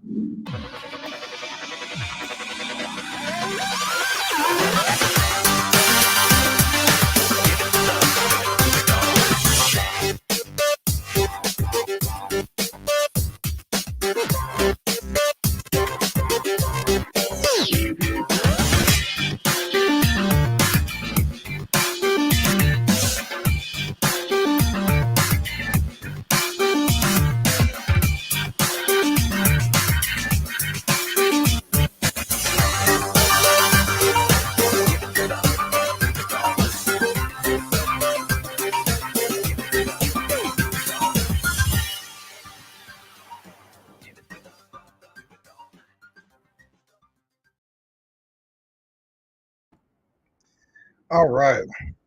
That was super cool sharing that. Definitely piqued my interest into Bitcoin. Again, sorry about the super zoom in on my head. But this is cool stuff, man. I'm going to have to get back in the comments for a brief bit. I did do a search in regards to the London blockchain conference. I got a little bit to share with you guys in regards to that. We will show a little bit more in regards to what we stated that, or what I stated to you guys that we would show in regards to, the thing from Twitter, right? Their community and so on. All right. So let's jump into who's here. All right. Let's see. You guys got some funny comments about ketchup, the clothes. Yeah. Kind of seem like they're robot people. If you're looking at the future, Gate 2 chain, N-chain, BSV, IBM. I mean, I would say on the surface, man, I became that much more impressed with the project, obviously. Let's see here. I skipped this one. I didn't mean to. Notice how he just calls it Bitcoin. You point that out many times, Cool Cat. You said that, these guys, they just call it Bitcoin, right? So, I guess Cool Cat's right. I mean, they're referring to BSV as the true Bitcoin. They just call it flat out Bitcoin. So, I mean, if that's the case, like, how long do we hold on to something like this? I don't know, for the record, if you don't mind sharing, Cool Cat, are you looking to hold, like, is this one, we talk about, like, Ripple, XRP, like, obviously I talk a lot about Quant, we talk about Stellar, XLM. There's very few ones that we will, not all of us, but some of us will probably like marry, right? The saying goes, don't marry crypto, but there might be exceptions because we can earn some kind of interest on it, right? Especially if we get regulatory clarity where we can not have the asset be so volatile. Is BSV going to be one of those ones that you feel as though is part of that mix? And if so, is it one that you're like, man, I'm not going to be taking profits on? This is like a diamond handing type of situation. Just kind of share about that if you don't mind, because I know that you love talking about BSV and so on. I'm going to read a few more comments. Let's see here. Nothing even comes close. Triple C says he was talking about the London thing coming up in a month. Yeah, we'll highlight that in a bit. Triple C, you must be having a litter over all this BSV coverage, eh? And not really. I already know all this and much, much more. Yeah, but it's okay. My thing is, it is interesting whether we're covering it or not. It is something worth looking into. This is for you, Ed. Are you paying attention? Edward Vince says we are all grown as people. Yeah, that's a good point. 12:10 a.m. still here. All I do is pay attention. Oh, that's cool, man. Thank you for that. All right, smash out like. Oh yes, no way I would ever sell my BSV. Okay, so it's one of those few like the other ones that we're talking about. Cool. All right, so the next thing I'm going to do is I'm going to jump into this particular site. All right, so let's go ahead and share this. This is London Blockchain Conference. All right, so here it is, and did I just see Emily Rodakowski? Was that who that was? Let me see if they'll replay that. Let me see, because I just gotta stay for the record, man. She is fine. Anyway, sorry. All right, so maybe I'll show that up again in a bit. So it says basically, let me shrink this down just a bit because I don't think it's. Yeah, there we go. I'm gonna shrink it down to 80%, just for a brief minute. So it says, yeah, there she was, Emily. All right, QE2 Center, London, UK. That's on May 31st through June 2nd of this year. And like it mentions, this is going to bring government and enterprise onto the blockchain. So, I mean, is all this stuff planned as far as, the path forward for regulatory clarity? Could very well be, right? Thousands of professionals are going to be there, hundreds of speakers. 3 exceptional days, 1 unmissable event. The place where enterprise blockchain community comes together is back in London to stay. Get ready for the unlock the full potential of blockchain technology at the LBC, not the LBC here in the United States, obviously. ushering the next technological revolution. Excuse me. They believe the world is ready for an electronic cash system to power a transaction-based data economy where we are motivated to share this information to help transform the world from Web 2 to Web 3. That's cool stuff. When we get further into this, it says, with thousands of passionate individuals coming together to explore the practical applications of blockchain utility, this event promises to showcase real-world use cases that are transforming the landscape of enterprise and government. The London Blockchain Conference is your opportunity to acquire an unfair advantage, tilt the playing field, and gain access to the latest innovations of tools and experts that are shaping the future of blockchain technology with adoption and Web3 transformation in Europe and beyond, with our unwavering commitment to providing you with the best connections and resources. You'll have everything you need to succeed. All right, what's going to happen there? They're going to produce an unforgettable experience, stage agenda, side events, get involved. All right. Featured speakers. All right, let's actually take a look at this because, earlier today, we showed you the featured speakers of the other particular event that's coming up in June with those big players such as GV, right, of Quant. Let's check out this. Extremely authentic ideas championed by leading minds. All right, so let's see. We got this lady from the Bitcoin Association, that one lady that we saw in that interview, Becky, right? Let's go further down. See, I'm going to do see more speakers. I'm just going to do a Control F and see if I can find it. Mr. Craig Wright. Doesn't look like it, but that's all right. Maybe I just need to click on see more speakers. Oh, don't see him on that list. That's okay.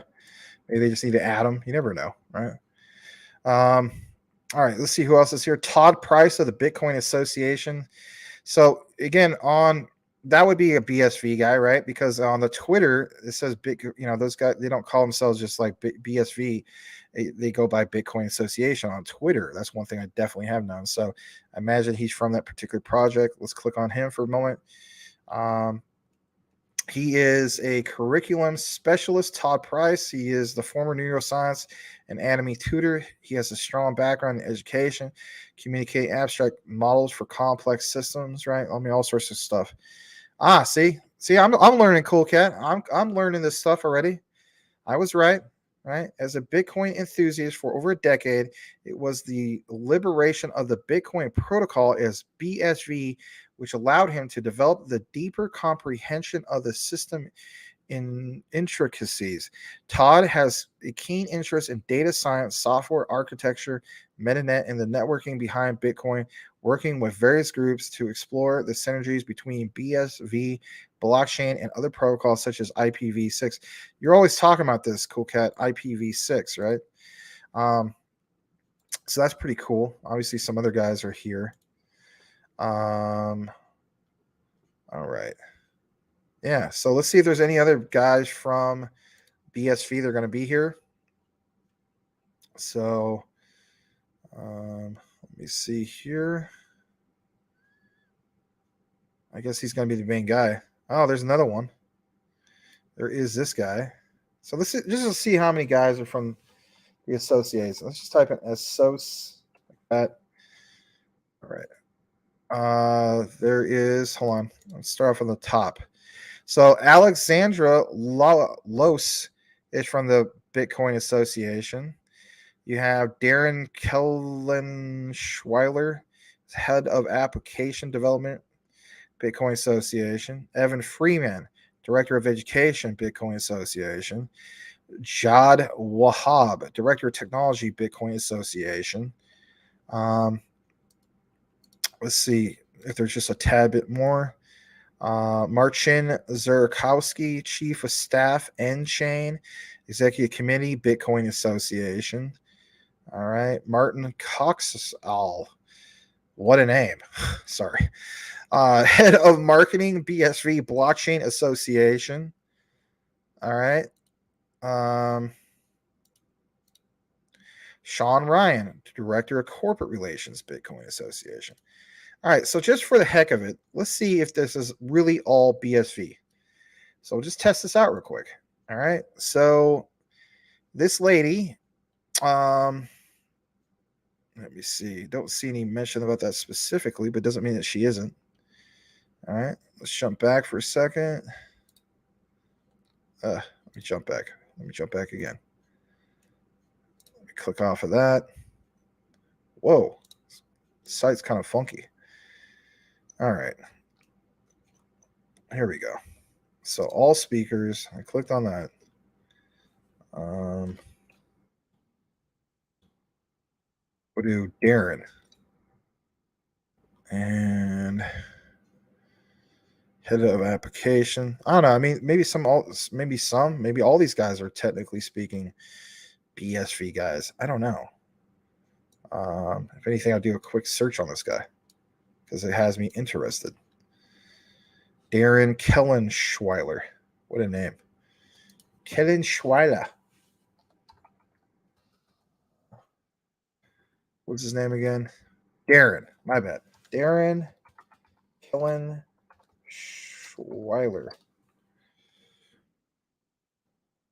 All right. Yep. So this is another thing we just verified. All right. About the Bitcoin Association. Let me share this real quick. So it states that this guy, Darren, well, I'll just jump back to the previous one for some reason. Reload. See what it says here? He is the CTO of Ellis and developer community manager of BSV blockchain. So I imagine everybody that's listed is in fact part of BSV. So that is something else. That is definitely worth noting. We'll come back into this. All right. So let me blow this up just a tad bit more. I mean, look how many guys you have part of this, right? Hold on.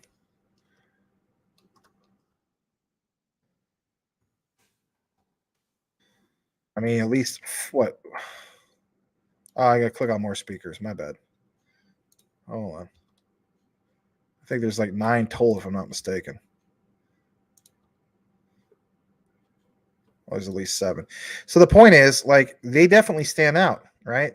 So London Blockchain Conference, I imagine, again, I'm not 100% accurate on this, but anybody that says Bitcoin Association is part of BSV, that's what I've gathered so far. We confirmed at least 2 people, maybe even possibly her. So you have literally like what, 6 or 7, there's 7 people, right? Look at all the other organizations that are here. So, I mean, BSV is definitely standing out when it comes to being some of the people that are at this conference. So let's see here. They got the agenda, sponsors. Let's check out some of the sponsors just for a brief moment. Hold on a second.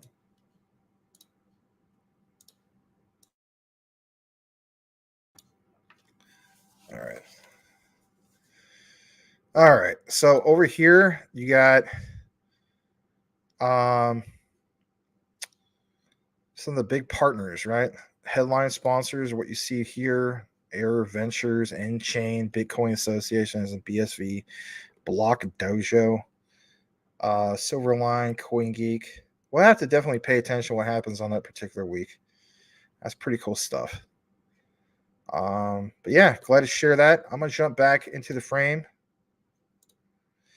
We're gonna jump into. I know there's not very much people at this point, 4 hours into it, especially on the weeknight. But it will help me in regards to, I guess, like a video or whatever. I want to jump down to where the heck was this? Oh, I know where we're at. This right here from Twitter. All right, so I want to show you guys this. All right, they have some pinned tweets, but that's not the point. So I want to show you just a couple things. This one was recent. This was 18 hours ago. They retweeted this. This is from CoinGeek. All right. So this guy, he's referred to as David Case. So I'm sure Triple C knows who this guy is.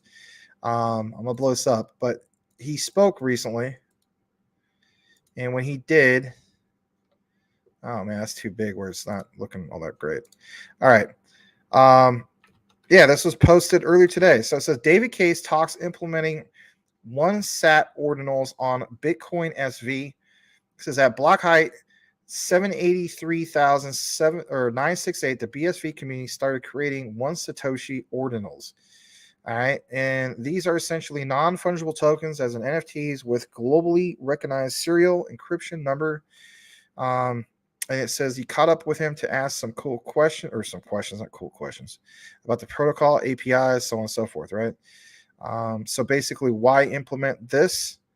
There's a whole thing about it. Says although there have been and still are some frustrations with building on BSV, it remains the only option when looking at how to build a scalable public proof of work blockchain solution. Satoshi knew what he was doing, and BSV is the Bitcoin implementation that truly embraces the scope of providing Bitcoin on the scale required to support all of humanity. My God, what a statement.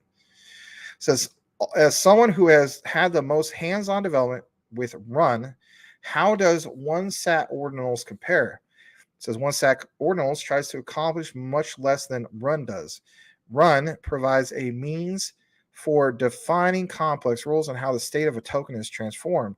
A Run jig can apply nearly any state change rules you can desire. It does so by encoding a data structure to every transaction. If you understand the encoding, you can replay a set of transactions to validate the object's state history. It does this with JavaScript-based virtual machine, which is very powerful but heavy, and requires a complex layer 2 indexer to make sense of any data stored within the jig.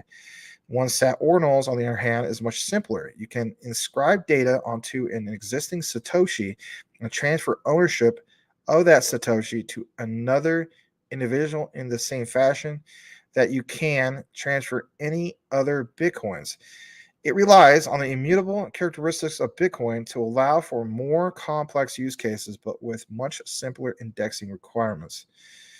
There's not a lot to get into, but I just want to state this. I mean, you guys are more than welcome to nerd this out if you want. My key takeaway, again, is what you saw right here, and that is what it stated in regards to these transactions and this right here. BSV remains the only option when looking at how to build a scalable public proof of work. I know I'm stating this again, but it was impressive. POW blockchain solution. BSV is the Bitcoin implementation that truly embraces the scope of providing Bitcoin on the scale required to support all humanity. Pretty interesting stuff. All right. Let me see where we're at on this.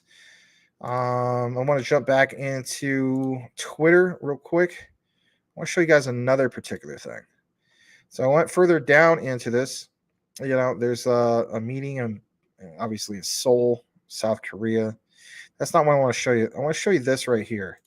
So earlier, BSV, as in Bitcoin Association, they wanted to show everybody, not that specific part. I'll show you guys that as well. Where the heck is this? Shoot, it's further down. But anyway, it was in regards to the big event, my bad, of this right here, in regards to this hearing, right? I think they have another video. Yeah, the New York State public hearing. This was 8 hours ago. So this guy, who is Brian Doherty, excuse me, he's the public policy director of BSV Blockchain. He's also the co-founder and chairman of Smart Ledger Solutions, all right, and some of these other ones. He spoke at the New York State public hearing yesterday. So this is, in reality, it's like recent news. If anything, I'll retweet this. All right. We're going to play not that whole thing because, I mean, let's see how long this is. Just a second. I think it's like 3 hours. Oh, yeah, it is 3 hours. So we're not going to do that, but we're going to get to some of the parts that they highlighted for you guys. So this one is 1 minute, 41 seconds. It says everything you need to know about, again, just like what Cool Cat is referring to. They don't refer to themselves as BSV. They refer to themselves as Bitcoin. Why is that? Well, maybe Triple C is right. Maybe this really is the true, the true Bitcoin. If it is, then maybe this is my second chance at, real Bitcoin or whatever, right? 100,000, transactions per second. Some of the partnerships they have with IBM, becoming more and more interested in this project. I'll just be honest. I'm not just saying that because just to say it, but in reality, I am. I don't know if I buy some more of this tonight. I'm not telling you guys what to do, but it's definitely tempting. All right. So this is 1 minute 41 seconds. Smash the like if you haven't done so already. I'm going to go ahead and retweet this. Thank you for staying staying here or just tuning in for some extended coverage in regards to our show, Utility Talk Now. This is our Bitcoin Satoshi Vision Statement, BSV. Is this really the real Bitcoin? Make your own conclusion. We're diving deep into this. Here we go. The BSV blockchain, which is a proof of work based blockchain, does over 100,000 transactions per second today. The reality is Bitcoin BTC, which has a 1 megabit block every 10 minutes, is limited to how much data it can actually use. So it does not scale. 7 transactions per second. Satoshi Nakamoto said that Bitcoin could scale beyond the likes of Visa from day one. There's a confusion about what Bitcoin was originally. Bit refers to data, coin finance. Obviously today, a lot of people are just speaking about the coin aspect. From BTC, which is about 1,200 kilograms of CO2 per transaction, which is absolutely ridiculous. Scalable proof of work like BSV that does less than 2 kilograms of CO2 per transaction, even today. More and more people are just focused on the crypto casino tradable asset, but this technology actually has broader implications. As I mentioned about cybersecurity, anything worth protecting, especially as we move into this extreme data era where there's a proliferation of smart devices, IoT, drones, AI, and everything else. Basically saying we'll get to a critical mass, if you will, to improve the efficiency of this? I would say that we're there today. So again, given the example of BTC Bitcoin, which again, most people are speaking more about, Ethereum, right, does about 14 transactions per second. And even when they moved over to the merge, to proof of stake, it actually didn't provide any lower fees for the volatile fees that people are paying for transactions.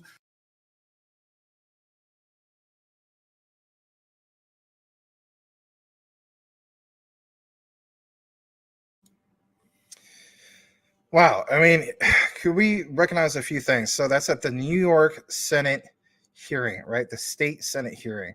Yeah, keep in mind, New York is not exactly a crypto-friendly place. So for, this individual from BSV, or let's just face it, Bitcoin Association, to even get a hearing to talk about that, I think that's a big step forward. Could we at least recognize that? I think we definitely do. We could appreciate that.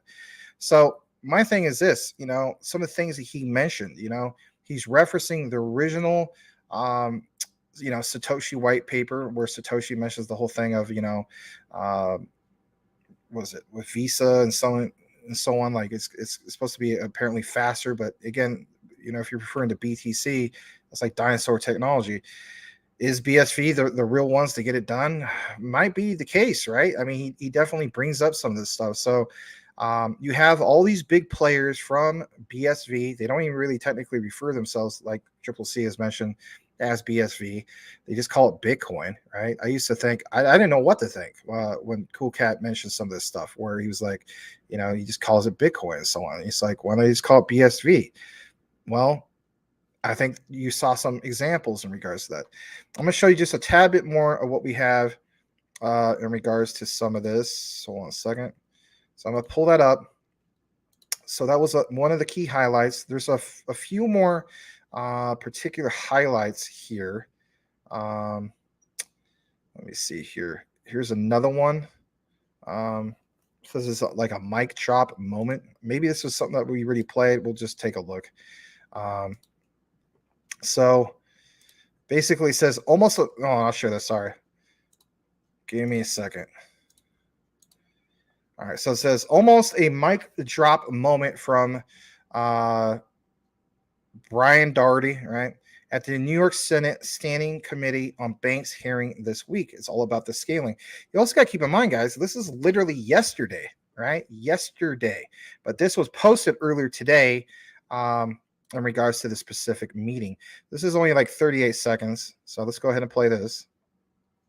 I would argue that unless the fees overtake the actual subsidy, there's no business here. And in 2 years, all of this will be for naught as far as discussing this type of technology, because it's not going to have any real world implications. That's why it's key that we focus on the scaling of these technologies. Again, if it's only doing 14 transactions per second, volatile fees, they're actually telling you it's digital gold and telling you to hold on to it and use PayPal, use your Visa, use your MasterCard, then what is the digital asset or innovation that we're talking about? I would argue that unless the fees overtake the actual subsidy.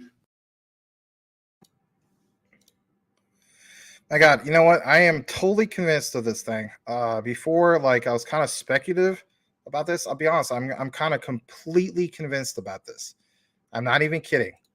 I don't care. I'll just go ahead and say it. I'm going to buy some more BSV. I think there's obviously something here more than I thought there was in the past. I fully believe. I'm just going to throw that out there. I think there's really something. I'm going to learn more about this and whatnot. I will also go ahead and state this for the record.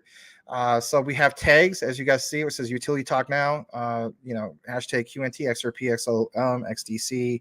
What else we got on this? We got Nexera, LCX, HBAR, Casper, Algo, Jasmine. I will continuously tag BSV as part of the hashtags. I'll try to do my best to give people updates in regards to BSV. You got me. I'm totally into this. I think there's really something solid here. To even get these meetings, especially in New York State, for crying out loud.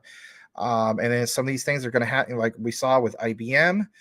Some of these things that obviously, was it 6 or 7 of their association members are going to be at that thing in where the heck is it? London Blockchain Conference coming up soon. Yeah, I'm definitely going to pay attention to it. You guys got to choose to do what whatever you're going to do for yourself. I'm not giving you financial advice. I'm just saying for me personally, I'm looking at the price also of BSV. I think this might have been just a tad more than what I paid for it. Let me see I'm going to double check what I paid for it. Hold on a second. So it's at $33.98. And let me see what I paid for it.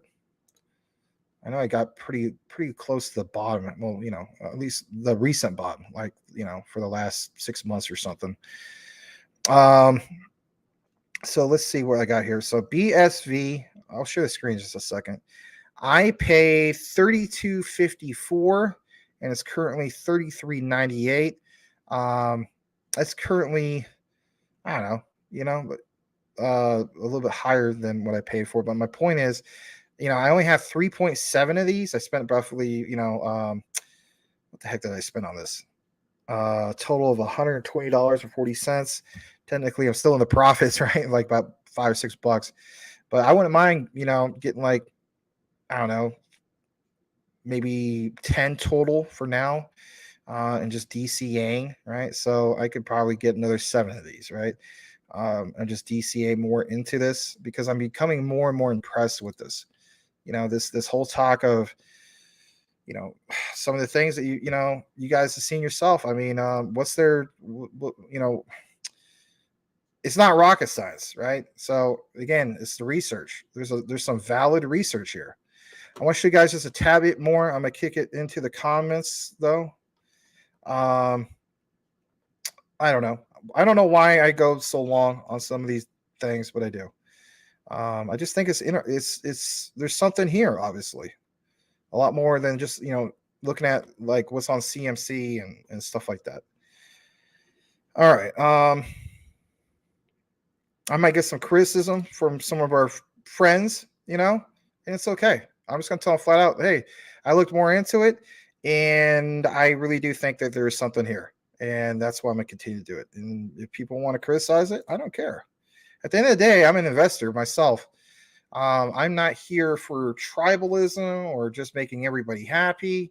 If I see that there's an opportunity where I get laughed at or not, I really could care less. I do think there's some opportunity here.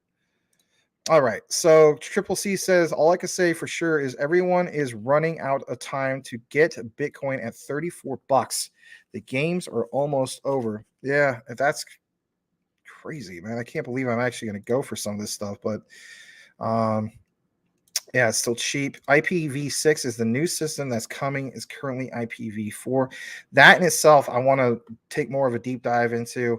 I don't know if I really will do it tonight because I mean I am kind of getting burned out here in a bit, and definitely want to show you guys a couple more tweets. But after that, I do need to kind of get some sustenance, as my friend would say. Yes, Bitcoin Association, part of BSV, based in Switzerland. Can't be touched by the SEC. So that's good stuff, man. That's confidence right there, right? I like that. Yeah, boom. BSV is the only one that can do it. All the insiders know it's the real Bitcoin. Facts.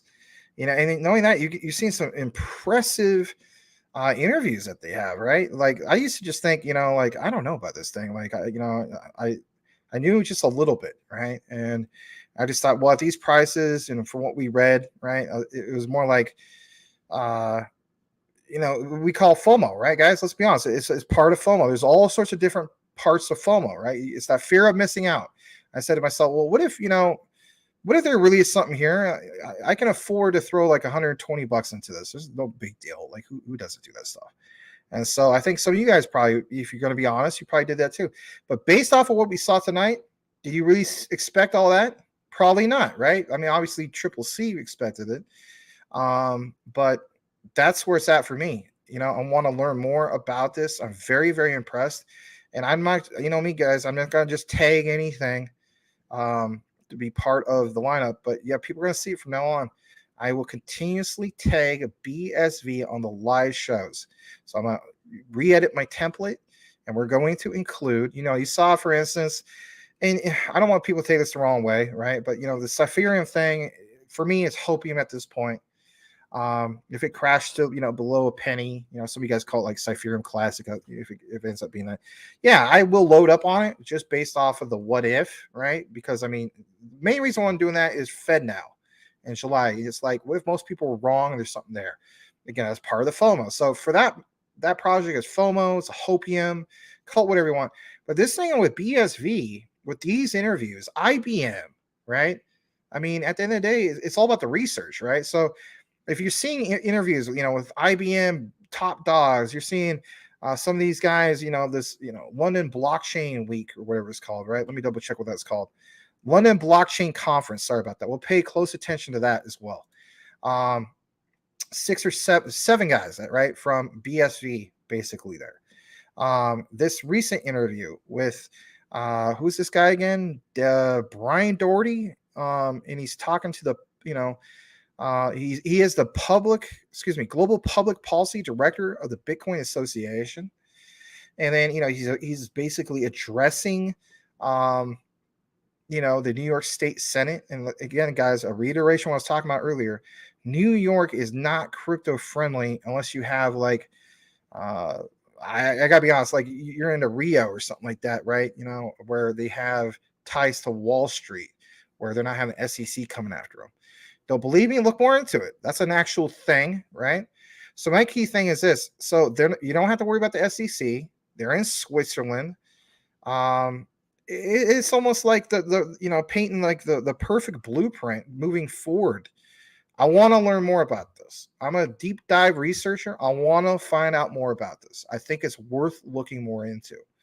I'm all about opportunity. I'm an investor just like the next guy, right? But I have to be convinced that there's something solid here. I'm just stating for the record, I am fully convinced now that there's something really is solid here. And maybe, Cool Cat, you feel like, God, I've been saying it since last year, Max. I get it. But I am now, as a saying, I've seen the light, if you will. And in the future, I mean, if anybody floods it, I'll just tell them flat out, you know what? Just take some time, even if it's just 10 minutes, some people don't have no time, they claim. I'm just going to tell somebody, look, just take 10 minutes I even show them some of the links and stuff. I'll be like, take 10 minutes, look more into this before you laugh into it. And I'm guilty, you know. Maybe I don't know about laughing at it, but I didn't take it serious enough. I think there's obviously something here. All right. I'm gonna kick it back in the comments. All right, BSV is the one. Trust me, I believe you now. I believe you now on that. And it's the and this is financial. Well, here's the thing: who's going to sue a cat? No one knows your real name anyway. So you know what I mean. All we know is that you're some random guy that lives in San Antonio. No offense, you know, like at the end of the day, I mean, there's trolls and stuff. But the point is this: even if you were trolling, which I don't think you're trolling, it's the research, right? The research speaks for itself. So that's why I always tell people the research speaks for itself. It doesn't matter what the project is. If a project is solid, it doesn't matter what the fudders say when it comes to the project or the product, right? The research and the technology and the innovation speaks for itself. All right. Triple C, Coinbase showing higher price. All right. Are you sure you're looking at BSV? I don't think Coinbase has it listed. All right, let's go further down. All the American Exchange delighted BSV. They don't want you having it. Interesting. Oh, they delisted it. Jeez. All right. Cody Core says, holy cow, Max, how long you been in? 4.5 hours. Why do I do it? I don't know, to be honest. You know, maybe it's some people say it's a quirk I have. I don't know. My thing is this, man. I'm sure you guys want it too. You want a better life and you want it so darn bad and you can taste it. And it's just like you keep finding out about new things. And I don't know, that's what interests me. And when I feel as though there's something solid here, I don't think it's just conspiracy stuff. I honestly think this guy right here, Triple C, he obviously knew something.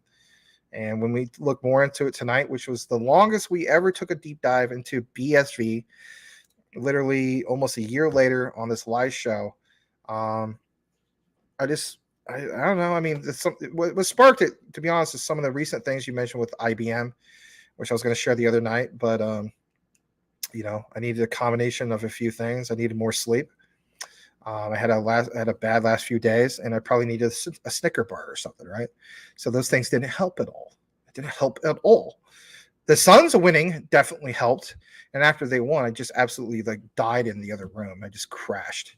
Woke up and I was just like, oh my God, where am I? You know what I mean? Like remember when you're a little kid and you're, you know, hopefully you guys have parents, right? Good parents. And like, you know, you fall asleep at the restaurant or something like that. And then you wake up the next day. It's like, you know, like summertime, right? You know, this is how it was for me in Portland. So I wake up the next day and I'm looking around because it's the weekend. I'm looking around. I'm like, how did I get here? It was like almost one of those moments for me. The Suns won. I finished the game. I didn't even eat dinner because I was like so tired. And then I was looking around and I'm like, what happened? Where am I? You know, like a little kid again. Anyway, it's good stuff. All right. We were talking about BSV, man. We were talking about BSV. Yes, Cody Core. I'm not kidding you, man. I had a change of heart, I guess you could say. I owe Triple C an apology. I should have looked into this a long time ago. But the thing is this, right? That's part of the journey, man. It's part of the journey. But the thing was, what sparked it for me was when he mentioned the whole thing of like IBM, like stuff like that bugs me. Like, why does he keep mentioning this? And then I look more into it, and I'm like, holy crap, man. There really is something with this. So, and what sucks for me is like I want to stack more quant than I am, but at the same time, it's like now BSV becomes even that much more attractive because it's obviously a lot less, right? So I don't know. I mean, there's going to be some people going to say, well, Max, you know, back to your whole theory of, you know, the crypto trifecta, Max, you know, does it have supply? Yes, BSV does, right? You know, if anything is scarce, or, you know, it's got that scarcity factor. So supply, does it have demand? Well, apparently for enterprise, so that's good, right? Maybe not so much on the retail side. So again, kind of like maybe with Ripple and Quant, you can technically apply that to those as well. I'm just throwing that out there. So supply and demand, does it trend? That's the only thing that I have an issue with. It doesn't really trend. But maybe we don't want it to trend right now because we want to obviously accumulate in this phase. So that's where it's at for me. I am convinced that 2 out of those 3 on the part where it trends, it's not there. So I accumulate. I'm not telling you guys what to do, but that's just the way I'm personally looking at it. Now, could it be another factor of buy the rumor, sell the news, especially with this London thing coming up and their connections, and then there's price action. And let's face it, you guys have seen what's going on in the market. I've been saying since January that I felt as though that we were at the start, the very, the inception of the bull market. People were saying, you're full of crap, Max. We're not in that. I went against the grain, at least on that. And I said, no, I'm looking at data. And data basically supports my thesis of, not just my thesis, but, investor place that, there's money to be made in 2023. So what is that all about? And yeah, I did about 6 or 7 videos on the bull run thesis. Here where you're at. I mean, even as we speak, let's go ahead and share this real quick. This is straight from CMC. I'm sure you guys have been paying attention to this. I mean, it's not just CMC. You can go CoinGecko, you're going anywhere. So we're now back up to 1.20 trillion. This has kind of fluctuated, right? I'm telling you flat out. I mean, I wouldn't be surprised by, maybe by the end of the week, we get back up to 30K. I mean, for some people are like, that's not a bull run, Max. I'm not saying all-time highs, right? Understand there's a difference between all-time highs and the start of a bull run. I still feel as though we got bullish momentum. As far as the whole concept of we're in a bear market, is there anybody really out there who's still saying that we're in a bear market? I don't think we're in a bear market anymore, and I clearly mentioned that a long time ago, but I think there's still some people out there, some content creators saying that we are. I'm sorry. I just, respectfully agree to disagree. All right, let's go further down. Magic Power says Maximus, Max Standards, deep dives with passion, slow jam tunes, and body action. Yes, thank you very much. Suns Nugs going to be a good, oh God, it's going to be beautiful, man. I mean, there's going to be nights on which I might have to say, guys, I'm sorry. I have to watch the first quarter. We'll see. You know what I mean? No apology needed. I knew you were smart enough to see it. Well, thanks, man. Appreciate that. You're obviously a pretty smart guy yourself. Cody Core says, do anyone got an idea the all-time highs could go for BSV? I think Cool Cats mentioned that, if this is the real BSV, I don't speak on your behalf, Cool Cat, but like if this is the real, I should say the real BSV. If BSV is the real true Bitcoin and all their guys from the association, the Bitcoin Association as a BSV, they don't even call it BSV. They call it literally Bitcoin. Every single breath or every mention, they call it Bitcoin. I'm convinced of that now.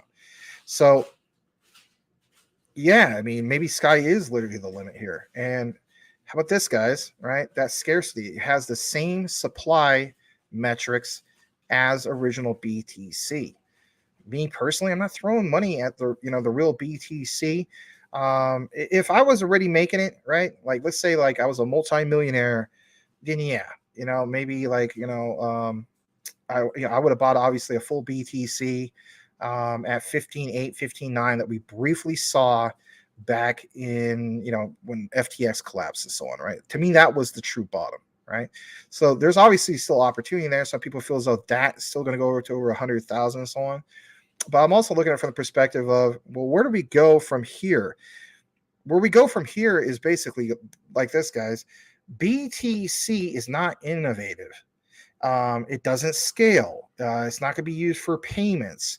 Is it going to be used as a store of value? Yes, that part is true for the banks, right? We already got verification on it. A lot of people said that wasn't going to happen.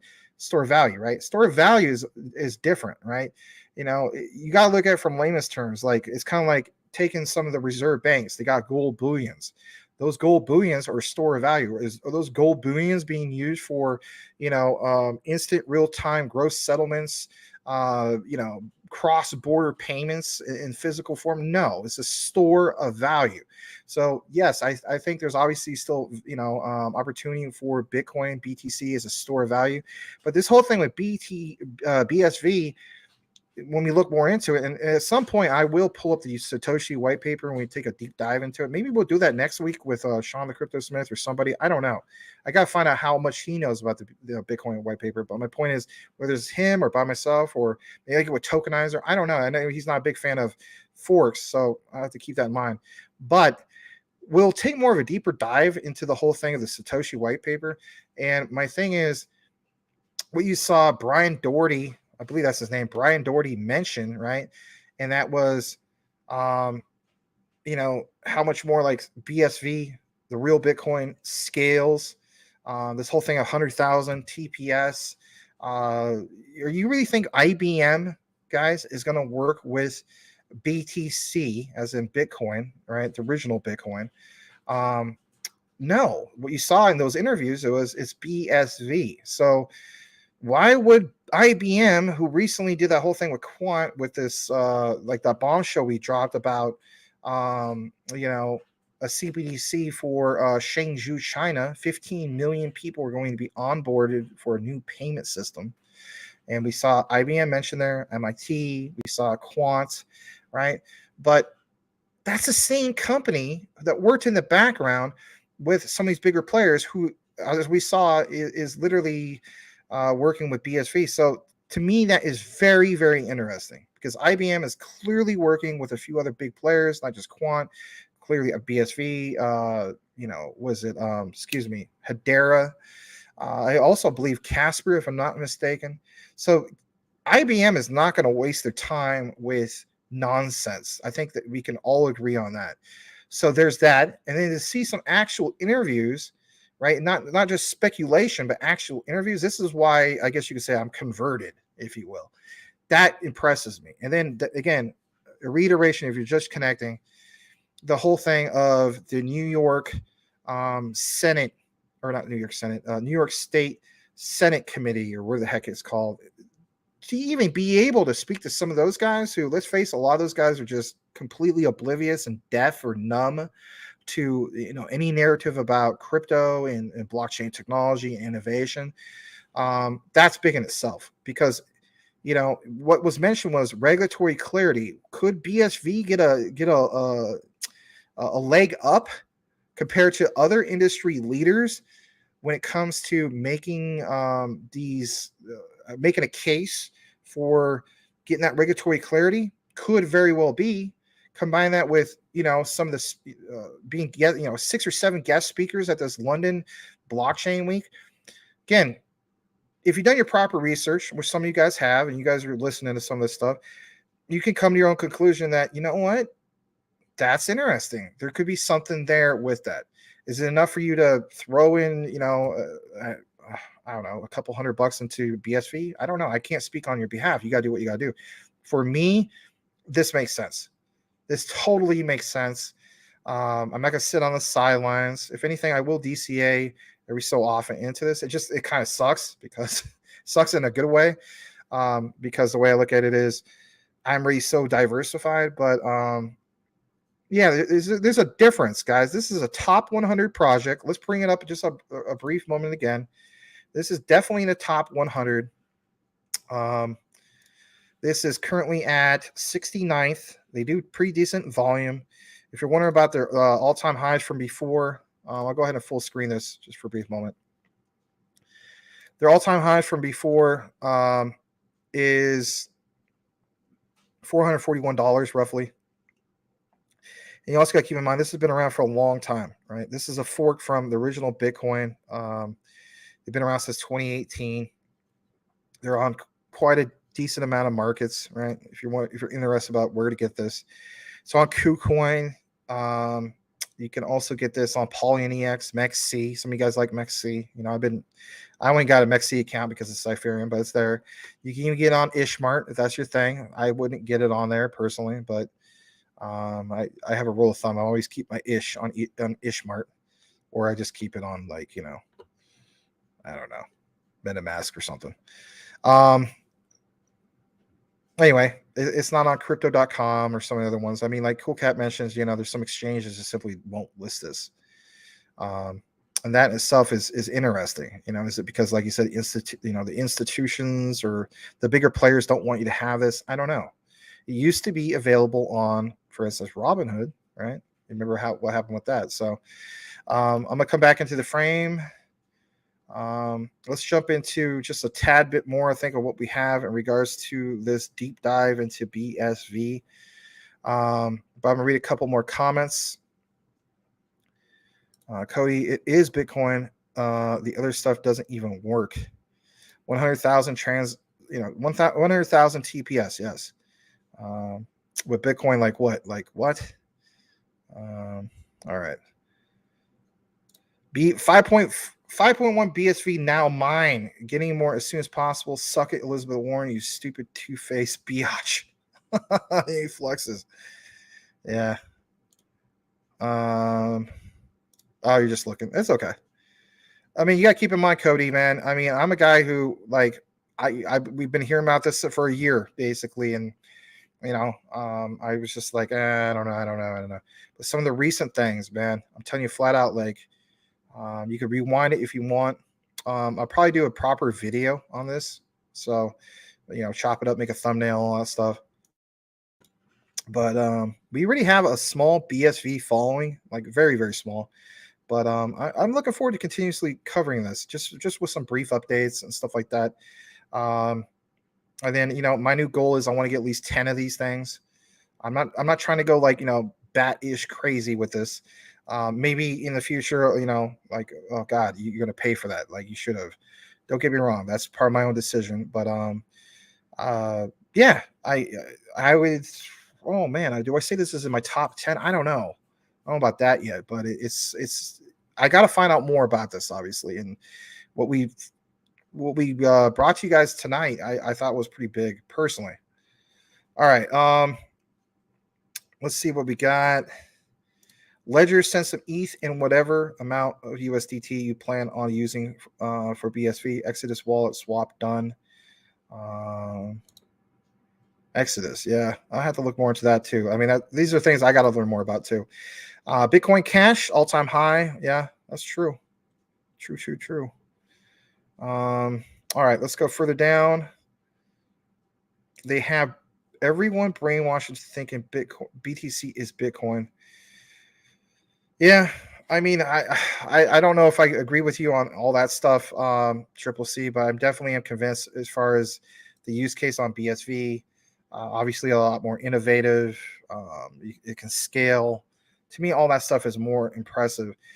A guy who, you guys know this yourself, a guy that runs down, let's face it, BTC consistently is Richard Common Sense Crypto, right? So I will agree with him. I mean, what happens in the future, way down into the future? I mean, if Bitcoin is just going to be used as that store of value and nothing else, well, over time, what will save Bitcoin? Is it going to be consistent FOMO? People just, retail people that didn't know research, they don't know nothing about crypto.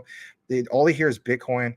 I think that's what saves Bitcoin to a sense. And then obviously when we get to new all-time highs, that even saves it that much more.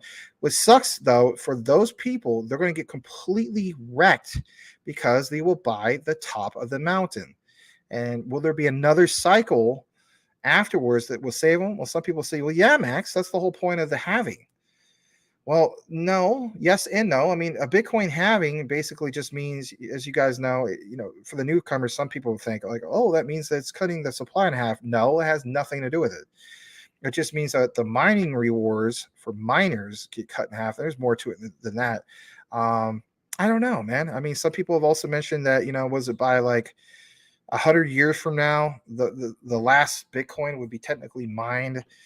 Is the world even around at that point? I don't even know, man. I mean, I know that we won't be around. I'd be like 142 years old. I know I'm not going to make the 142 years old. So I don't even think with the most advanced AI, I'm going to be around that long.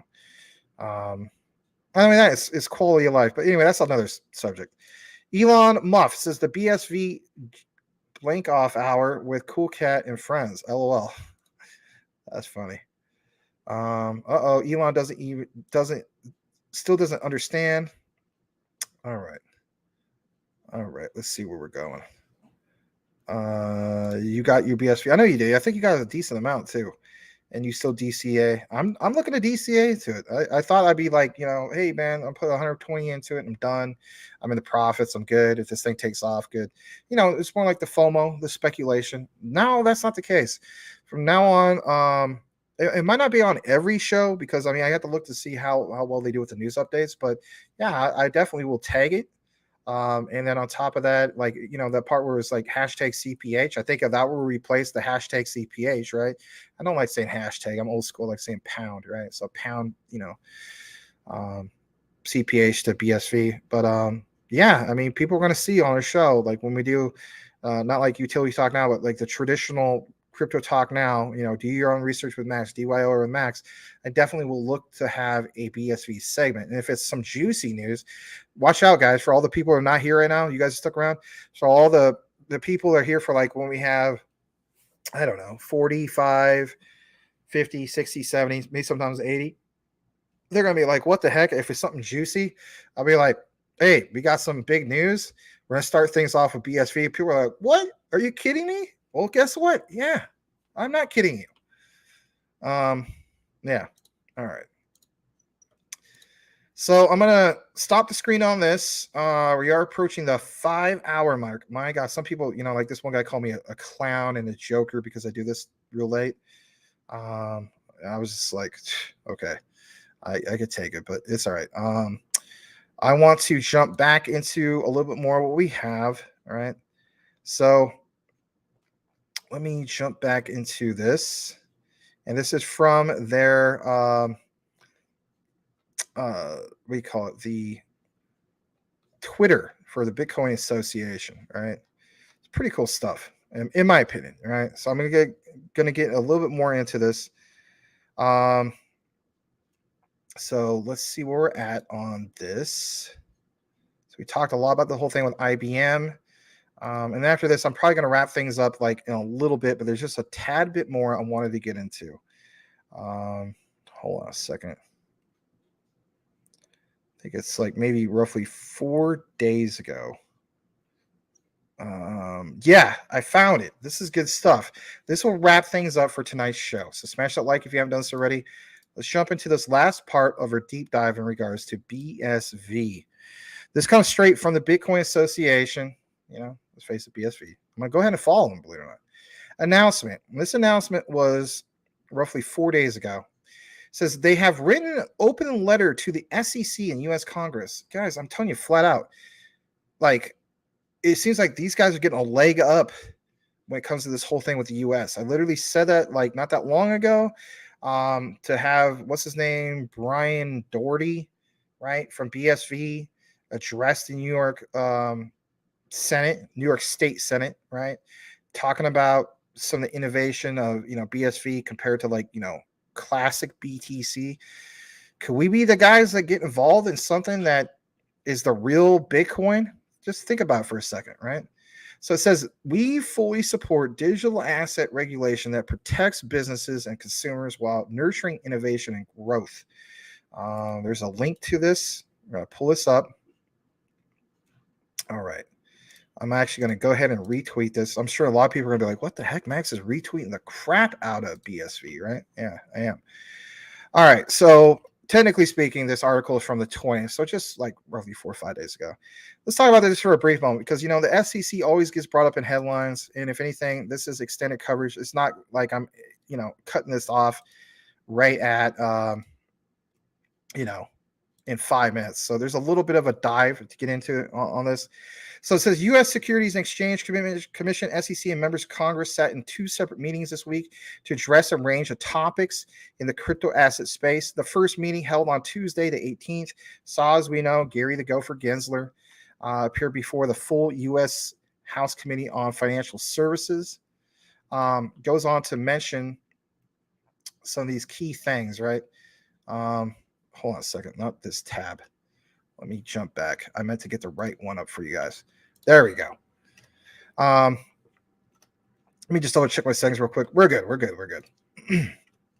But yeah, this was on the topic of oversight of the Securities and Exchange Commission. He made a complete ass out of himself. Let's be honest. He could never answer yes or no. He was very fidgety, right? You know the deal. I don't need to preach the choir about it. It's kind of old news, right?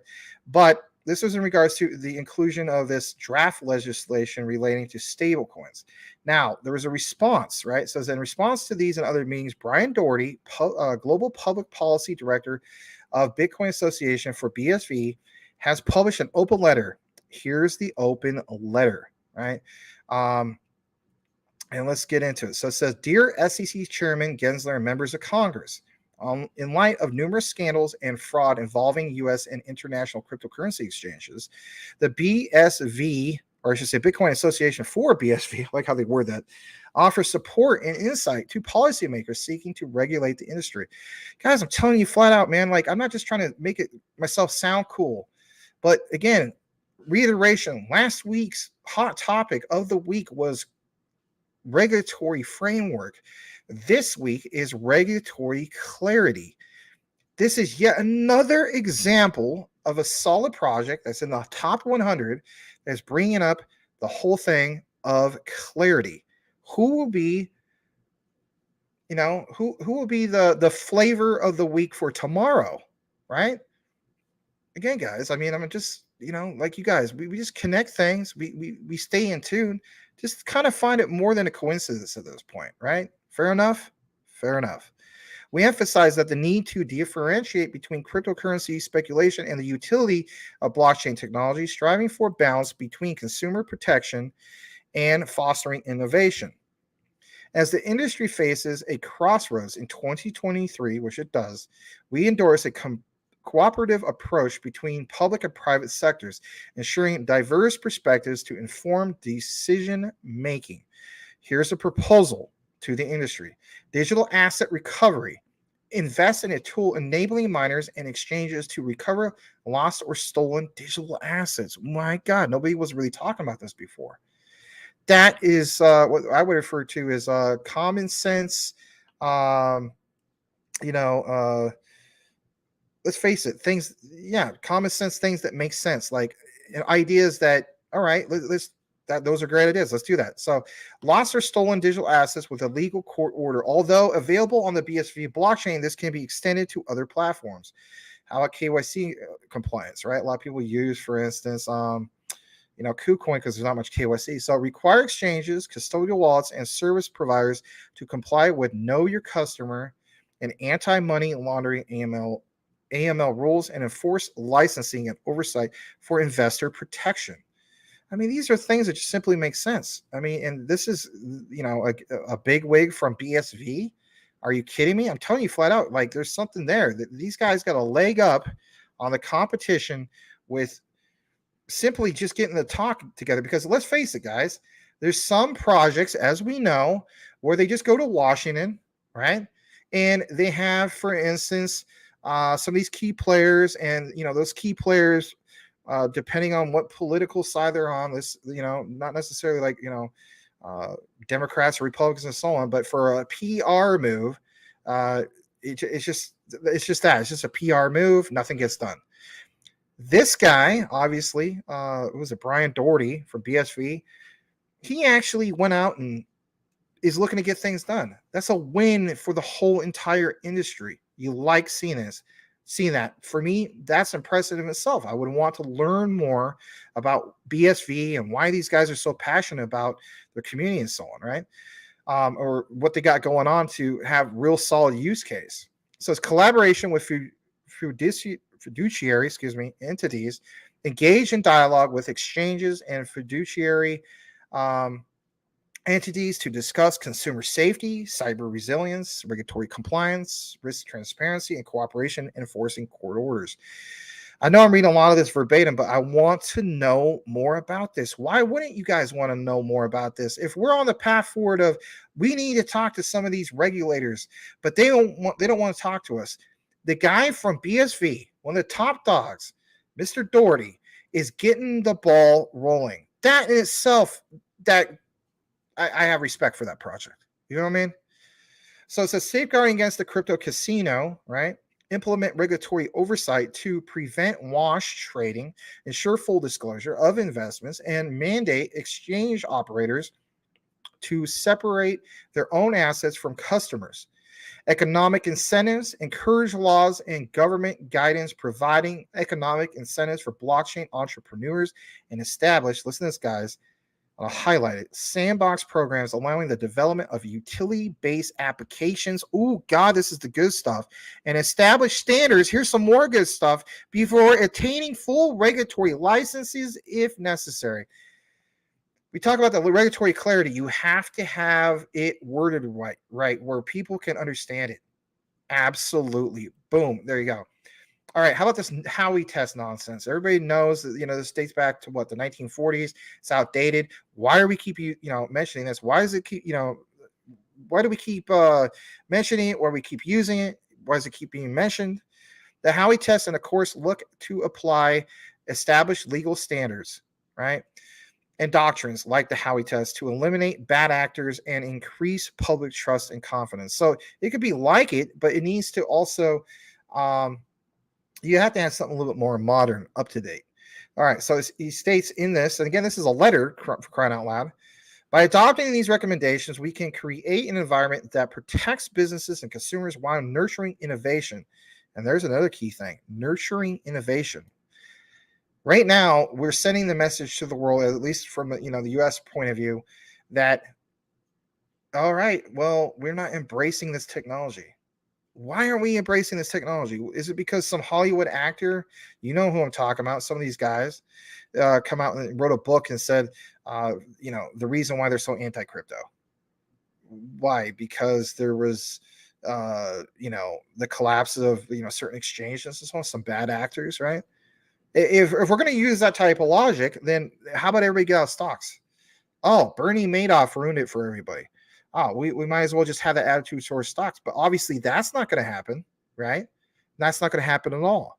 At the end of the day, it's a constant war, let's be honest, until we get that clarity. It's a constant war between the haves, the have-nots, but the newcomers, right? So if you have the old school guys, I have nothing against them, right? Warren Buffett, right? He claims he's anti-crypto, but yet he's recently invested, and Mike Cornwell pointed this out, he's recently invested into a firm that's heavily involved in crypto. So it's like, okay, that makes a lot of sense, right? But my key thing is this, it's called out with the old, in with the new, right? TradeFi, right? The traditional financial sector, they feel as though that there's a threat. Well, what about the ones that embrace TradeFi by having a bridge, whether it's, Alliance Block, or whether it's what we covered the other day with XDC and so on, right? The key thing is they need to be educated on accepting and nurturing innovation and growth in the blockchain industry. Who's going to help get this done? Well, is it some of these top dogs from BSV? Could very well be. And you better believe they're going to make their use case apparently here soon in London. So it says, together we can safeguard stakeholders' interests and promote the continued advancement of this revolutionary technology. Revolutionary. Not, it's, we got the best interests of our shareholders. And, think about how many stocks are designed in which they don't have really a great use case. It's just, there's a lot of hopium on a lot of stocks, right? And there's some stocks that really do build, don't get me wrong, and so on.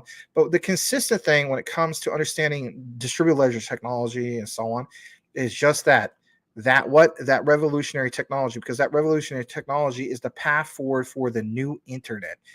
Web3. Why does people make so much of a big deal about Web3? If I talk to the average, not to quote Warren G, geek off the street about Web3, they look at me like dumbfounded. They look at me like a deer in the headlight. They don't know what the heck we're talking about, right? So it might be a perfect case where Brian Doherty, Bitcoin Association, Global Public Policy Director, massive mouthful, right? Has to do just that. He has to, educate the geek off the street. Some of these geeks are the ones that are part of the New York State Senate, but that could very well be the seed that is planted towards going forward for this whole concept of the hot topic of the week of regulatory clarity. Now, this is the third day. Again, I want to reiterate this: the third day in the row that you've seen a different organization talk about this whole concept of regulatory clarity. I've been calling this since Monday. I said, watch out for another one to come up. Again, who will be the new flavor of the week tomorrow? So with that said, we'll kick it back into the comments. And that was the last part of our deep dive for tonight in regards to BSV. Whether we have 17 people here or not, or we got 70 people or 700 people here. The point is, I love talking about this stuff, and that's why I do some of these long, deep dives and so on, because it's interesting. It's like, this is what keeps me up. This is what maybe part of my sleep apnea, because the way I look at it is, at some point, I can look back, same with you guys, and say to yourselves, man, we looked into all this stuff when we, as the saying goes, we're so new. This is still kind of like a new stage. I mean, yeah, BSV has been around for a few years, but that innovational period or the accumulation period, follow the cycles, right? Don't buy at the top of the mountain. We still have opportunities at these particular low prices. This is sitting around, let me double check, 33.78. That's still a bargain. I remember when I said it was a bargain for BSV, I think even Cool Cat said, obviously he says it because he says it a lot. I said under 40 is an absolute bargain. It is. It's still a bargain, in my opinion, at these particular prices. And last but not least, circulating supply, 92% is out. 19,266,077. Max supply is 21 million. Total supply at BSV is 19,266,000. So cool stuff there. Let's go ahead and get back into the comments, and then we'll wrap things up for the night. About roughly 5 hours or 5 minutes into this particular show. Tomorrow, I don't think there's any Suns games or anything like that, but I am not going to go 5 hours. I can't do that because, I don't want to get too burned out. So I already read that comment. Let's go further down. Cool Cat said there will be big news from London next month. That is true. I mean, all around, right? Not just the whole thing with BSV and so on. Or actually, so I'm sorry, May, obviously, and then even in June. So the next 2 months is huge for blockchain innovators and, distributed ledger technology projects and so on. Maybe even some next week with IBM meeting. We'll have to take a look into that. Triple C says the reason the lending thing is 3 days is because they will be proving what BSV can do. Oh, cool. The time has come to prove what all these blockchains can do. Most of them can do nothing. Ooh. Uh-oh. All right. Edward Vincent says, I will do more looking to BSV buying tomorrow. I just tried to check it out on a few different places and had an issue. Okay. Edward Vincent also says, by the way, Edward Vincent of Top Shelf Crypto, give him some support on Top Shelf Crypto on Rumble. Okay. Thank you. He says, I think he missed the answer to the question about it being able to go on Ledger because that didn't seem to want to make an application on there. He'll do more research. Thank you. Thank you. Oh, that's all right. That is getting harder to get. And if anything is harder to get, that creates more of what, guys? Supply and demand. To a sense, that's a form of scarcity. There's all sorts of different forms of scarcity. Some people think scarcity is strictly when it comes to supply and supply alone. There's other forms of scarcity, and maybe I'll talk more about that tomorrow in regards to tomorrow's show. Exodus Wallet, you can swap for it. See, I don't even know about Exodus Wallet, to be honest. I'm still learning about some of this stuff. I got to get an Exodus Wallet. Okay. Free at the Google Play Store. And you said that's a hot wallet, Triple C? Exodus Wallet? Huh. All right. No BSV on Ledger. Doesn't support it. Dang, that's a shame. I'm sure you got a reason for that, right? Anyway. Blackwood says, not sure why, but there's a lot of tokens not supported by Ledger. I mean, I don't know. That's just strange. All right. Triple C says, they have everyone playing around with ERC20 poop. Yeah. Well, BSV runs behind the scenes making plays. I mean, you got me convinced, man. Elon Musk holding it down. Yeah, I got to get off of here though soon. And hopefully my position on my camera will be better instead of just all up in your face, all over your face. Hell, I'm playing around with Baby Doge. You're guilty too. Yeah, it's all right. I mean, you know what? Here's the thing, right? So I don't go to Vegas as much as I used to back in the day, Reno. But let's face it. I mean, if you're that type of guy as well, and you want, or some people, it's like they like scratches, right? I tell people, I'm like, what the beautiful thing about, like crypto to a sense is like, it's so much better than like a lottery ticket, because some people say crypto is a lottery ticket. In reality, it's better than a lottery ticket because with the lotto, you only have a certain date and time, And once those numbers are drawn, that's it, right? There's no coming back. So whatever you put into it, then it becomes absolutely worthless and it goes to charity at least, right? But with crypto, you know, talking about a lottery ticket, it is about getting like hitting that, you know, those winning numbers, if you will, and it could hit at any particular time, like between like in a year, 2 years, 3 years, 4 years, depends on how long a person holds it and so on. So to a sense, it's actually a lot better than the lotto. But some people say, well, if you win the Mega Millions, well, that's a different thing. I'm talking about from the perspective of like, you know, a scratch it or something like that. You know, you picked up another BF5 BSV. Who was it the other day says something like, I don't know what there is about the show, but every time I watch it, I buy at least a little bit more XRP, Quant, and Jasmine. I forgot who said that. Now we got more people buying BSV. You know what? I should stop laughing about that, and I will, because you know what? BSV is a serious project. Yeah, it is. Obviously, it is. I mean, top 100. I mean, I'm very, very impressed about this. All right, Blackwood says, I have a lot of stocks, then I realized what the future holds. So most of them investing in crypto, no regrets. Yeah, I mean, I still hold a few stocks. Like I still have, I have a decent amount, like, you know, AMC, believe it or not. I even have some weed stocks, you know what I mean? Yeah, Max has some, you know, Mary Jane stocks. I do. And they're not doing too well. I thought they were going to be doing pretty well. They're not doing too well. I got to go double check on some of my stuff. I need to like have like a CMC, but for my portfolio for stocks, I don't have that, you know? Why? Because I'm just, stocks are just not, I'm just not impressed with my stocks compared to my crypto assets.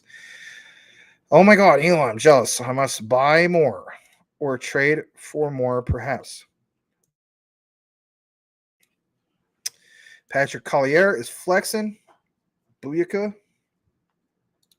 So cheap right now. It is. Seems like it is. We will look back on this day and think, why didn't I buy more? But you know what, Cool Cat? Here's the thing. We can apply it to a lot of things, man. You know what I mean?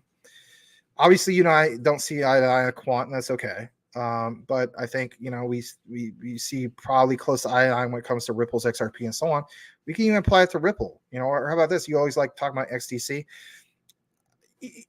A person could make the debate even for Salamander, who's clearly not here right now. He probably, like, you know, is snoozing at this point. You know, even somebody like him, even though he has over 1.5 million XDC, everybody wants more, you know. Even me with all the Shiba Inu I own, I wouldn't mind having more of that, you know, because why? It was my top performer of 2021. I just look at it from that perspective. Even though people want to flood it, you know, technically it's still ERC20, right? But you know what? If it wasn't for that, I wouldn't be here. So, all right. Let's go down. Oh, you subscribed to Mr. I almost said Mr. Elon Muff. Isn't that horrible, Edward? We're getting so late into the show that I almost referred to you as Muff. Yeah, sorry. You are not Muff. You are Edward Vinson. And I don't know where I'm going with this. Sorry about that. You're not Elon Muff. All right. You're going to subscribe to him on Rumble. Cool stuff. All right. You just power swapped 3 more BSV. Nice. Dear Lord, that's 8 more now. Yeah, I mean, it's something else. Prophet says you guys are insane. Yeah, we are.